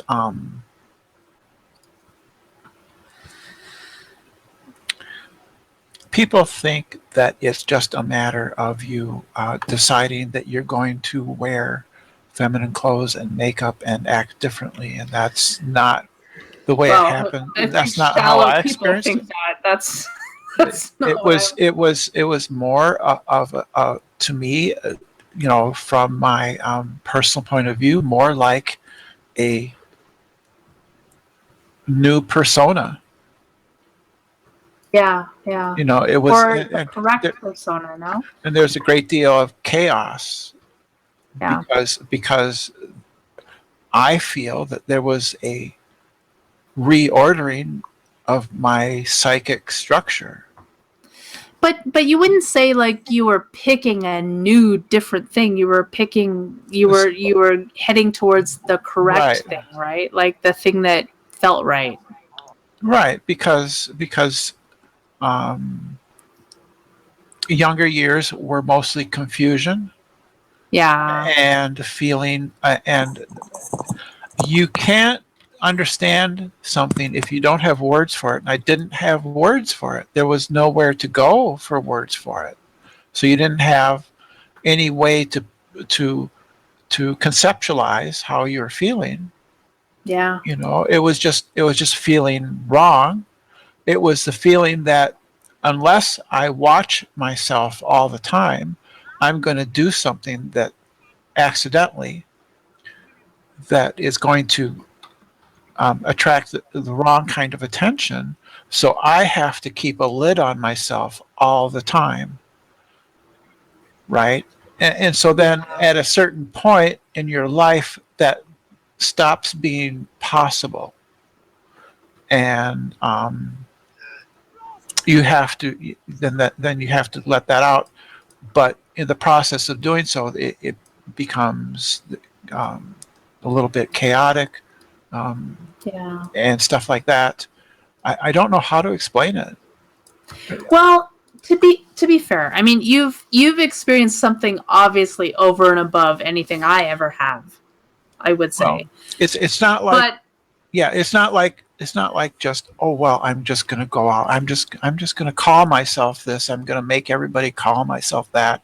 I'm going to wear clothes that are different now, and I'm going to change my name. Those were all superficial. That was all superficial, and that all came much later than the actual psychological work, which I did with therapists and in group therapy. Sure. No, I'm just saying that I think in small, like very minuscule degrees, everybody experiences a bit of that, right? When they go from like a teenager living in their parents' home to an adult, right? Like there's always that breakout, right? So we get just a tiny taste. And then there are people and I would say like being an atheist coming from a very traditional evangelical Christian family, like from many sides, all the sides. I am the weird one. I find that a little difficult too, but at the same time, still not so bad, right? And then when I contemplate that having to do something like, so I think my brother-in-law, my first brother-in-law, my sister's first husband, I think was gay. And he came from a very traditional family as well, and still to this day hasn't really come out, if that makes sense. But like sex never happened with my sister, right? And then they got divorced, and he's been living on his own ever since. And so we think he's gay, and I feel really bad for him because I feel like he could be so much happier if he could just admit it and come out and be gay and be happy. And so I see so much of it just in my very close personal life. I see so much of it, this turmoil that just isn't ever addressed. And that is aggravating to me. Well, it's destructive. It's destructive to your personality to suppress parts. As I understand it, psychologists will tell you there are parts of your core personality, then there are parts of your personality that are more peripheral and not part of your core identity. And your gender identity is part of your core personality. I would think sexual orientation would be pretty close to being part of your core identity. What's tough? I'm not sure that religious affiliation would be, though. I think what's tough with people that are in religious situations, if they think maybe they're homosexual or maybe they're having feelings that they're not, their hardware, the software isn't matching up with their hardware, so to speak. Mm-hmm. Depending on, there are two different situations, by the way, but I mean, like situations that typically aren't well received, like in an evangelical setting. I think what's hard is oftentimes you have to make the choice between you know, do you keep your family unit intact, you know, and, you know, submit to whatever they, you know, command of you, or do you go out and be like, you know, I'm going to go just forge my own way and do my own thing, you know? And, That's pretty hard for people to do. Both of them are psychological strain, both of them. I mean, because we aren't just individuals. You know. I get really frustrated with the whole gender, what do you call it, gender division, I guess, in general, and actually it aggravates me to no end that there are physiological differences between men and women. Why? That's just dumb to me. Like, why? Well, I mean, it makes sense evolutionarily speaking. Yeah, the female needs to carry the pregnancy to term. I mean, But does it? Because there are other species where the male does it. So, fuck that. Yeah, but come on, like okay, but just because it's a different species, that doesn't mean we have to break away from our norms. No. But I'm just saying, like, there's no higher reason for it. I mean, I get it. In terms of evolution, it makes sense. It just is how it is, and fuck us all. We're stuck with it. I think we should be somewhat grateful, because if you look around at sexual reproduction in the animal world, I mean, good God. Yeah, we're actually really lucky that way. No, you're right. I agree. It would suck to be a bed bug, a female bed bug, or something like that. Yeah. I mean, no, I agree. Have you seen the parts of hyenas? They're pretty terrifying. There's so much terror. But then I look at the lesbian lizards and I think, who needs a man? There you go.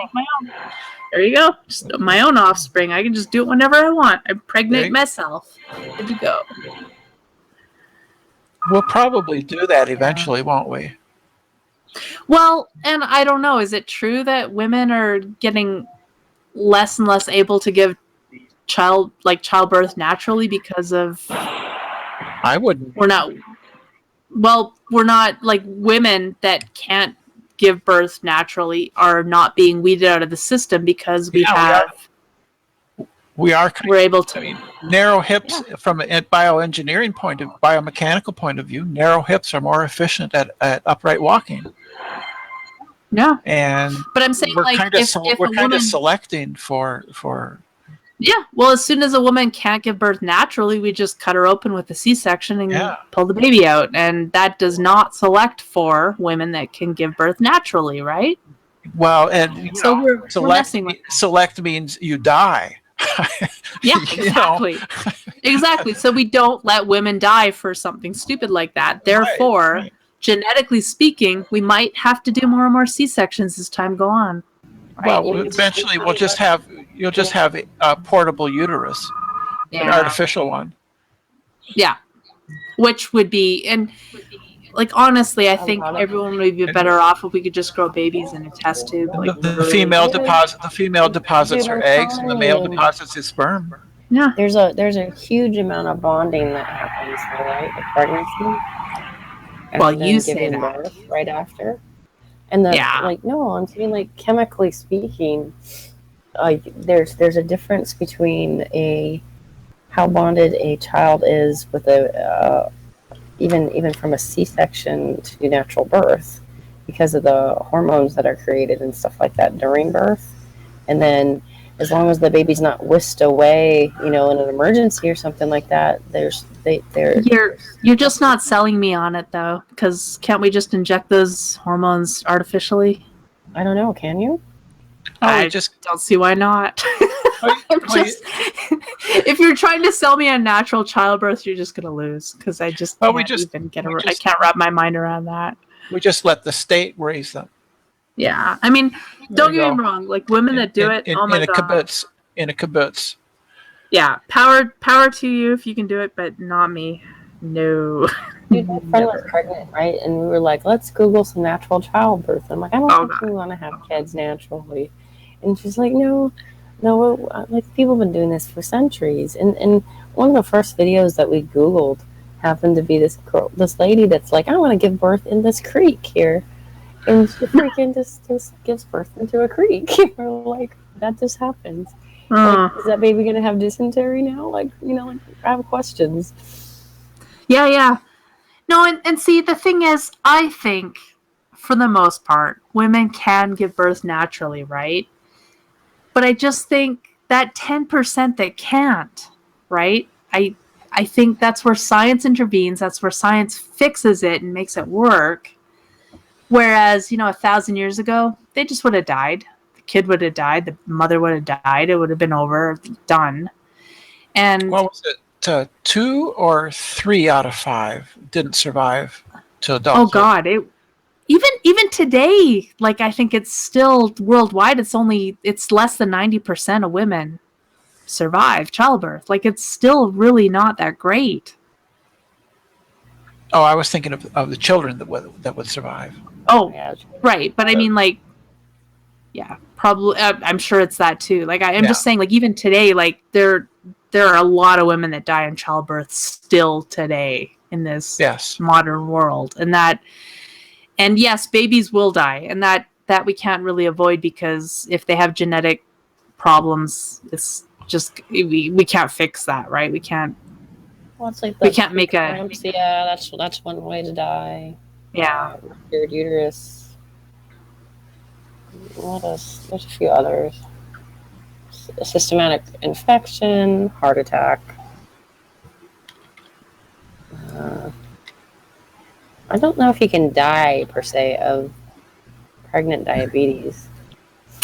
That's a good question. I don't know about that one. I know when I was I was in Nepal, what was it, 10 years ago, and I remember one of the things I learned about a lot when I was there was the medical system and how far it had advanced in just a decade, and their death rate on women giving birth had dropped. Like it was something stupid, like 35% of women were dying in childbirth, like up until the year 2000, and then like that's insane to me. Like, yeah, so that means like only 65% survived. Yeah, I mean that's getting close to 50-50. Right, because we're talking about rural areas where there's no doctors, no professionals, nothing, no care whatsoever, right? And it was something like 95% of women were surviving 10 years later because they had brought in some medical systems or something. I was just like, wow, like that's just like a huge, like in 10 years, they've just like tripled their survival rate or something. Like it was insane to me. They still have a king and queen, don't they, in Nepal? They have what would you call a monarchy, but they're not really important. No, okay. So it's probably just a military dictatorship then. Well, the problem with Nepal is they flip so often. It's kind of like the Democratic Republican thing in the U.S., except it's like from like real government to like anarchy. Like they flip back and forth. So I don't actually even know what they are right now at the moment.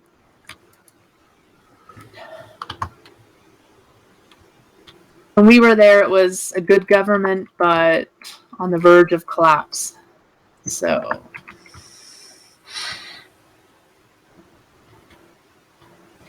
but they do have a much better, even with the bad governments in place, Nepal is definitely doing better medically speaking. They've got a lot of increased awareness and I don't know. Yeah.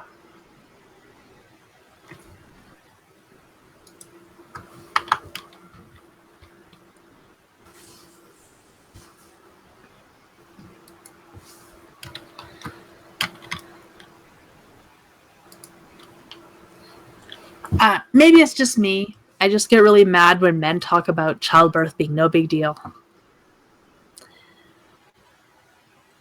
Because I want to punch them in the face and say, women die, fucktards. I mean, not all the time. Most of the time it's okay. But I mean, it's not no big deal. Sometimes it is a huge fucking deal. And if people would get that through their thick skulls.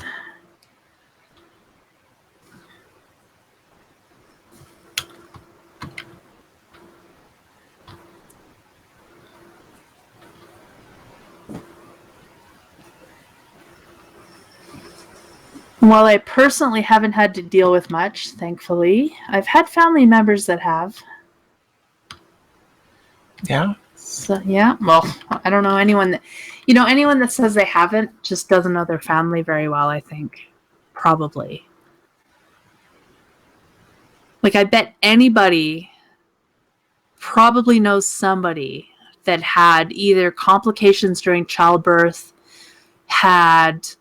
or I'm sure everybody knows at least one or two people that has had a miscarriage.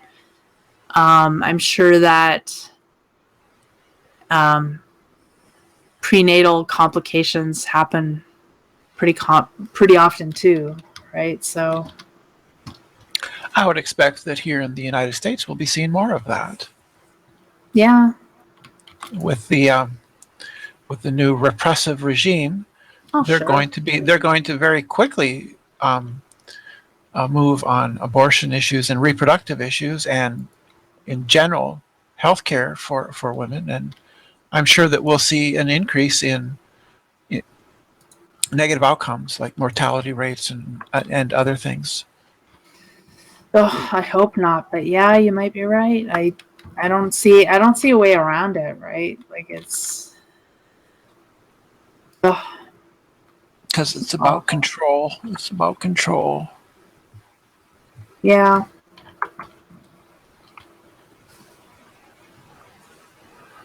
You just have to have that. And I've seen, like, how you see all the positive, like, commercials about, like, how my mom could have aborted me, but look at me, I'm an NFL All-Star, right? That was the Tim Tebow commercial. Yeah, there you go. Right? But I also know I was good friends with a guy that had 2 children that had brain bleeds when they were born. They were told, I don't know, like, it was probably, I think she was 5 or 6 months pregnant, and they told her it's not going to go well, right? 'Cause she had twins, and they said it's just not looking good. And so they did what they could to mitigate, right? But both the babies didn't come out well. One of them turned out okay, but the other one died. I think she was 8 years old when she finally died, but never lived a normal life. Like, had to be fed every single day, right? 3 times a day until the day she died at 8 years old. And so part of me thinks, is that good or is that bad? Or is that something you should have not allowed to happen? Or I would never make the decision. I don't know. But I just think, like, when you look at the commercials where I could have been aborted, but look at me, like, well, yeah, well, this other kid could have been aborted too, but look at her, right? And so I just think it's silly to draw conclusions about anything in that regard, because there's good and bad on both sides. You can't draw conclusions from a single anecdote. Of course. Exactly. And that's what that kind of commercial is asking you to do. They're saying, here's this one data point, draw a conclusion from it. Yeah. Wee, look at me. I can draw this conclusion. I can say that life is valuable. That most of us, most human beings, usually care about life. And I have, in my observation, watching friends who have had abortions, nobody's enjoyed that. Yeah. Nobody that I know has been like, well, that was the best decision I ever made in my life. I'd want to do that again. Well, but I've also known people that have had abortions and have said they were glad they did it. So. Yeah, but does that mean that that is an enjoyable choice? Like, ooh. No, but is being pregnant unexpectedly an enjoyable choice? No, but I will say this, that most of us have some sort of feeling in us, most of us, that pregnancy is something to be taken seriously. And sure, absolutely. Yeah, I don't know anyone that wouldn't. I know some. Well, marginally, by default, pro-choicer, only because I don't want women who are desperate enough to have an abortion, suffer and die. And I do think that there are some very extreme, rare occasions where an abortion might be a kinder solution than letting a baby suffer and die. Yeah. Well, and if the mother's health is at risk, I'm not going to lie. I think a woman that has been alive for 20, 30 years has more importance than a fetus that is literally a glob of cells. Right? Like, I really do. I really think somebody that has a family and connections and a life and a job and whatever else she has, I don't think she should give up her life for something that isn't much, right? If there's because quite often, like, so in one case, like I have a cousin that had an abortion because I think she wasn't showing yet. She was less than 3 months. I don't know, maybe 2 months at best. But they basically said, your baby is probably going to die. But if you don't abort, it's also going to be a health risk to you as well. And so she did. She just aborted it and had another one after that. And I don't judge her for that because I don't know. I think if you're going to do it at 2 months, that's the time to do it, right? Before it's and I'm glad I've never had to make that decision myself. Then there was the case of the abortion case that was fairly recent in Ireland. Oh God, yeah. Or was it Scotland? That was horrible. Yes, it was Ireland. Yeah. Yeah. Oh yeah, because the baby was already actually dead, and she died, and they wouldn't abort. They wouldn't abort it.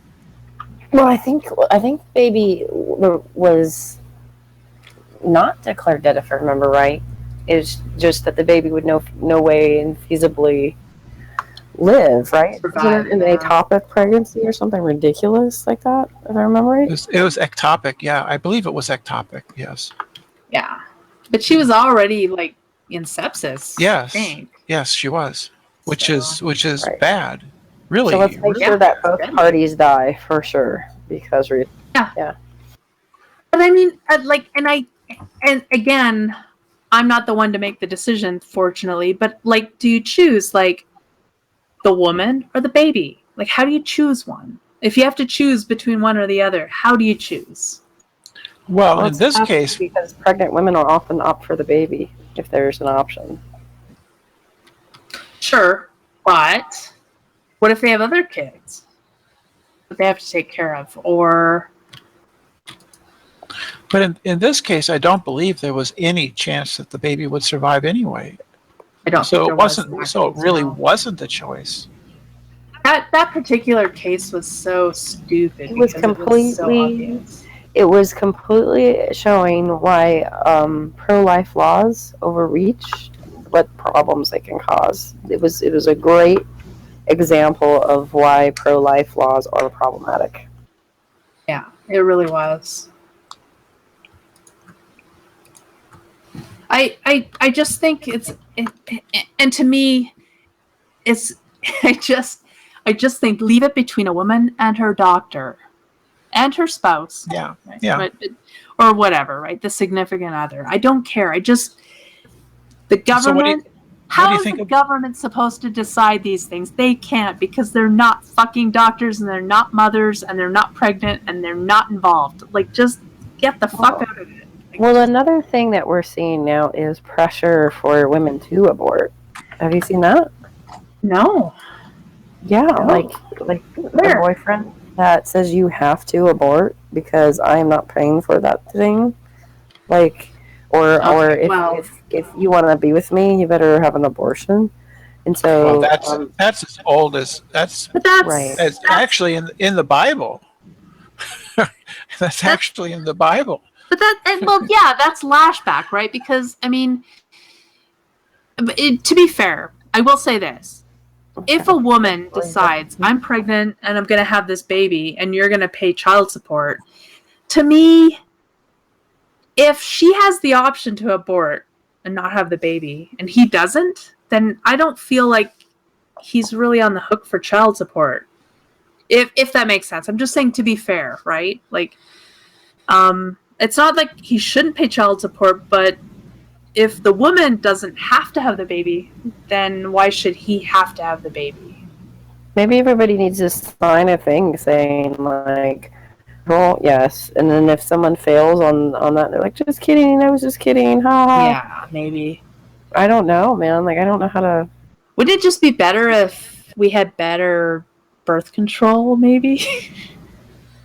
Yeah. Male birth control that works. Wouldn't that be great if we could just decide when we wanted to be pregnant? Wouldn't that be amazing? Yeah. Do you think if male birth control was a thing that really picked up, how many males do you think would be responsible in taking that? Well, and apparently... It would require them to take a pill regularly, and they would not do it. And you guys heard about that, right? Like, they apparently did it, and it was working. But I think it was something like 2% out of the group said, we don't like it. It makes us feel like... like they said they had, like, cramping, and they felt like they kind of had headaches, and they felt bloated. Oh my God. And they didn't way. like it. So they discontinued the fucking study because a couple of guys said they felt bloated and uncomfortable. They discontinued the study. They didn't even finish it. That is really sad to me. Right? Because, I mean, yes, birth control is nasty. So why shouldn't a guy have to do it too? Come on. It was just, I couldn't believe it. Like, when I heard, like, the symptoms that they were reporting as, like, uncomfortable, I was like, and I feel so emotional. Oh, no. And sometimes I cry for no reason. I don't know what's going on. Yeah. No, but it was a legitimate study that they just canceled. They didn't finish it, so. Damn it. Stupid babies. You don't like children, do you? No, I don't like PMS. Actually, I've never wanted children, but I'm actually sterile. I've had a hysterectomy, so I can't have kids anymore. Actually, I quite like children, and I'm actually very good with them. I like them when they're 5. Like, as kids, I like them. I'm not into infants. I mean, I don't hate them, but I'm just not into them. Not my thing. I did work in a daycare for 6 months. That would do a lot of that would tax most anybody. No, it wasn't actually that bad. Like I didn't. No, it's not bad, but it's work. I don't think it changed my opinion of kids at all. It sort of solidified it, but it didn't change my opinion. Like, I like kids, I just never wanted one of my own. Barney is on. I think I always took for granted. That I would just have kids. Like, that was just like a given. Yeah. And I didn't because my mother taught us differently. I think my mom, to be honest, and she will never admit this. She will never say this out loud. I think she regretted having kids. At least she regretted them. She regretted having them so young. And she could have gone on, like she was doing really well in university, but she dropped out to get married and have kids. And I think she regretted it to some degree. And so she always told us, you can do anything you want. You don't have to have kids. She always said that. You don't have to. It's Paw Patrol. Yeah. No. It's interesting though, because myself and my sister, we'd never had kids. Neither of us. Not that funny. Okay. Oh, well, I don't know. I'm going for humor. Yeah. Yeah. The other thing my mom never did is make us do chores, like girly chores. Girly chores? Like, we didn't have to, like, do the dishes after dinner or make dinner, or it was more like, oh, take the garbage out or shovel the sidewalk or stuff like that. It was, like, very generic kind of chores, like, not the girly stuff. Because she told us when we got older, she just didn't want us to feel like we had to be housewives. So my chores were milking the cow, feeding the horse. Yeah. Bringing in wood for the stove. Yeah. Wow. You lived on like a farm or something? Well, when I was in the 9th grade, we lived in suburbia. And then in the 9th grade, my father bought 40 acres, and we moved out there, and the house on the land was very old.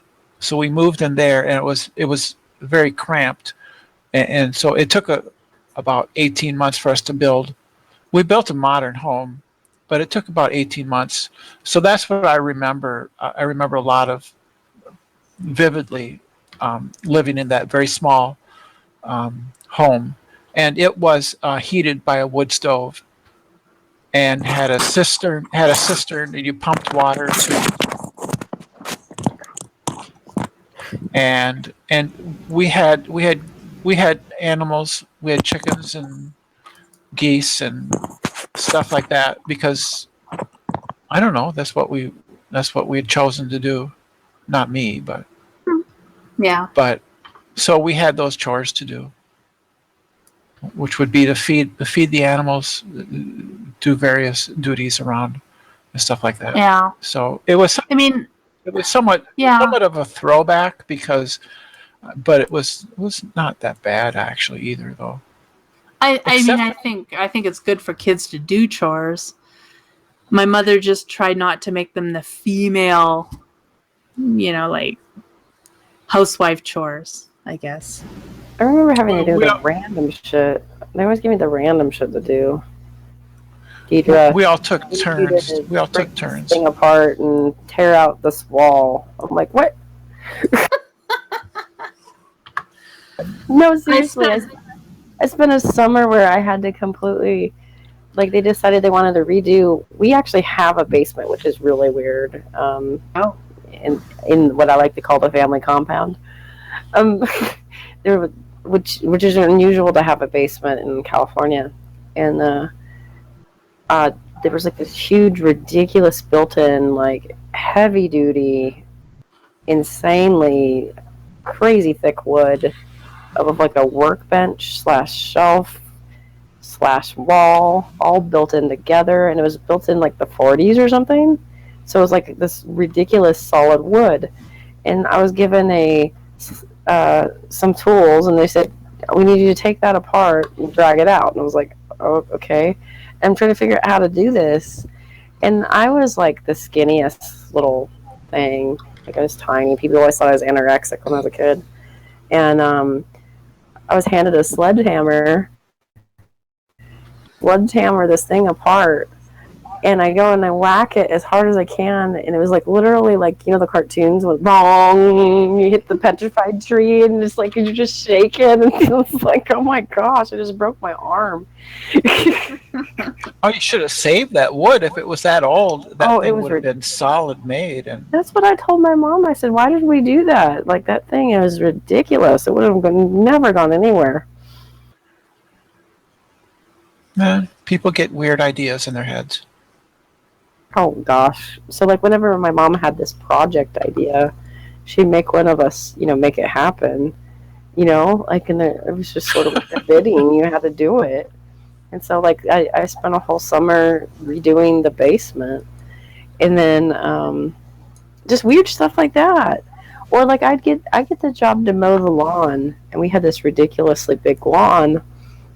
And nothing's normal in my house. Like normal Californians, we would have like a lawnmower with like gasoline, but no, we had a lawnmower that was a push lawnmower with the blades like a like it's like 1920s or something, right?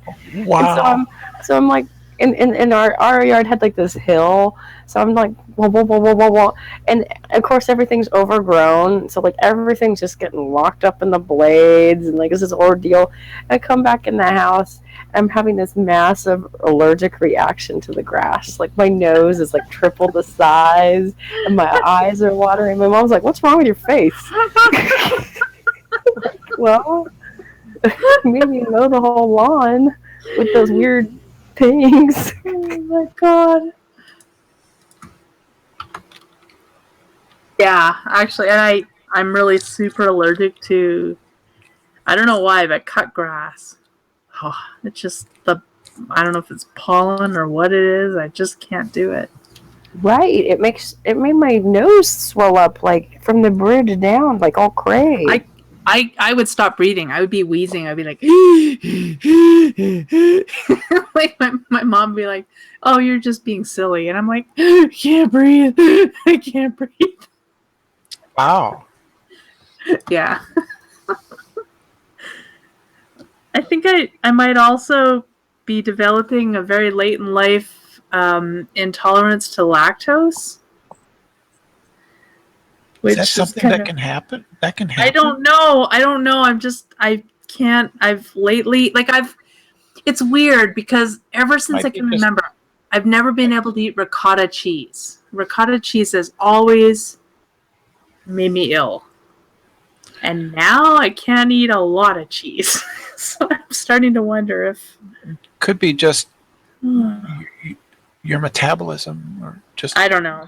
Getting older. No, I don't know.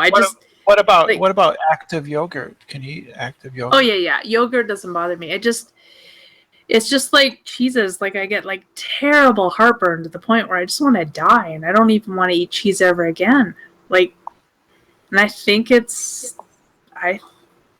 my cheese days might be numbered. No, not the cheese. I love cheese. I don't know what I'm gonna do. I've never been a milk drinker, so that's fine. I don't care about that. But ice cream too. I don't. Yeah, ice cream I can do without as well. I think. I am crazy about cheese, man. I just love cheese. I know, but I don't. But the hard cheeses don't seem to be a problem. It's the soft ones like cream cheese, ricotta, that sort of stuff. Like the soft cheeses seem to not be agreeing with me lately. So. Oh, we'll just do like sharp and like cheddar and. I'm hoping that'll work. Yeah, but for how long? That's the thing. It's all just a sliding scale. I'm sure. gonna never be able to eat cheese again. Do you have diarrhea when you eat cheese? No, it's like a heartburn and just nausea and just weird. Are you sure? That is kind of strange. No, I'm not sure. That's the thing. I've always had I've always gotten terrible heartburn from ricotta.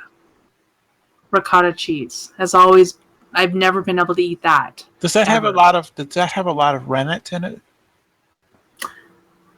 I don't know. I don't know. I just know that I stopped making food with ricotta in it. I stopped eating it, and every time that I've ever been sick, I've been like, "Oh, this has ricotta in it." That explains it. What about cheese curds? You know, you can buy those to snack on. Yeah, no, and I think it's really the soft cheeses that have been bugging me. So the cheese curds are kind of iffy. I don't know, and it's cottage cheese. No, cottage cheese is fine. Really? Yeah. It's weird. Like it's kind of like a half thing, and I can't quite place it. But I know over Christmas, I got really sick on some cheese ball. I got sick on I don't know what else there was. Cream cheese got sick on. And some whipped cream thing I got sick on. But I don't know. And it's been really sudden and really fast, right? It's been like 2 months that I've really noticed this problem. And so for the last 3 days, I haven't had any dairy, and I've been fine for the first 3 days in 2 months.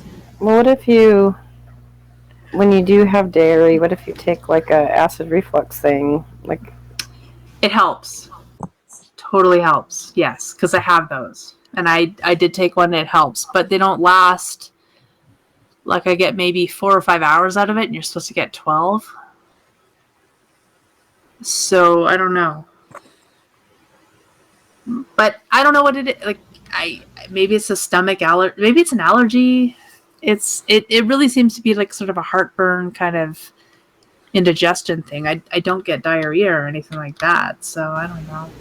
You know, when I first met you, Shar, I mixed you and Groovy up. I used to mix you two up. It took me a while to figure out who you guys were. Oh, she's the girl with the Dalek. She's got the Dalek little doodad on her figure. You know, like from Doctor Who. Little robot. Nope. She used to go into the drags hangouts every so often. Maybe if I saw her avatar, I don't remember. So when I first met you and her, it was about the same time, and I was like, you know, when you just meet people and you're just like, I don't know the difference between this person and this person. It was like that. And at that time, I think you had a sloth on your picture, if I remember right. Oh, I might have. Yeah, that sounds about right. Well, I can honestly say I've never mixed you up with anyone. That's good. Or Brenda. I've gotten that before. Or Brenda. Yeah. People have mixed me and Befuddled up back when Befuddled had brown hair and was more conservative. I love Bee, but I've never mixed you up with her. No. I don't think so. Well, now we're really different from each other. Are you? Yeah, well. No one's ever said the other day she's in a rebellion phase. Nobody's ever mixed me up with anybody. No? Well, sounds familiar though to me, Brenda. I know Brenda from that picture from Spirited Away. I saw that and I'm like, oh! And since then I can't really mix you up with anyone. I like that movie. Me too.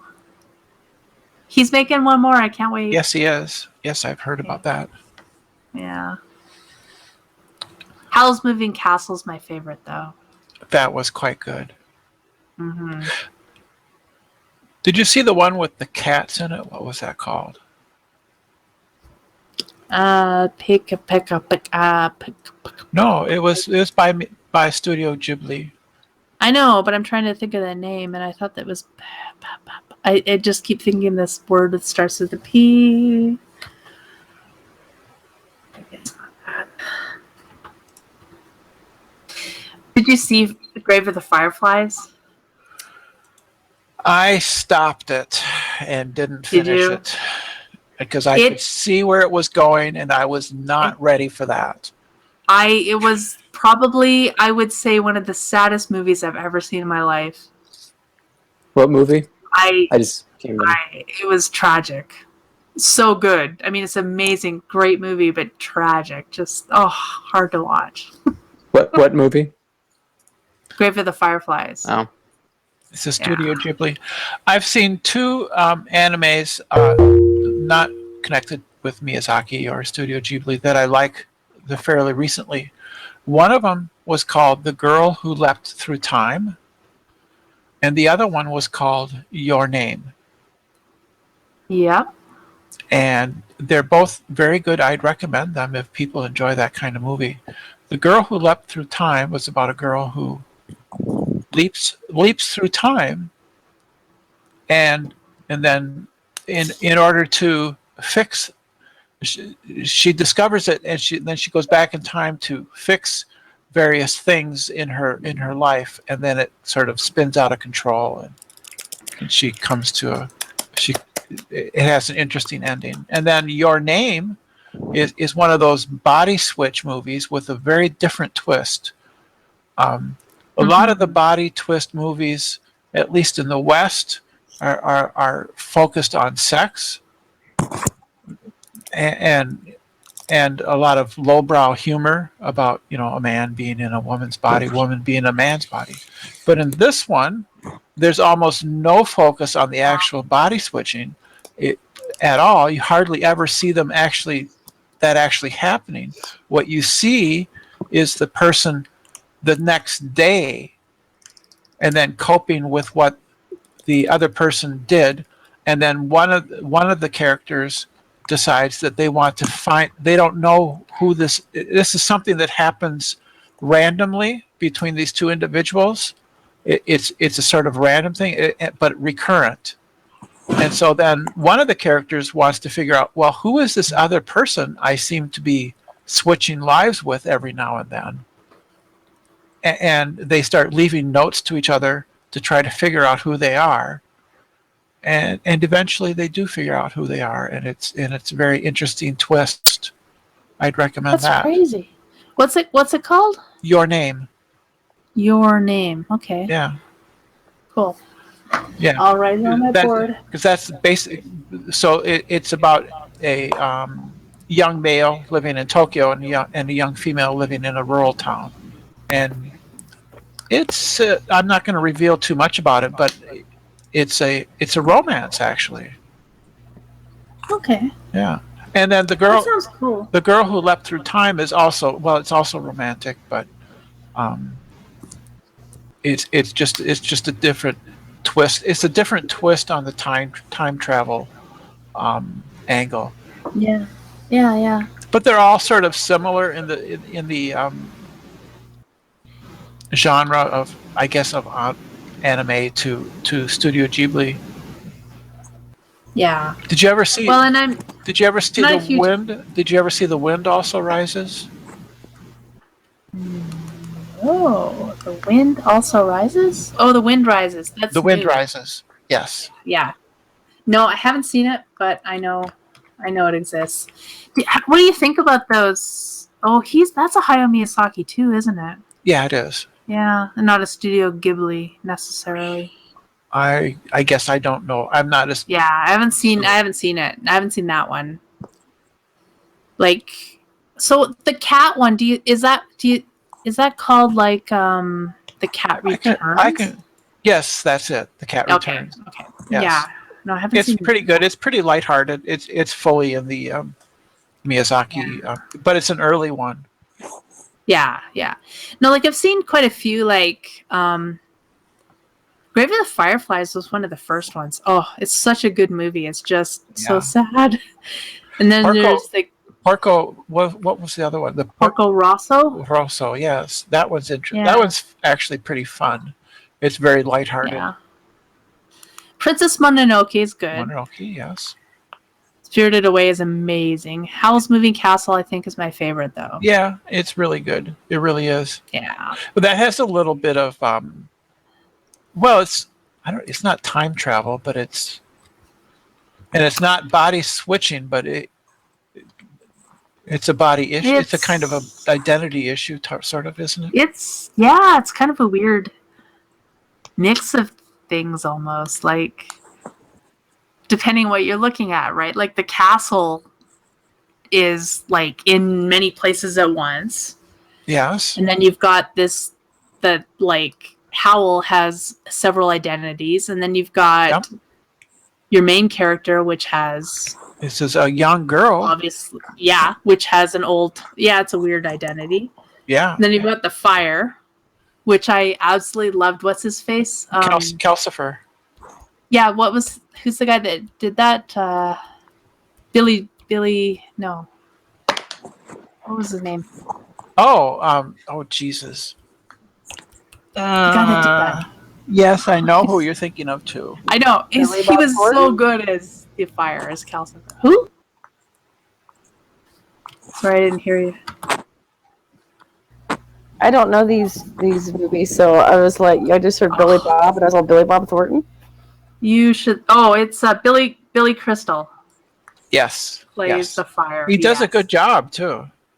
You should see Howl's Moving Castle and Spirited Away.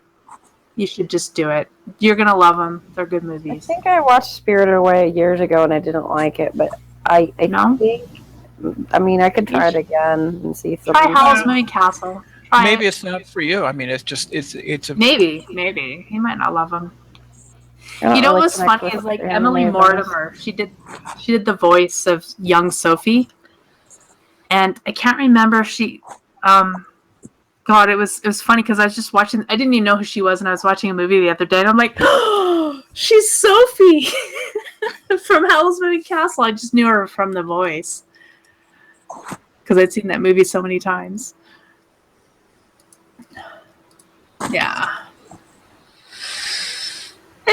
I'm not a big fan of, well, that's not true. I do like anime, but I think I prefer Japanese animation to anime. If that makes any sense whatsoever. Well, what's the difference?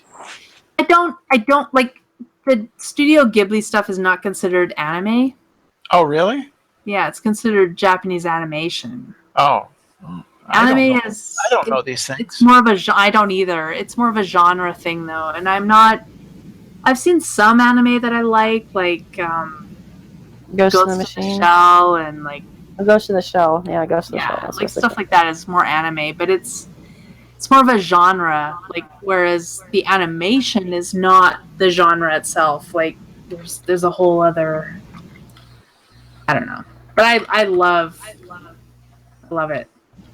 I love the Studio Ghibli stuff.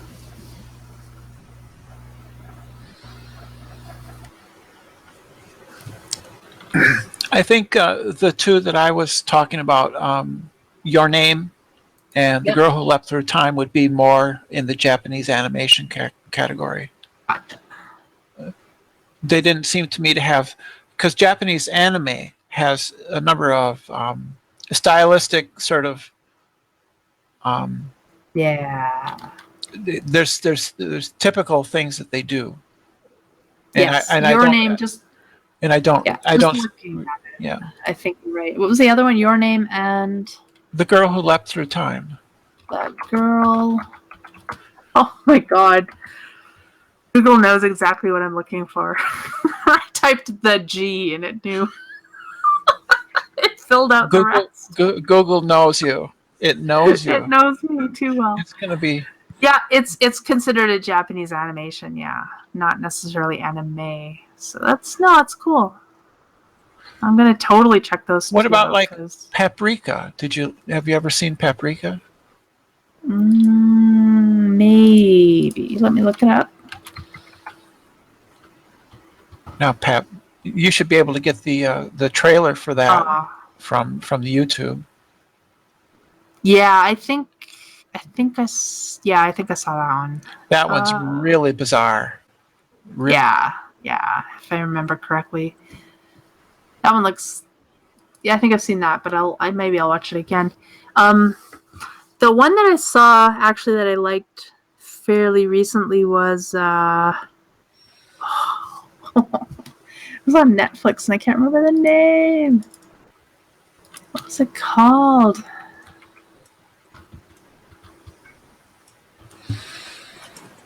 No, wasn't that.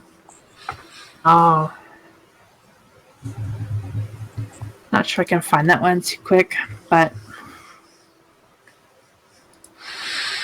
I do love Netflix for like sort of testing stuff. Like I watch like 20 minutes of something and I'm like, nope, not into that. I can't afford both internet and cable, so I chose. I haven't had. You got cable? Huh? Or you got internet, but not cable. Yeah. So I've never had television, so I don't even know. So I like Netflix, although I haven't watched it much lately.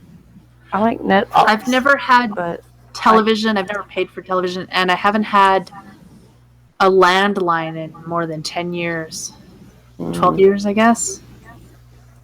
So I just binge watched all of Westworld.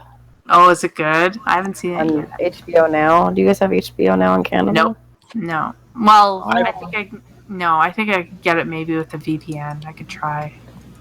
Okay. Well, it's really good. I think you'd like it. Yeah, I've seen it. I'll just download it. It'll be fine. Yeah.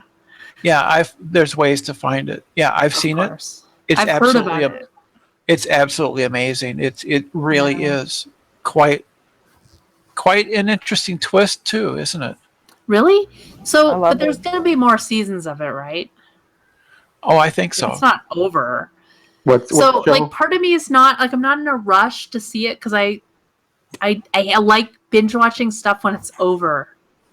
I hate cliffhangers. I hate waiting for another season. So I'm kind of like, But I don't know. It makes the week more exciting. Like that week you're waiting, like for that episode to come. Well, just the suspense of it all. the huge exception to that is Game of Thrones. I tried, but I couldn't wait. I had to watch. Yeah. I have to watch it. You know the weird thing about me, and I piss a lot of people off when I say this. I am not into any of the major shows, and like anytime, like everyone talks about a certain show, like that's all the buzz. Like 9 times out of 10, I've either watched it and hated it, or just didn't bother. Everyone kept saying, "Oh, you gotta watch Breaking Bad." Breaking Bad. I stopped watching Breaking Bad after 3 episodes. Didn't like it. I loved Breaking Bad. I lasted 3 episodes before I called it. I didn't connect to Breaking Bad at all either. I think it lost me It lost me at the bathtub episode with the acid, and then that's when they lost me. I mean, it's not like it grossed me out. It's not that it didn't gross me out. I don't know. I didn't really find it to be a captivating story. I like the science of it. I think like there was part of it that was just so scientific and rational. I didn't feel like I was rooting for anybody either. No, exactly. I never thought I was either, which was why I loved it. There were no bad guys. There were no good guys. It was just people doing stuff, and I loved it. See, I've binge watched a few shows like from the '90s and a few shows from the. I binge watched all the comedy show, like the really funny sitcom shows. Yeah. I don't know why. I had never watched Friends up until a couple years ago, but I made it through all 10 seasons. That was a good show. Really, Friends? Yeah. Yeah, I can't stand Friends, so I don't. Really? Yeah. I'm not a big Friends person either. I think I've watched. That was one of the few 3 episodes. I don't know. That was one of the few shows like people say that was good. I agreed. I agreed with them when they. I liked Matt Chandler, or Chandler, whatever his name is. Matthew Perry's character. Chandler. I basically. And I liked am. Lisa Kudrow. Yeah. I basically, his character is Chandler Bing. I basically am Chandler Bing. Like I found so many similarities between me and the character. And that's why I was drawn to it. I never really liked a lot of TV sitcoms. Like I liked, I can't even think of any now. I loved How I Met Your Mother up until the ending. Yeah, it was okay. That was, you know what? I did like. No, it was not just okay. That was one of the best shows that's ever been put out there. That was not just. I think How I Met Your Mother was actually pretty annoying. I watched them out of obligatory reasons, and I didn't like them. The comedy was good. Okay, they were very clever with their comedic approach. You know what I've liked, sort of liked, but now I can watch it again and love it even more. Is Malcolm in the Middle. It was one of the first. It was one of the first shows without a laugh track, right? Which I loved, and it's actually pretty fucking clever humor. Some of it. It was so exaggerated. Yeah. Let's see. I have to get back to watching it because I was cut off earlier this year. Anyone watch The Blacklist? No. Oh my god. Come on, watch The Blacklist. Somebody fucking watch The Blacklist. I cannot believe I bring up The Blacklist to everybody in these hangouts, and they always say I haven't watched it. I don't know what that is. You've never heard of The Blacklist? Really? Nope. Come on. Oh. We're busy watching good shows like Westworld. But have you seen Dreamland? No. Never even heard of it. Okay, it's Australian. It's on Netflix. It's hilarious. It is so. Yeah, it's kind of like The Office, but it's Australian, and it's so fucking funny. I love it. I only watch American and Canadian shows, so. I love British TV. I watched that prison one. That was Orange like is the New Black. No. The Like other the one. orange. Yeah, I know what you mean. The Wentworth. Yeah. Oh my gosh, You like that? It's like so much darker. I watched the Yeah, whole it thing and I is. watched it to the end, and I was like, "Whoa." Wait, I was gonna say the Black was the. Do you guys know who it stars? It stars James Spader. It's one of the better TV actors out there. Oh, James Spader's so gross. Ugh. Yeah, He's also a damn good actor. It's not on Yeah, I'm not listening to this. Come on. Netflix. It's not on Netflix, so I can't watch it. Sorry. Dude, next you're gonna tell me David Schwimmer's a great actor. Well, no, I'm kidding. It's right about to do it. I was gonna do it, but no. I don't know. I love Breaking Bad, but I think Game of Thrones is amazing. See, I just couldn't connect to Breaking Bad. I can't connect to Game of Thrones. I've seen like clips of it. I can totally root for people. The last season of Game of Thrones, I watched like 3 times. I was like, how is this possible? Dude. I don't know why. It's just everything. I love it. I love it. Who was it? When you watch Game of Thrones, like, do you ever find yourself you pick people out like as like, well, I've got to root for you because you're better than that guy. No, you realize like you were like, dude, but this guy's pretty bad too. No. I find that everybody is equally horrible. No. That is not true. But the guy that cut off the guy's penis is pretty... Okay, wait. There's one person I really love, and that's Arya. Okay, Arya. And she's a killer. I love her. She's a killer. But you understand why she kills people, right? So like because you understand it, you're like, I don't care. I totally get it, you know. Maybe I don't care. Like, Star, think about it this way: if you were forced to marry certain people, think about like who would be worse. Okay, if you had to marry the Kingslayer versus that other guy, I forget his name, who would cut off people's penises and feed people to dogs. Yeah, I mean, you'd want the Kingslayer, right? Like you would take the incestuous guy over the and that's not Arya. She's a whole other character. But I know who Arya is. She's the girl that sees but can't see, and yeah. She hasn't married anyone yet, and she's killing people with the pointy end. But see, and I actually appreciate that so much. Like, so I think. You're correct, like, right? Like it's like, oh my god, I have to marry this guy that I hate, and it's just like the end of the world. But then to watch a woman do it and come through that, and then marry someone else and still come through it, and then still want to do something like that kind of bravery, like it's an amazing thing to watch, right?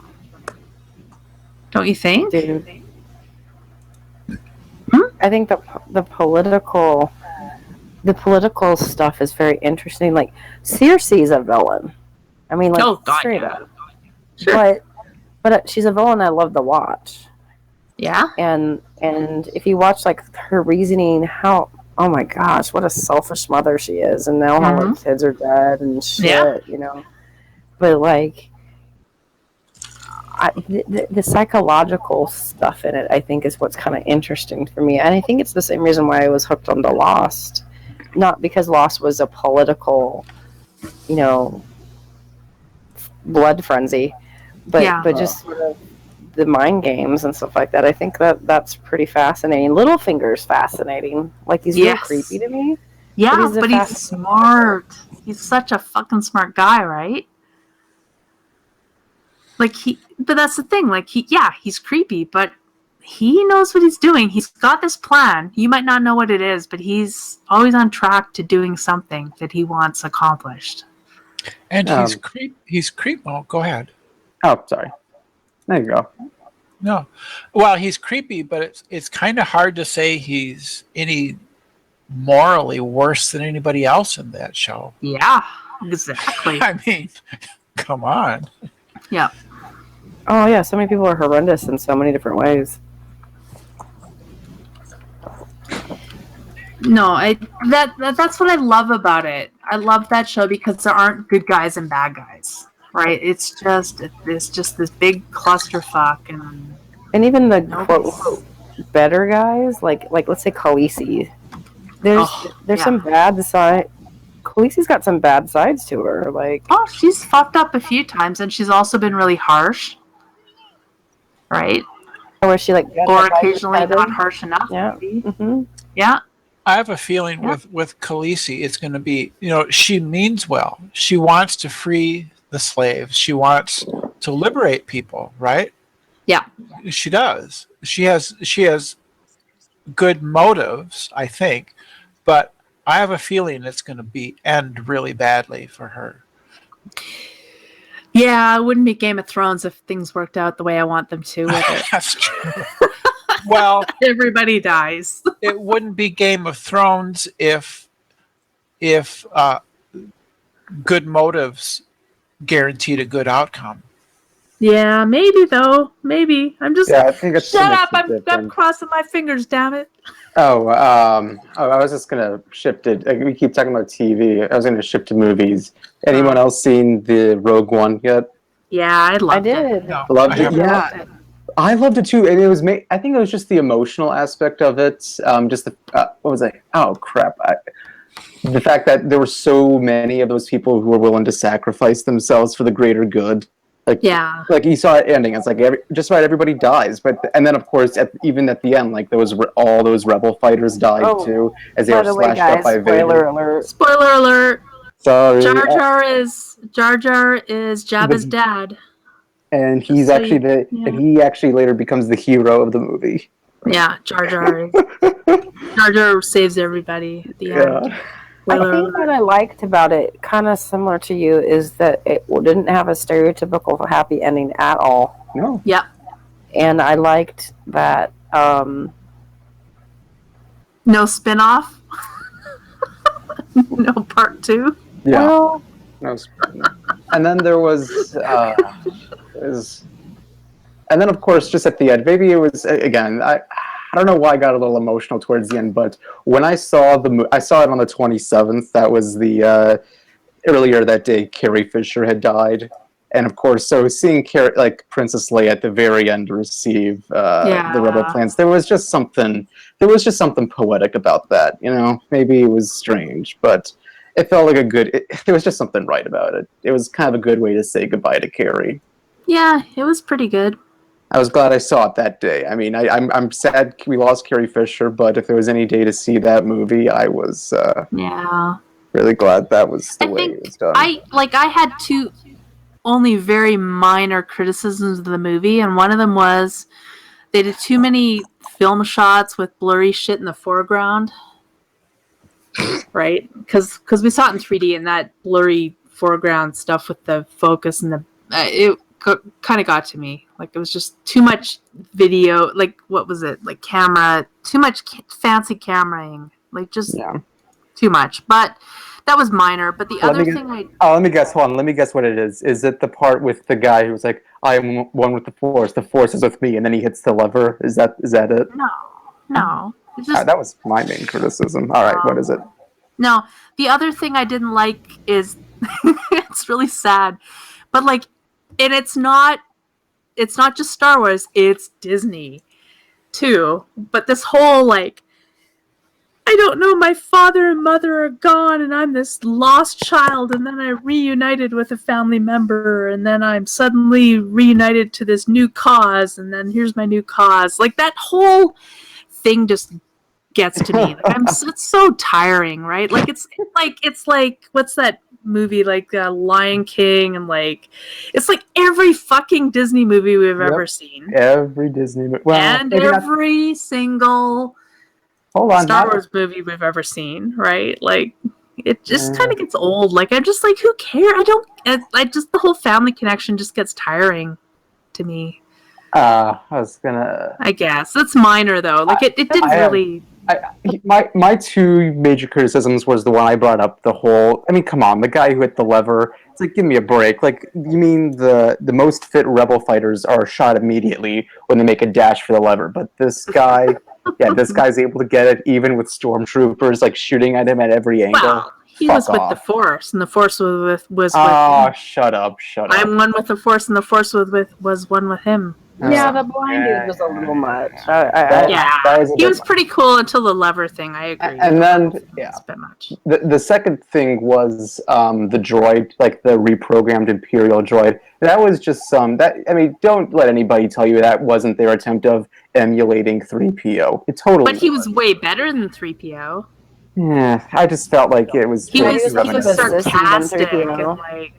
It was better humor. He was better. And then they still showed C-3PO anyway, like with R2. With the humor, I thought the humor was better. Like with him, it was better. Like it was like he had a couple lines where it was like, "Oh, you're all gonna die, like in the cold, dark, die in space or whatever." And he goes, "But not me. I don't need air." Yeah, that was funny.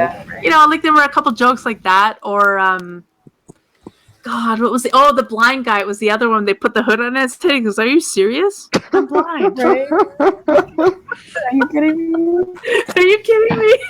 Yeah, that was funny too, right? So I don't know. I thought it was pretty good. Like overall, it was one of my favorite Star Wars movies. I gotta say. I don't want to be. I don't. Distracting like I did though. Like with the general. Like I know that they needed the general for like making it cohesive with the other episodes. Yeah. But I found him distracting because while it was extremely good CGI, I'm like, dude, I'm now watching a video game. Yeah. I thought he was really good. He just looked too old to me. Like he looked older than I remembered him. So to me, it didn't seem quite. I don't know. It was a good CGI though. Like it was good. He was really good, actually. I thought Princess Leia was a little weak, that last shot, but it wasn't bad. But the one that got to me, was it? I'm sorry, I'm gonna bring something weird up, but I don't want to talk about race. But like, you know how like there were a bunch of people who got upset that the bad guy was white. Do you remember that controversy like before the film came out? Like there were some people who said that the bad guy was white. Yeah, because I don't know, like why we had to bring race to do it. I don't know, like some people got butthurt, and it's like, why did it have to be the white guy? Yeah, because it's like, okay, there's a black guy in the film, there's a Native American guy, there's an Asian guy. You know, they had all. Yeah, they really went all out this time. I did hear that Rogue One was way too social justice warrior for some. I don't.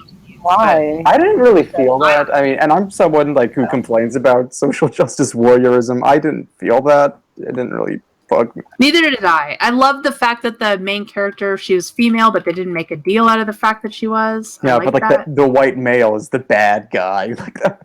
Yeah, obviously. I don't know. Most of the time, the white males are the bad guys in Star Wars. That's nothing new. Well, why does it always have to be that way, you know? Have we noticed that Star Wars tends to... I'm sorry, but the Imperial uniforms look a lot like Nazi uniforms. Yeah. They've got the hat and the way that they're structured and stuff like that. They are meant to look fascist. I believe that's deliberate. Yeah, I think it was. I think it's to draw. It's supposed to draw that connection, like in your mind, draw that association. Yeah, exactly. I'll give it. Oh, I just watched a World War II documentary, so it's kind of cool you bring that up. I'm not going to go into. No, it's just something I've always noticed. I remember noticing that early on when I first saw Star Wars, because I didn't watch Star Wars until my teens, because my family didn't let me watch a lot of things. I wasn't allowed to see it either. My mom acted like it was like something bad or something, and so when I was like 13, when I finally saw Star Wars, I remember being struck by that because I used to watch a lot of old movies and stuff like that, like from like the 1940s and stuff, because I'm a total weird. I know classic movies like crazy just because that was what I was first exposed to when I was a kid, and then I was actually allowed to start to catch up with the rest of humanity. Yeah, I wasn't allowed to see E.T., and I remember that being pretty devastating because Me too. I wasn't everyone allowed to else watch saw E.T. it, and I wasn't allowed because he was a demon. And...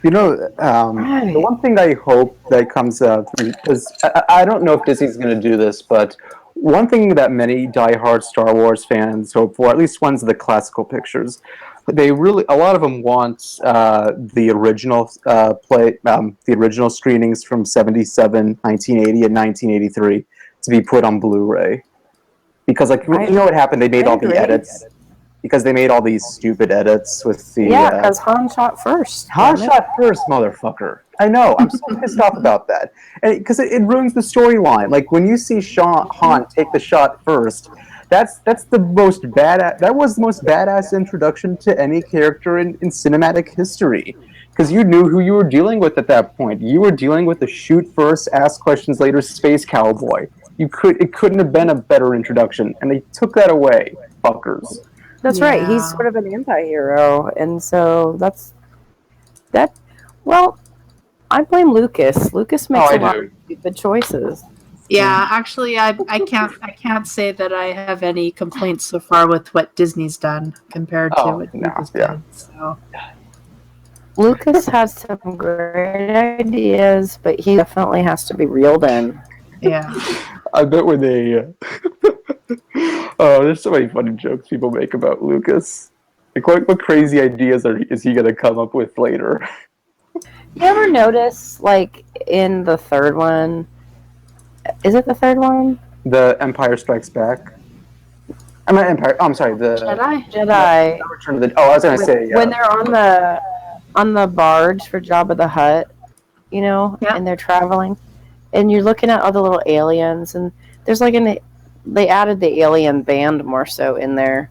That was the worst. In the original one, you'd see some of the aliens, and you'd see like Scrupulous Crumb or whatever his name is, the jester, him, and you'd look through the aliens, and like Scrupulous is kind of funny, and okay, we can do that. And there's this guy that looks a lot like the orc from Sleeping Beauty for some reason. Okay, he's a weird alien, but okay. And you're going through the aliens, and all of a sudden you look, and there's this weird alien, and it's in the original, where he looks like an elephant with little button black eyes sewn on.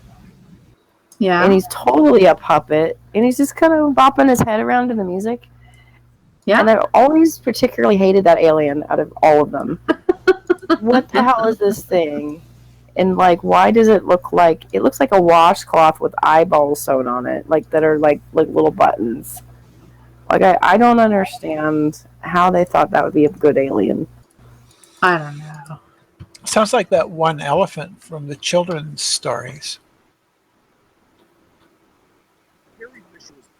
Like Babar the elephant? Babar the elephant. Oh, yeah. Yeah. So how did Babar the blue elephant get onto Jabba the Hutt's barge? I just want to know. You know, I think a big part of that though was just we didn't have CGI then. And the puppets were pretty nasty, some of them. They were ugly. But they did a good job, like, at least for the 80s. That was a pretty good job. Yeah, they did for the 80s. But yeah, but... yeah. There were some problems, though, even with the screenshots. Like, if you look a little close... Again, you really have to catch at the split second. But if you make a pause, there's some parts of... I think it's the the Empire Strikes Back in the Hoth scene. You can see the puppeteer's hand. You have to you have to pause at that exact split second, but it's there. I mean, when you go back and watch them, right? I mean, the puppeteering and it's like, so here we are today complaining about how CGI doesn't look all that real, right? But like, you go back and you look at the puppets that we used to have. I have no complaints. That's because about Yoda. It's nostalgia. Okay, that's just it. Right. Yeah. But like, compare Yoda, like the puppet, to Yoda in, say, Episode 1, where it was CGI. But I'm okay with I'm okay with old technology. I've always been okay with old technology. I am too, but I find when I go back, I feel like I'm watching the Muppets sometimes. Oh, well, yeah, Frank Oz's voice. I mean, yeah. Wow. I also just remembered, what was the other big stupid edit that Lucas made for A New Hope, or it used to be called just Star Wars before all that New Hope bullshit. But the part where you're introduced to Jabba the Hutt because he confronts Han at the Millennium Falcon. Right. That ruined it, because the whole point of Jabba the Hutt, especially if you were someone who watched Star Wars like in the 80s, there was all that anticipation. Who is this Jabba the Hutt character? Yeah. And then when you see him for the first time in '83, he exceeded your wildest expectations, and that's all ruined now. Yeah, Yeah. because he turned out to be just this fucking dude in a hangar somewhere. Yeah, I know. I know. I wish. I'll just say this: if I ever have kids of my own, and if I ever introduce them to Star Wars, I will absolutely make sure they see the original first. There's no way. No. Yeah. I have the originals on VHS. Me too. Like, I have no idea. I don't have a VHS player. Me I don't too. know how to. I have them. I have no way to watch them. There are DVDs of the originals, so I'm sure there are. yeah. That's why both have Eventually, the VHS. So like, well, I don't know how to do this stuff. You know what else? I have all of the Richard Feynman lectures on DVD are on VHS as well, and I can't watch them either. So, but hold on though. It's probably we're almost there, but I mean, I think Blu-ray is about to completely replace DVD, make it completely obsolete. Blu-ray? Like, does anyone own something that can play a Blu-ray? Yeah, I do. You do? Mm-hmm. Oh wait, does my PS3 play a Blu-ray? Yes. Yes. PS4 does for sure. PS3 is also compatible with Blu-ray. Okay, I lied. I have something that plays But Blu-ray. check this out. Like, this is how VHS got chosen out of beta. Okay, the pornography industry. When porn picked up VHS, that's why we went the way of VHS. It wasn't any other reason, because beta was actually better than that. And then Laserdisc. Well, porn didn't pick up on Laserdisc, so that didn't happen. Yeah, it's all about porn. Yep, I'm telling you. But now I don't know about this Blu-ray thing and porn, because now everybody's downloading it. Wow. I download. You download porn? You know what? No. Oh, I was gonna. Movies. You know what? But you know what I don't understand? Like, so in Canada, you can buy. I don't know if it's legal, if it's totally legal in the States too. But like, you can buy like an Android box or there's different types of TV boxes you can buy, right? And then you can just stream stuff, right? And it's totally legal here. Yeah, I have a Chrome thing that I stream. Yeah, right? So there's tons of these streaming things that are completely legal. So if I can get that and stream whatever I want at any time of the day, anywhere I want to go, why is it illegal for me to download it and watch it any time of day, anywhere I go? Like, I don't understand. Like, it's such a fuzzy... Well, it depends on if you're paying for it, right? Like, well, you're not, though. They're both free. I pay for my Netflix, right? Sure, but the Android box you don't pay for. In Canada, it's totally free. You buy it. It's like $60 to buy the box, or you can do it on your phone for free, or a virtual machine for free, and you can just stream as much as you want all day long, every day. No payments required. So I assume somebody somewhere has, well, not somebody, but people have these servers somewhere up and running that are streaming the stuff. But how is that okay? And yet I can't download. Like, I don't understand.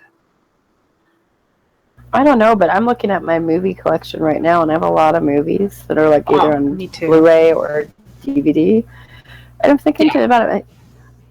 It's probably because I'm just lazy, but I'm like, I would much rather just eventually start to like put this stuff on like a giant hard drive or something.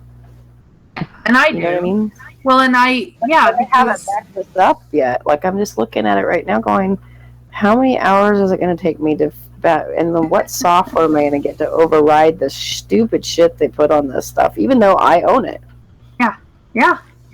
Well, and actually the cool thing is, so my TV does 3D, so you can download 3D now, right? So I've watched some 3D movies on my television at home, like for free. I've just downloaded them in 3D and watched them. It's kind of fun. Kind of crazy how fast the evolution of our digital media has become. I mean, like it's been hyper accelerated. Like, you know, every time like there'd be some cool new thing that would come out, maybe like every year or two. Now it's like every 6 months there's something new that makes everything else obsolete. I can't do 3D. I wish I could, but my eye just decides to be like stupid, and it's like I'm not going to register that.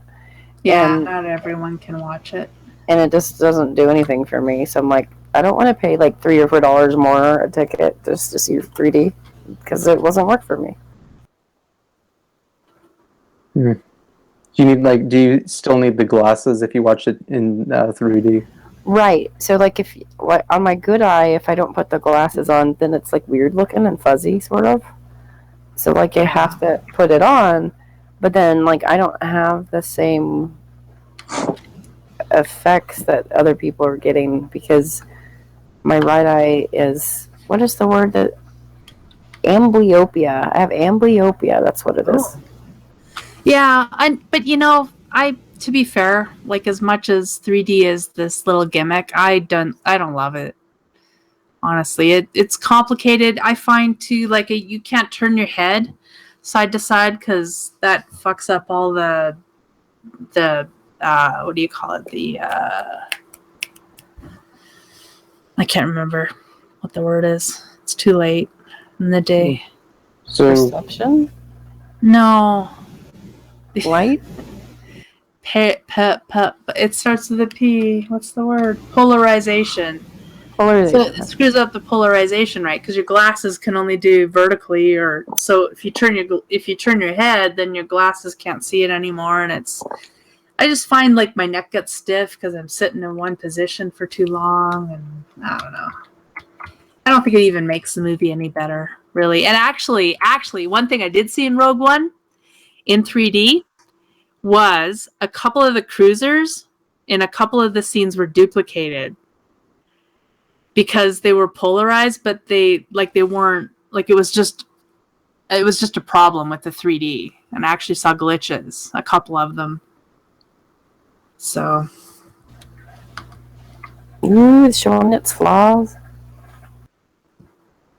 I didn't like the general guy, or I don't know what his name is, but he was sort of the militant resistance dude that supposedly took care of the girl that was hiding, you know? Rogue. Oh, the black guy who had the voice, the bad voice. Yeah, with that. Yeah, there was just some. Yeah, I don't know. There was something about his character that was very shady. I think that was the point, though, wasn't it? He was supposed to be shady. Yeah, but he wasn't very developed. Yeah, it's true. It's like when he died, you're like, okay. Yeah, yeah. Well, and I think though, like from what I understand, like a lot of the movie was extremely underdeveloped, and they had to like add a lot because people said they didn't understand the story, like in the screenings. Yes, there was this was a very pieced together movie. I remember. I think I was talking to Gus about that, actually. We were talking. Like, I think it could have been like an hour longer, even still. Right. Yeah. They were having some issues with some sort of. There was some sort of swap in the writer or something that caused some issues with. Yeah, could be.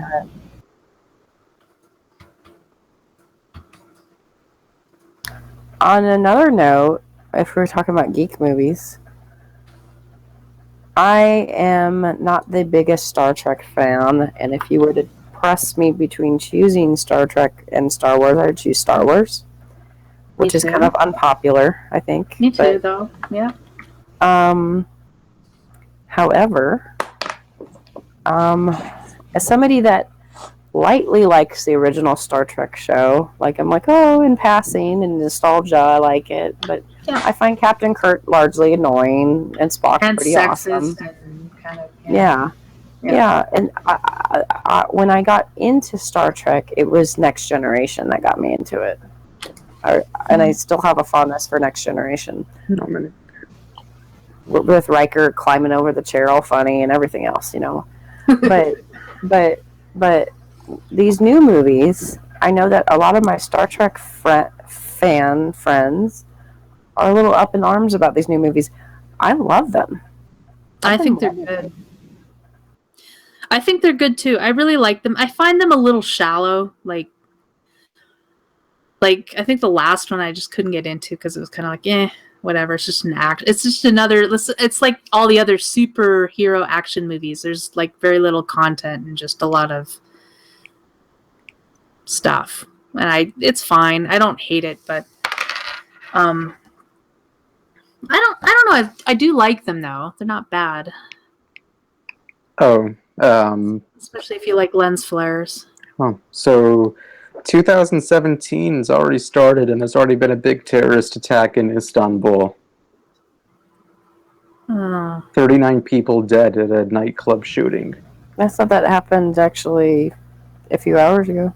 Yeah, it did. It happened, but you know, it was after 2017 had started in Turkey. Oh, it looks like 2017 just started where 2016 left right off. I think I've depressed everybody now. Sorry. Yeah. It's just a sad reality, though. It's gonna happen. If I can at least make people a little bit happier, it's gonna be hard. In 2016, there were significantly less people who died due to terrorist attacks than those who had died from terrorism in 2015. I think there was like a 30% drop. So, hey, you know, we could start off with something, right? Optimism.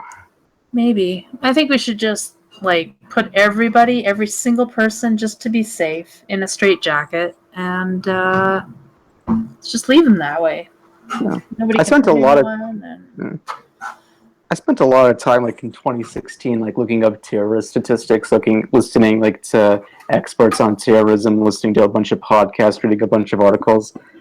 It's a lot more complicated than people really make it out to be. Like people seem to think that like trying to understand terrorism or stopping terrorism is pretty simple. You just bomb so and so, or put like your average, like you just bomb this area, hit these terrorists here, and then just put in certain security measures in your country. Is always the answer. And then put a bunch of security measures in your own country, and you've pretty much got it solved. It's really difficult. It's a lot. It's very complicated. There's really no easy answers. Yeah, I've never thought retaliation was the answer. So. I mean, I don't know about retaliation. I mean, like, I don't know if it's necessarily retaliation. It's just like some people just tend to think like as long as you just keep, a constant attack like on a certain group, like Islamic State, it's automatically going to go away. I mean, even if they no longer occupy any land, which it's going to happen in the next few years, there's still going to be an insurgency group. So, like, there's no stopping them. Like, you're going to be fighting. I mean, you can stop them from occupying land, but they're still going to be fighting them for decades upon decades. It never ends. I have a concern. What is this thing that I've been hearing about Obama signing in a misinformation act under the new defense thing? Did you see that? No. I don't know if I read too much into the legal framework. I'd have to look that up. Right. So I have questions if the government's going to get involved in what is actual news and what isn't actual news and that stuff. I have worries about that because I think it could be very dangerous. Oh, and he signed it like during the holiday season as a distraction. Fucker. God. So much for transparency from that guy. Take a look at that because as he's exiting, he's doing some strange stuff. Yeah, he's trying to tie Trump's hands, That's what I think that there is something on to. I'm sorry, Obama, but the voters have decided that they want to go a different direction, regardless of whether you like it or not. And I don't think it's right of you to try to tie the hands of the next administration. Do you think that's any different than any other I don't remember Bill Clinton tying George W. Bush's hands or George W. Bush tying Barack Obama's hands. So I mean, usually when it's the transition time, like I never see this kind of behavior. You can say, okay, but it's Trump. Fair point, but still, it's a very fair point. Yeah, but it's not like we've seen this from any other previous administration. Not like this. Not this overt. I don't, and I don't really know. I'm Canadian, so I don't really. I don't know. I think the biggest disappointment with Obama was how he tried to run on the message of transparency. He was going to be the very transparent president who would reveal all the dark secrets that might go down in government. And I think I can easily agree that he was more disappointing than I would have. Oh, he was, I mean, he didn't do much. He didn't. He turned out to be way more establishment than anyone was hoping. So no, he made friends with people like Iran, and then that worked out very well. Israel's situation worse. It's everything he did on foreign policy was worse. Like he dug us into a deeper hole in Afghanistan. He pulled us out of Iraq at the worst time when we actually.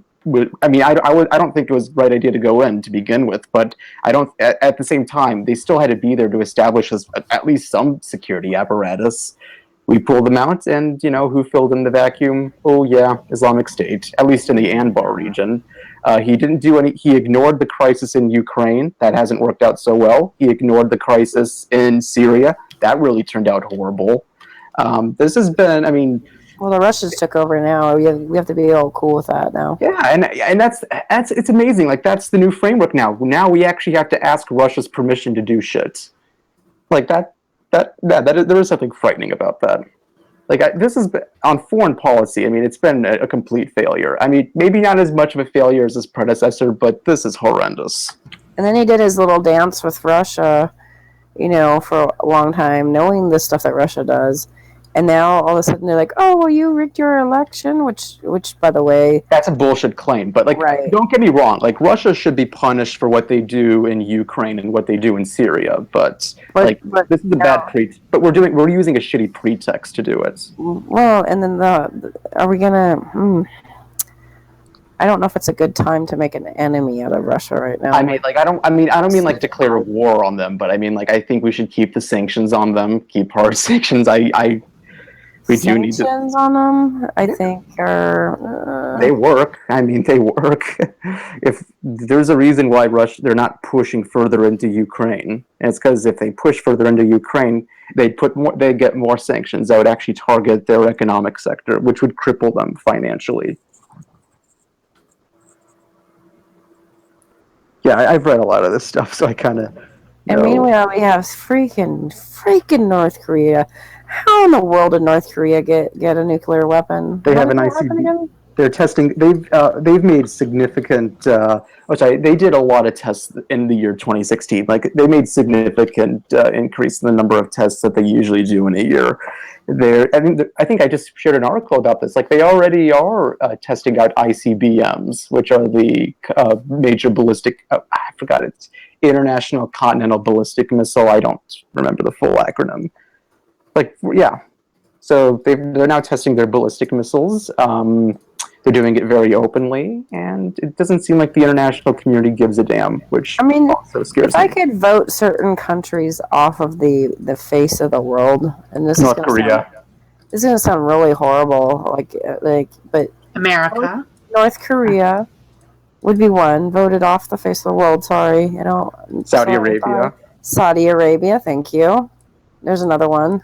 America. Oh, come on. You love us. No. Canada? You scare me. What?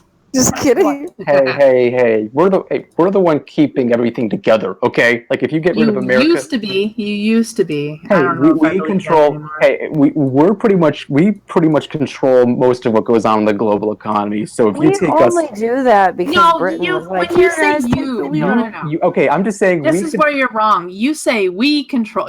By we, you mean like the 1%, right? You mean the economic elite in the U.S. that controls that economic elite will always be in existence in the world. Yeah, sure, right? Sure, but I'm just saying that isn't the U.S. I'm just saying you're talking about a small group of people. But there's still a lot of guys, even in the mid-level positions of our trade, that have a pretty significant impact. Not nearly as much as the 1%, but they still make a pretty large impact on what goes on in the world. So the 5%, let's say. Oh, maybe 10, 15. I don't.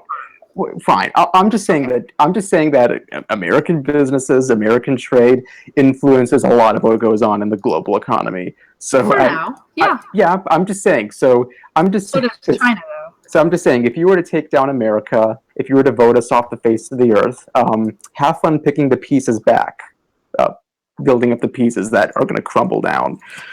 It might actually be fun, though. No, I'm just saying. No, no. You make assumptions, but I don't know. I don't know. The thing It might actually be fun. I'm sorry. What was maybe that third country, DJ? So you said Saudi, North Korea. Is it another Gulf Arab states? Of my wish list to get rid of? Yeah. Saudi Arabia, North Korea. Who's Iran? another one? Oh, Iran's kind of a... Canada. Oh, I joked about Canada, but can I ask any Canadians in here something? Why is it that like 90% of the time when I'm on YouTube or the internet and I see like a conspiracy theorist saying some like outright crazy shit, they turn out to be Canadian? I don't think that's actually true. But No, I'm serious. Half of them are like most of them. Are Canadian. I know of a couple crazy Canadians, but most of the people I know are from the States. So every time I go, this guy's crazy. Can I ask you something? Why do Americans have such terrible internet? Oh, that's actually simple. We don't put money into infrastructure. Oh, okay. My internet's good. Yours is okay. Well, for most of the country, we don't have good infrastructure. For some of the country, we do. To be fair, it's usually the theists, and I mean, yours is okay. If you're in the South, like it's really bad. It's because we still have a lot of. We haven't really done much rural development as of late.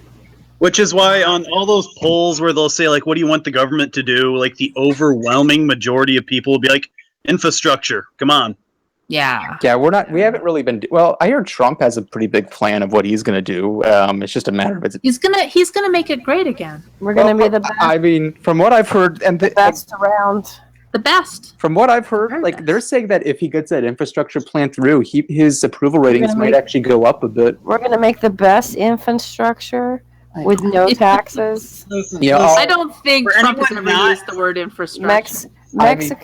Mexico's gonna build us an internet along with Canada. I'll just say this though, like I mean, I'm not a big fan of Trump, but like we thought it was pretty ridiculous of the idea that he would get elected. Don't think it's ridiculous to the idea that he could get reelected in 2020. Hey, listen here, all you listen here, all you Canadians and other people of around the world that keeps yelling about our elections. We're Americans. We know we're able to shoot ourselves in the foot. We'll shoot ourselves in the foot despite it. Kanye West is running here in 2020. Don't make me shoot a bit. You think Trump is bad? Just you guys wait. Yeah. Wow. So you can do worse. Yeah. I want to see. We're already left. You're saying the best is yet to come. That's hey, I'm just saying. Just imagine Kanye West meeting the Queen as the leader of the free world. I just was thinking about like how Canada has guns and they don't manage to shoot each other like us. Well, we're not allowed to carry them in public. That's the thing. Well, hold on. Okay, it doesn't matter. Well, actually, the carrying aspect. Neither are you really in California. I mean, it doesn't matter. Like, there's no correlation between the amount of guns that a certain country has or that a certain state has and the amount of gun deaths. Well, no. Just to be fair, there isn't a lot of correlation, but there is some correlation. It's like zero, and it's not significant. It's not. You could say not significant, but there is a little bit. It's more of I think it's a negative correlation, but it's so small that it's. But it depends, because if you could find a country that had no guns, I think you'd find that was a pretty positive correlation. I just don't know that there are many countries that have no guns. Well, I mean, there's no country that has. guns. I mean, people are still exactly. So that's why it's a nil. That's why let's just ignore that stat because we don't have that stat. All right, my favorite gun stat, and because it goes towards my view, like that it's really not a big deal about what are gun. We can have the loose gun laws, and it's really not going to make a major effect. The 4 countries that actually don't require a license for a gun, they don't require any extra licensing. Like 3 of those states are amongst the lowest in terms of gun deaths. Here's the thing. Those states probably have less population as well. Yeah, that's actually a few. It probably okay. And less violent crime in general. So gun death is interesting to me only because I'm really more interested in taking gun death that isn't gang related and stuff like robbery, gang related. I'm kind of more interested in random acts of passion or psychotic breaks. Those are kind of more interesting to me. Yeah. Because I think crime will always exist. I think that there will always be gangsters, there will always be people robbing gas stations, stuff like that.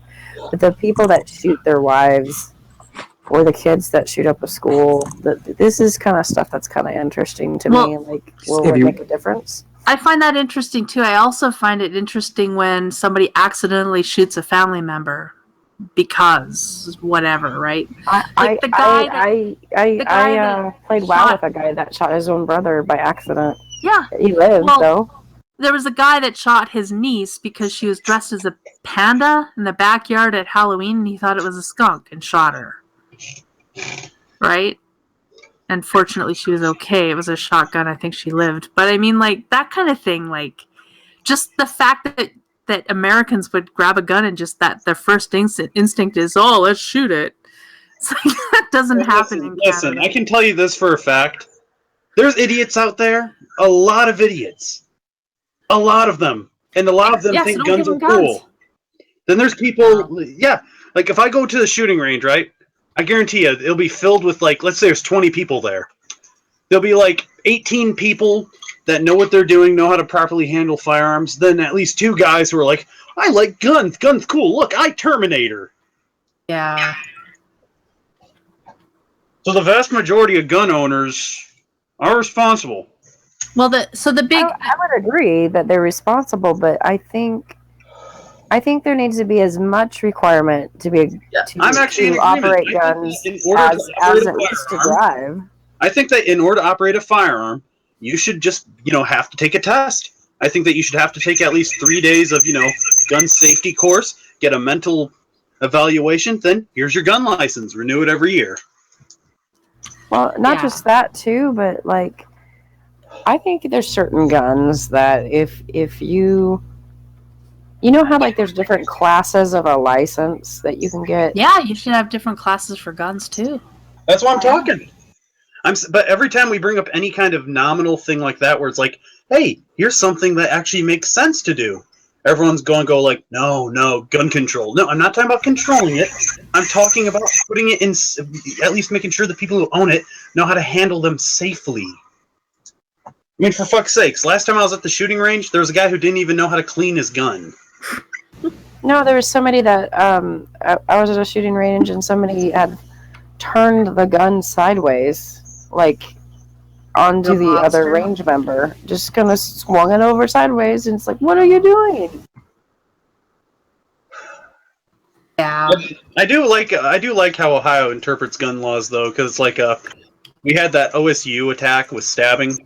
So now they allow you to open carry a gun or conceal carry a gun on campuses, essentially, as they put it, in the law, turning every single person on campus into a Minuteman. Yeah. So there's two major things about Canada, I think, that separate us in terms of guns. One is you are not allowed to carry guns within city limits. Like in pretty much any of our cities. You just can't. You can't do it without a very special permit that only cops have, more or less. The other one is that we do not issue concealed carry permits. I think in 2008 or 2009 or something, in the entire country, they issued 2 concealed carry permits in the entire country. Well, you see, the thing is, you can't really do anything about guns in America because they're like ingrained into our culture. They're like a cultural thing here. Yeah, I know. And you can't change it. I'm just saying, I think those are the things. Like, we have guns here, but we don't have them in the cities. And if people have guns, you know they have them. We have the stupidest laws in California with guns. Do you? Yeah. Right. We just passed a stupid law, and I did not vote for this law. We had a couple of stupid laws. One was, let's raise the smoking age to 21. But then another one that was really stupid that we passed was that you needed a background check every time you bought ammunition. Every time you buy it? Yeah. This is freaking stupid. I'm sorry, but this is at the point where that's just a speed bump just to make life miserable. Yeah. I do remember there was an episode of The Simpsons where Bart and Lisa went to military school, and it was like they were learning it was like the class was like munitions or whatever, and they're like, oh, you come from public school, so we're going to start you off with like automatic weapons. Right. I assume you're familiar with small arms. Nah. It's funny. I'm gonna be honest, everyone always thinks of like American schools like, that, but like they're idiots. That's the inner city schools. That have the inner city schools are the bad ones. Yeah. Well, it depends on what you're calling bad, right? Because I'm saying crime rate and literacy. Let's just go with those two. Well, part of the reason why literacy in inner city schools is an issue is because of the way taxes were divvied up in the school system, and that how teachers are overstressed out and things like that. Like, it's not just that these are poor kids and they just happen to be bad kids, therefore they're too dumb to learn. I know we know that. It's more of the fact that everyone thinks that all schools in America are like this. Right. Like, whenever I talk to like British people, on here, they'll be like, "Oh, you went to an American public school? Wow, how can you? They're like, can you read? Blah blah. They'll act like, come on, that is a fair question. No, they'll ask us stupid shit like, "Did you ever see a gun in your school?" And I'm just kind of like, no.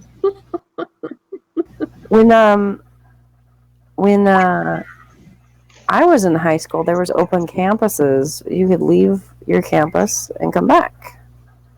You could go to lunch and come back. And the shenanigans that would happen were more like, there was some violence of people getting jumped or something, but the shenanigans that happened was more like stupid stuff, like people bringing vodka in a water bottle or something, like it's stupid shit like that. And people weren't dreadfully scared, and then this is late 90s. People weren't dreadfully scared that someone was going to shoot up the school any second. Like that was like right before Columbine, I think, because we were in 97, and I think Columbine was 1998, when that kind of shifted that whole. Oh my gosh. Yeah, my dad told me that in the 70s when he went to school, their kids used to take their rifles to school, put them in their locker because they're going hunting after school. Right, but I think the more prohibitive we've become with guns and the more romanticized guns, it's just become a problem. That combination is bad. Let's be honest here. Guns are cool. They're fun to fire. What I wonder is like when people say, "Oh, they're not for killing people, right?" And it's like, well, then why are the targets shaped like people? Killing people or a person or a living being. There's different guns. Some are meant to kill people. Some are meant to kill animals. I'm just saying, when you go to the firing range, you're shooting at things that are shaped like people. That's probably for a reason. You want the actual historical, thing behind that. They were all back then. It was always, shaped like people. The army kind of used it as shaped like people. And this is going all the way back to, revolutionary times. So it just kind of was a thing that hasn't been changed because there's no real reason to change it. It needs to be shaped like people because likelihood is that's what you're using it for unless you're a hunter. Yeah. I'm sorry, but if I was to shoot something, it would be more likely to be a person than an animal. Yeah, and in Canada, you would more likely be shooting an animal than a person. I've shot more animals than people. But, okay, so, like, in my case, like, I live in the city. I don't like hunting. I prefer to pretend like my meat just kind of came prepackaged and voila, there it is. 3D printed meat, yeah, it's fair. Yeah, it's not like, the times when I've shot a gun, I've come to the realization that, if I needed to protect a family member or my community or something like dire like that to me would be an excusable reason to have to take someone's life, if you had to, and I when I look at a gun, I think this is a tool that's meant to end life. This is a lethal weapon. And I get really angry when there's some gun owners that just go, no, it's just for plinking in sport. You can plink in sport with it all you want to, but the original intent of that gun is to end life, and to pretend like it's otherwise to me is just ridiculous. Actually, there are some guns where the original intent is for sport or competition. Like Some they literally guns, design it for that. Those guns are offshoots of the other guns where the original Are you intent talking was about to a end 22? Because you can still kill somebody with a 22. I can kill someone with a board. A 22 is Right, definitely. The original intent, though, of a gun was to end life, and it pretty much has been that. I mean, with exceptions, but I mean, obviously the Olympics has guns in them, right? But we're talking about some. Well, yeah, I mean, I've been shooting before. Trap shooting every day, and I'm not killing turkeys and I'm not killing human beings, and it is fun, but at the same time, I'm still using a shotgun that can end life. Yep. So I'm just saying. So when you pretend that it requires responsibility, just like driving a car does. Wait, hold on. Did you say when you pretend it's like a? No one pretends that. Only idiots pretend it's a toy. No. People do pretend it's a toy. Then they're then those are the idiots I was talking about earlier. Yeah, yes, and there's a lot of own them. A gun. How about I put it this way? You always treat a gun like it is loaded. Always. Yes, some people do, and a lot of people don't. And that's why I think they should have that class. Yes, I think everyone should have a test and should be licensed and should have. And even beyond that class, I don't think it would do any harm for people that think that they want it for protection or for the end of the world or whatever. Freaking go take an active shooter class. If you think you can be a Minuteman, then go start taking active shooter classes and see how you fare. Interesting too, because people usually suck at that, and they think they're like, "Oh, I've taken all my gun classes and I'm really good at that," and then they get presented with a situation and because it's not plinking targets, it's under pressure, and you have to make a decision. Yeah. But, I mean, I'm not a gun crazy person, and I'm not a freaked out person about guns either. I just think that I'm aggravated at California laws because I think that they're just stupid liberal showmanship. I just look what we did, we just made your life miserable. But to actually require people to have some sort of invested responsibility that they have to ensure that they know how to operate this responsibly. At least take out the idiots first. Well, and by that, we don't. Do you mean cops? Because I'm a little worried about your cops in the States. I've traveled around the world, and I'm obviously Canadian, and the only time I've ever seen a gun drawn was twice, and both the times in the States. I'm gonna be honest with you. You know why cops have to do that in America? Because they're fucking scared about guns. Yeah, because we Americans are fucking insane. Yes, and you've all got guns. I get it. Even if we didn't have the guns, and the cops only. Let's say the cops only had the guns. Jesus Christ, us Americans are so fucking insane that they would still have to draw them. I don't know. I like honestly, it scares me though. Like if I go to the States, a cop pulled the gun because my husband's uncle pulled over on the side of the road to check a map, and the cop pulled a gun. And he's screaming, "Get back in your car! Get back in your car!" And it's like he's an old man checking a map on the side of the road. And a cop pulled his gun and like pointed at him, and I'm like, "You've got to be kidding me!" Like in Canada, the cop would be like, "Oh, where are you looking to go? Oh, I can find that on the map for you." Was he black? Like, it's just like the whole. Sorry, was he black? Huh? No, no, like white guy. How scary is that? Oh, you want to hear something scary? I got something even scarier than that. Von Helton owns a couple guns. Well, see, now how typical Kentuckian is that? Like, you know, Von Helton's the dude that shot his gun up in the air at aliens, if I remember correctly. Exactly. Why does he own a gun? Like, he should not. That's what I'm talking about. Like the mental test, also. Test if you're mentally competent. How many mentally competent people are there really in the world, though? I mean, how about I put it this way? There's a difference between being mentally competent and shooting at aliens in the sky. Sure. Sometimes I worry about my own mental competence, though. Well, are you going to shoot at aliens in the sky or monsters in your closet?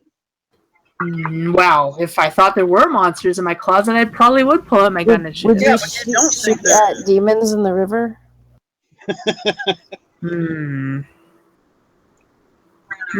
Well, no, because they could be aliens in the sky. I mean, they could be angels too, right? They could be anything. God only knows. And that's why I don't think Von Helton should honestly own a gun, because I've seen him handle his gun, and he does not handle it like it's loaded, even though it is loaded. Yeah. Like, I see him toss it around from hand to hand after he loaded it, and I'm like, Von, put down the gun. It's gonna go off and kill you or something. Your body's just gonna be like there on live stream. Have you watched those compilation videos of gun owners like screwing up and either shooting themselves in the leg or there's a guy that actually tried to look down his barrel and he shot his own hat off and like you're like, really? Oh god. Yeah, I've seen shit like that at hunting retreats. And it's funny, like if you go to a hunting retreat and you do something stupid like that, they will take your gun. I hope so. I've seen that before. I've seen like people go, "I'm taking this gun, you're not getting it back." To like different people. Yeah, nobody wants to be Dick Cheney. Oh god. Yeah, just for the record, I'm not like a gun nut, I only own a couple for I own one for sport, one because it's an antique, and one for hunting.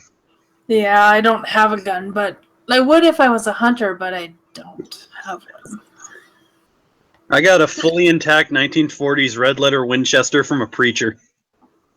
Someone's talking about doing archery. Oh, I hate archery. I'm actually pretty good at archery. I'm a spear fisher, but I like fishing. You're a spear fisher? You're hilarious. Why? I'm just picturing you as like a Inuit now, and No. like No. Like in the tropics, like when I travel, I like to. in the tropics. I love snorkeling. And you've got like I love this snorkeling. little harpoon on your kayak. No, I love snorkeling, and I spent 3 months in Honduras, and so I learned to spearfish when I was there. So I've been. Oh, you're so much more well traveled than I am. Oh my gosh. I have been to a lot of places, but that's what I do. Like I'm not into kids and family and stuff. I just like to travel. So I've been state to state a lot, and woohoo, and then Mexico, but I haven't done anything exciting like Honduras. My goodness. No, I think I'm at 35 countries now. Nice. Yeah. Something like that. Haven't done that much of Africa or South America. Those are the two I really need to delve into some more. Have you been to China? Yep. Yeah, all of Asia. Except for I have not been to Bhutan. And I have not been to the Middle East. For obvious reasons. What's your least favorite country you've been to? India. Yeah. Horrible.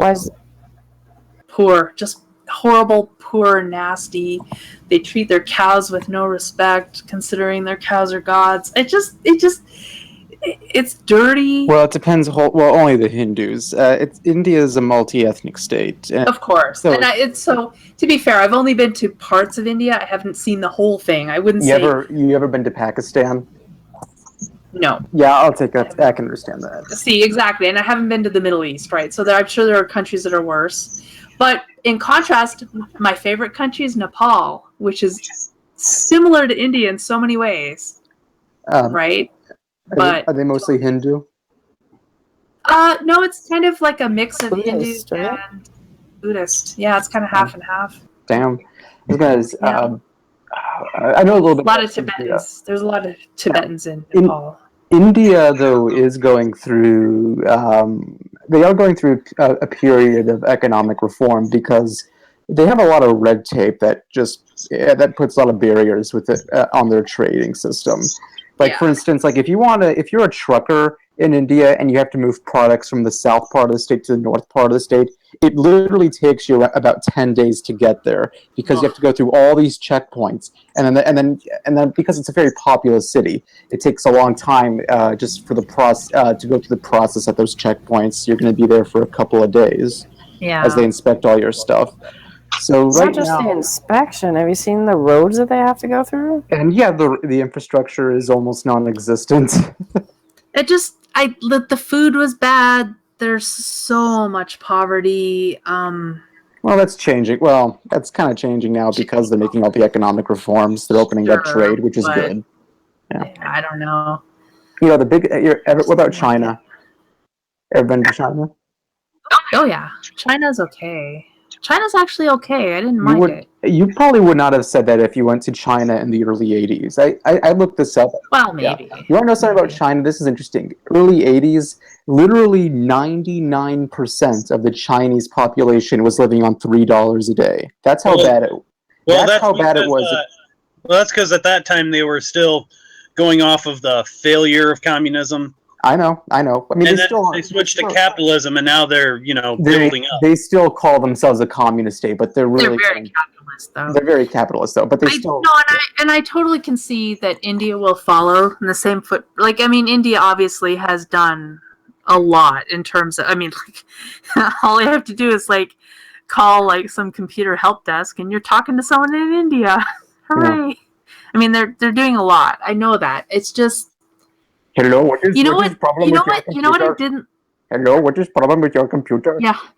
I think the problem, though, with India is that the caste system is so very real, and it is so prevalent, and so... And it's outdated. It's barbaric, yeah. It is, but there are people there with so much fucking money, and then there are people with none. Like, there are people that literally live with, they eat dirt during the day, and that's it. Like, there's just nothing, right? They've got an inequality problem. It's terrible. I mean, I would just say this. Because of the economic reforms, they are, a lot of people are being lifted out of poverty in India, as well as in China. I mean, China is just an amazing story, how they turned their economy around with their economic liberalization program starting in the 80s. Do you think China ever had the same, disparity of wealth, though? I think it's been. I mean, it's already a disparity of wealth. I think they have a greater disparity of wealth now, but there's far less people suffering. I think what's happened is back in the 80s, almost everybody was suffering in extreme poverty. Whereas today, I think in China, I think you have, it's the same system. You have a lot of disparities, but at the same time, you're still seeing a lot of people being lifted from extreme poverty to a middle class, and then you see the rise of an upper class and an upper middle class. So while the disparity is growing, at the same time, it's a better position now than where they were at 35 years ago. The thing is, there's still poverty in China, like a lot. It's basically the more you go west to a certain point. Yeah, because that's sure. I just never saw poverty anywhere in China, anywhere. Well, close. you weren't in the rural areas of China. Like, it's still pretty bad there. Oh no, yeah. I mean, I was in the rural areas of China. I'm just saying, the villages are. They're poor, but you don't see you don't get the same, like, you don't get the people begging on the side of the road like to the same That's degree. actually basically against Chinese culture. They don't. Well, there you go. That was actually one thing that was interesting with Nepal is when you cross in to Nepal and you have to like fill out your paperwork. On the back of the visa, it says do not give money to beggars. Like, it's kind of a law there in Nepal that you aren't supposed to give money to beggars. And there weren't any beggars in Nepal. There was nobody sitting anywhere with a bowl or a cup saying, give me money. Instead, what they would do is they would sew things or fix things or sell you things or whatever. And there was tons of that, of course, but nobody just begging for money like there was in India. Well, whereas in India, there were like streets full of people, and like just like literally you could see 100 people sitting there with bowls waiting for money. Well, the thing is, in China, it's charity is not exactly a concept there. Charity outside of family is non-existent. Yeah. Like if for instance, let's say I seen a beggar on the street and I'm Chinese, I would go, why should I give him money? But he's not my family. I owe him nothing. Sure, in China. I think in Nepal, though, the reason they did it was actually to curb that. I think it was actually, I don't think giving money to people, I mean, giving money to some people, obviously, if they need it, but there are so many people that will take advantage. I mean, in Cambodia, like, I actually did see kids that were, like, had bandages and, like, injuries, and were begging for money. And it's like that whole, what was that movie called? The Slumdog Millionaire or whatever? Like, where they were injuring kids so they could beg better. I swear to God, I've seen that. And that is the worst thing. Like, to injure a child so that they'll make more money begging. That is just, you'll make so much more money when you're blind. Oh my gosh. Yeah. It's a horrible thing, though, and the saddest thing is, like, so here's an injured child. All you want to do is give it money, right, and send it on its way. But the kid doesn't benefit. That money goes to somebody else, and then it's just a horrible. And so I think Nepal. I think part of the reason they're doing that, not allowing begging, is because of that. They're trying to stop that horrible, out of control system from prevailing, I think. I mean, I think it's a political move, but well, guys, I gotta go to bed. I'm hitting a wall. I do. So good to talk to you guys. Bye. Happy New Year. You too. But night all. Let's take a look at some of the people in the chat. Here, take care of my channel. Just make sure the bucks get to me. Fuck you too. Dislike. Come on, he left it open just because. I mean, he didn't ask us to take care of his channel. And I'm being a dick on that one. And since I'm alone on here, I guess this is my show now. 12 people watching. I gotta entertain them. Well, I am not an entertaining guy. So who won the DF award? I have no fucking clue. Von Helton should have won it. After all, Von Helton is the biggest piece of shit on YouTube. Even bigger than Brett Keane. Because at least Brett Keane didn't go, I was the greatest super soldier ever, committing stolen valor.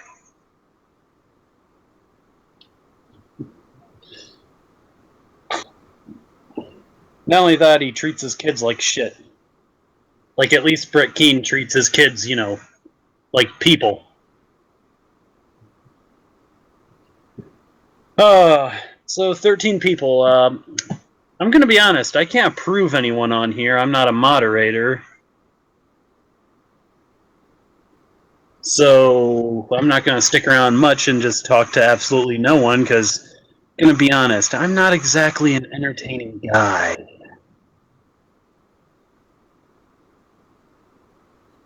So, you know, you might as well, I don't know, go watch something else. Because I'm out.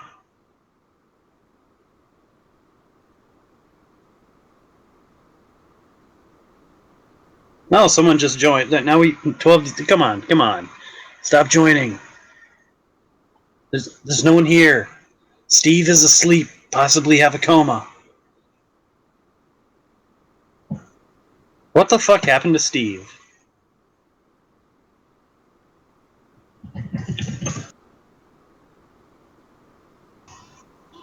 Okay, you know what?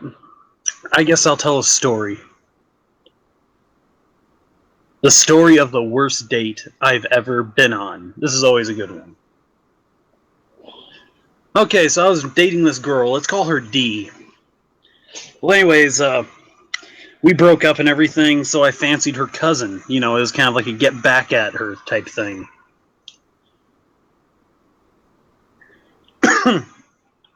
So I start, you know, I call her cousin. I'm like, hey, girl, let's, you know, do some shit. Whatever. So I go over to her house. You know, because she invites me over, like, for a date. And the house looks like shit. Like, the whole place is falling apart. It looks like something, it looks abandoned. So, you know, I knock on the door. Her mother answers, and I walk inside. The inside of the house looks like some 1950s house. Like, you know when you're playing Fallout 4 and you go to the Cabot house, and it's, you know, like, all nice and pre-war? That's what her house looked like. It looked like some 1950s house from a magazine. So, I go in there, and her mother is, you know, she's right there, and she's like, hey, who are you? I'm like, you know, drunk on the porch. I'm here to see your daughter. So she tells me to go upstairs to her room. Now, this is the part where I should have been, I should have seen the writing on the wall. Because she had an immaculate hallway. I mean, absolutely no dirt, looked perfect. And each door had, like, some copper plating on it that had names. It was like, Connor's room, Mom and Dad. And at the end of the hallway, there was a door. It was completely painted black with what looked like spray paint. And I could hear metal music coming from it. I knocked, and I heard her yell, shut the fuck up, Mom! Get ready for my fucking date! So I'm like, hey, it's me. So she opens the door. Now, after she opens the door, you know, she's looking all disheveled, and she's oh, hi, you, yeah. Yeah, come inside, yeah. Then we talked for a bit, and she's like, yeah, I'm going to go take a shower quick. So I go downstairs. Now, I'm waiting for her, I'm downstairs, I'm talking with her grandfather. Her grandfather's a nice guy. He's a cool dude. So she gets done. She comes downstairs, and she starts screaming at her grandfather to take her to this church thing around here. They have this weird thing called turnaround. It's basically like even Christians, hardcore Christians would look at it and go, man, this is just pure indoctrination. It's like they have video games and shit, and they go, you like Call of Duty? Come see Jesus. Well, so she wants to go to this thing, so she's screaming at her grandfather, top of her lungs, calling him like a stupid old bitch and all that. And I'm just sitting there like, oh shit. So we get into the car. We're in the back seat. And the grandfather, you know, because he gave in on taking her, she's kicking the back of his seat like a child on an airplane and calling him a stupid old bitch and all that. And I'm just sitting there like, what did I get myself into? I'm in too deep.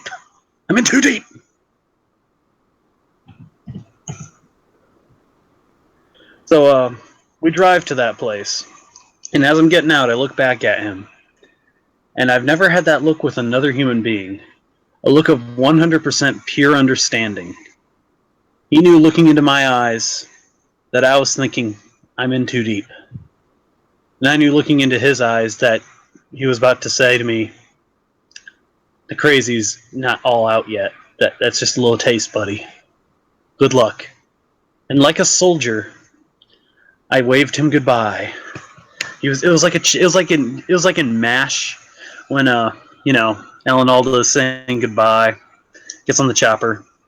I'm like, well, there goes my ride home. So we go into this building. Now it had like a weird rule where once you entered, you can't leave. So I go to this thing, and I'm playing pool, I'm playing games, I'm having fun. We start making out a bit. Then she sees this guy she likes, and she hits on him, and he says no. So she starts openly bawling her eyes out, like in the middle of the whole place. And keep in mind, I've only been there like 20 minutes, and this thing's like 2 hours long. So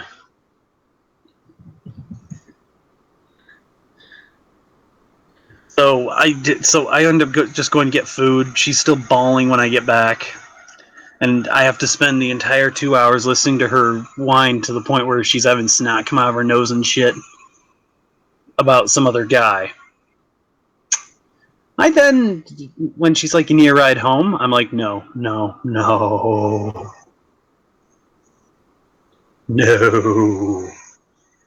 And that was, I'm going to be honest, not the most embarrassing date I've ever had. By far not.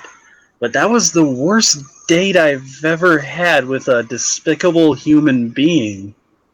Like, seriously, I'm not exactly a saint myself, but who acts that way?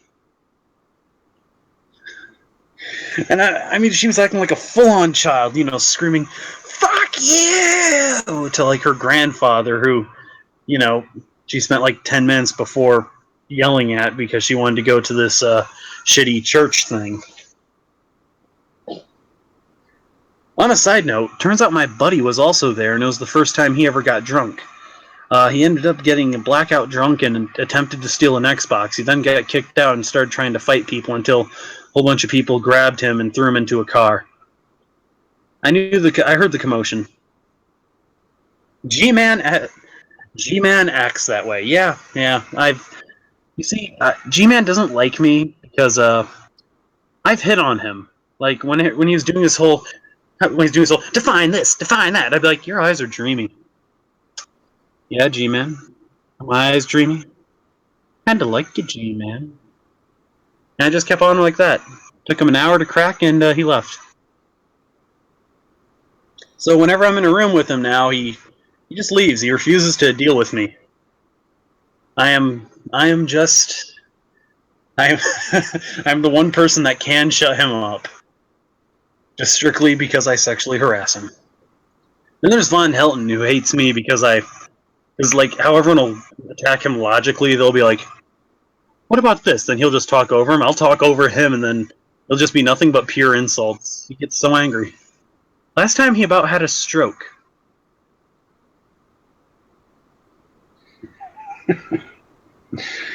Oh, man.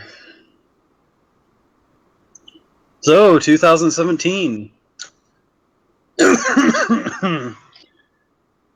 It's been a strange year, everyone. Think about it.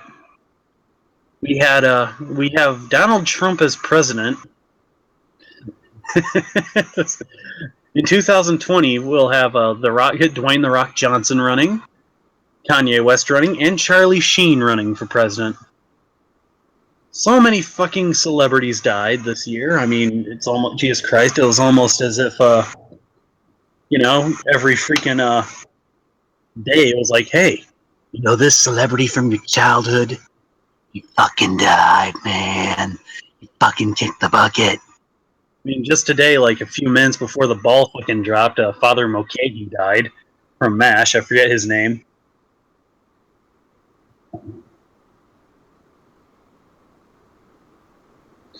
I mean, he couldn't escape the curse of 2016. Now, who will die in 2017? My guess is Betty White. I'm putting my money on Betty White. Betty White is gonna fucking die by the end of the year. She has her time coming. Well, guys, I'm gonna get going because, gonna be honest, being in a hangout alone kind of sucks. So, you know, if I were you guys, I'd go do something else. I don't know, go masturbate. Yeah, just masturbate. That's all I can think of for you to do. See ya.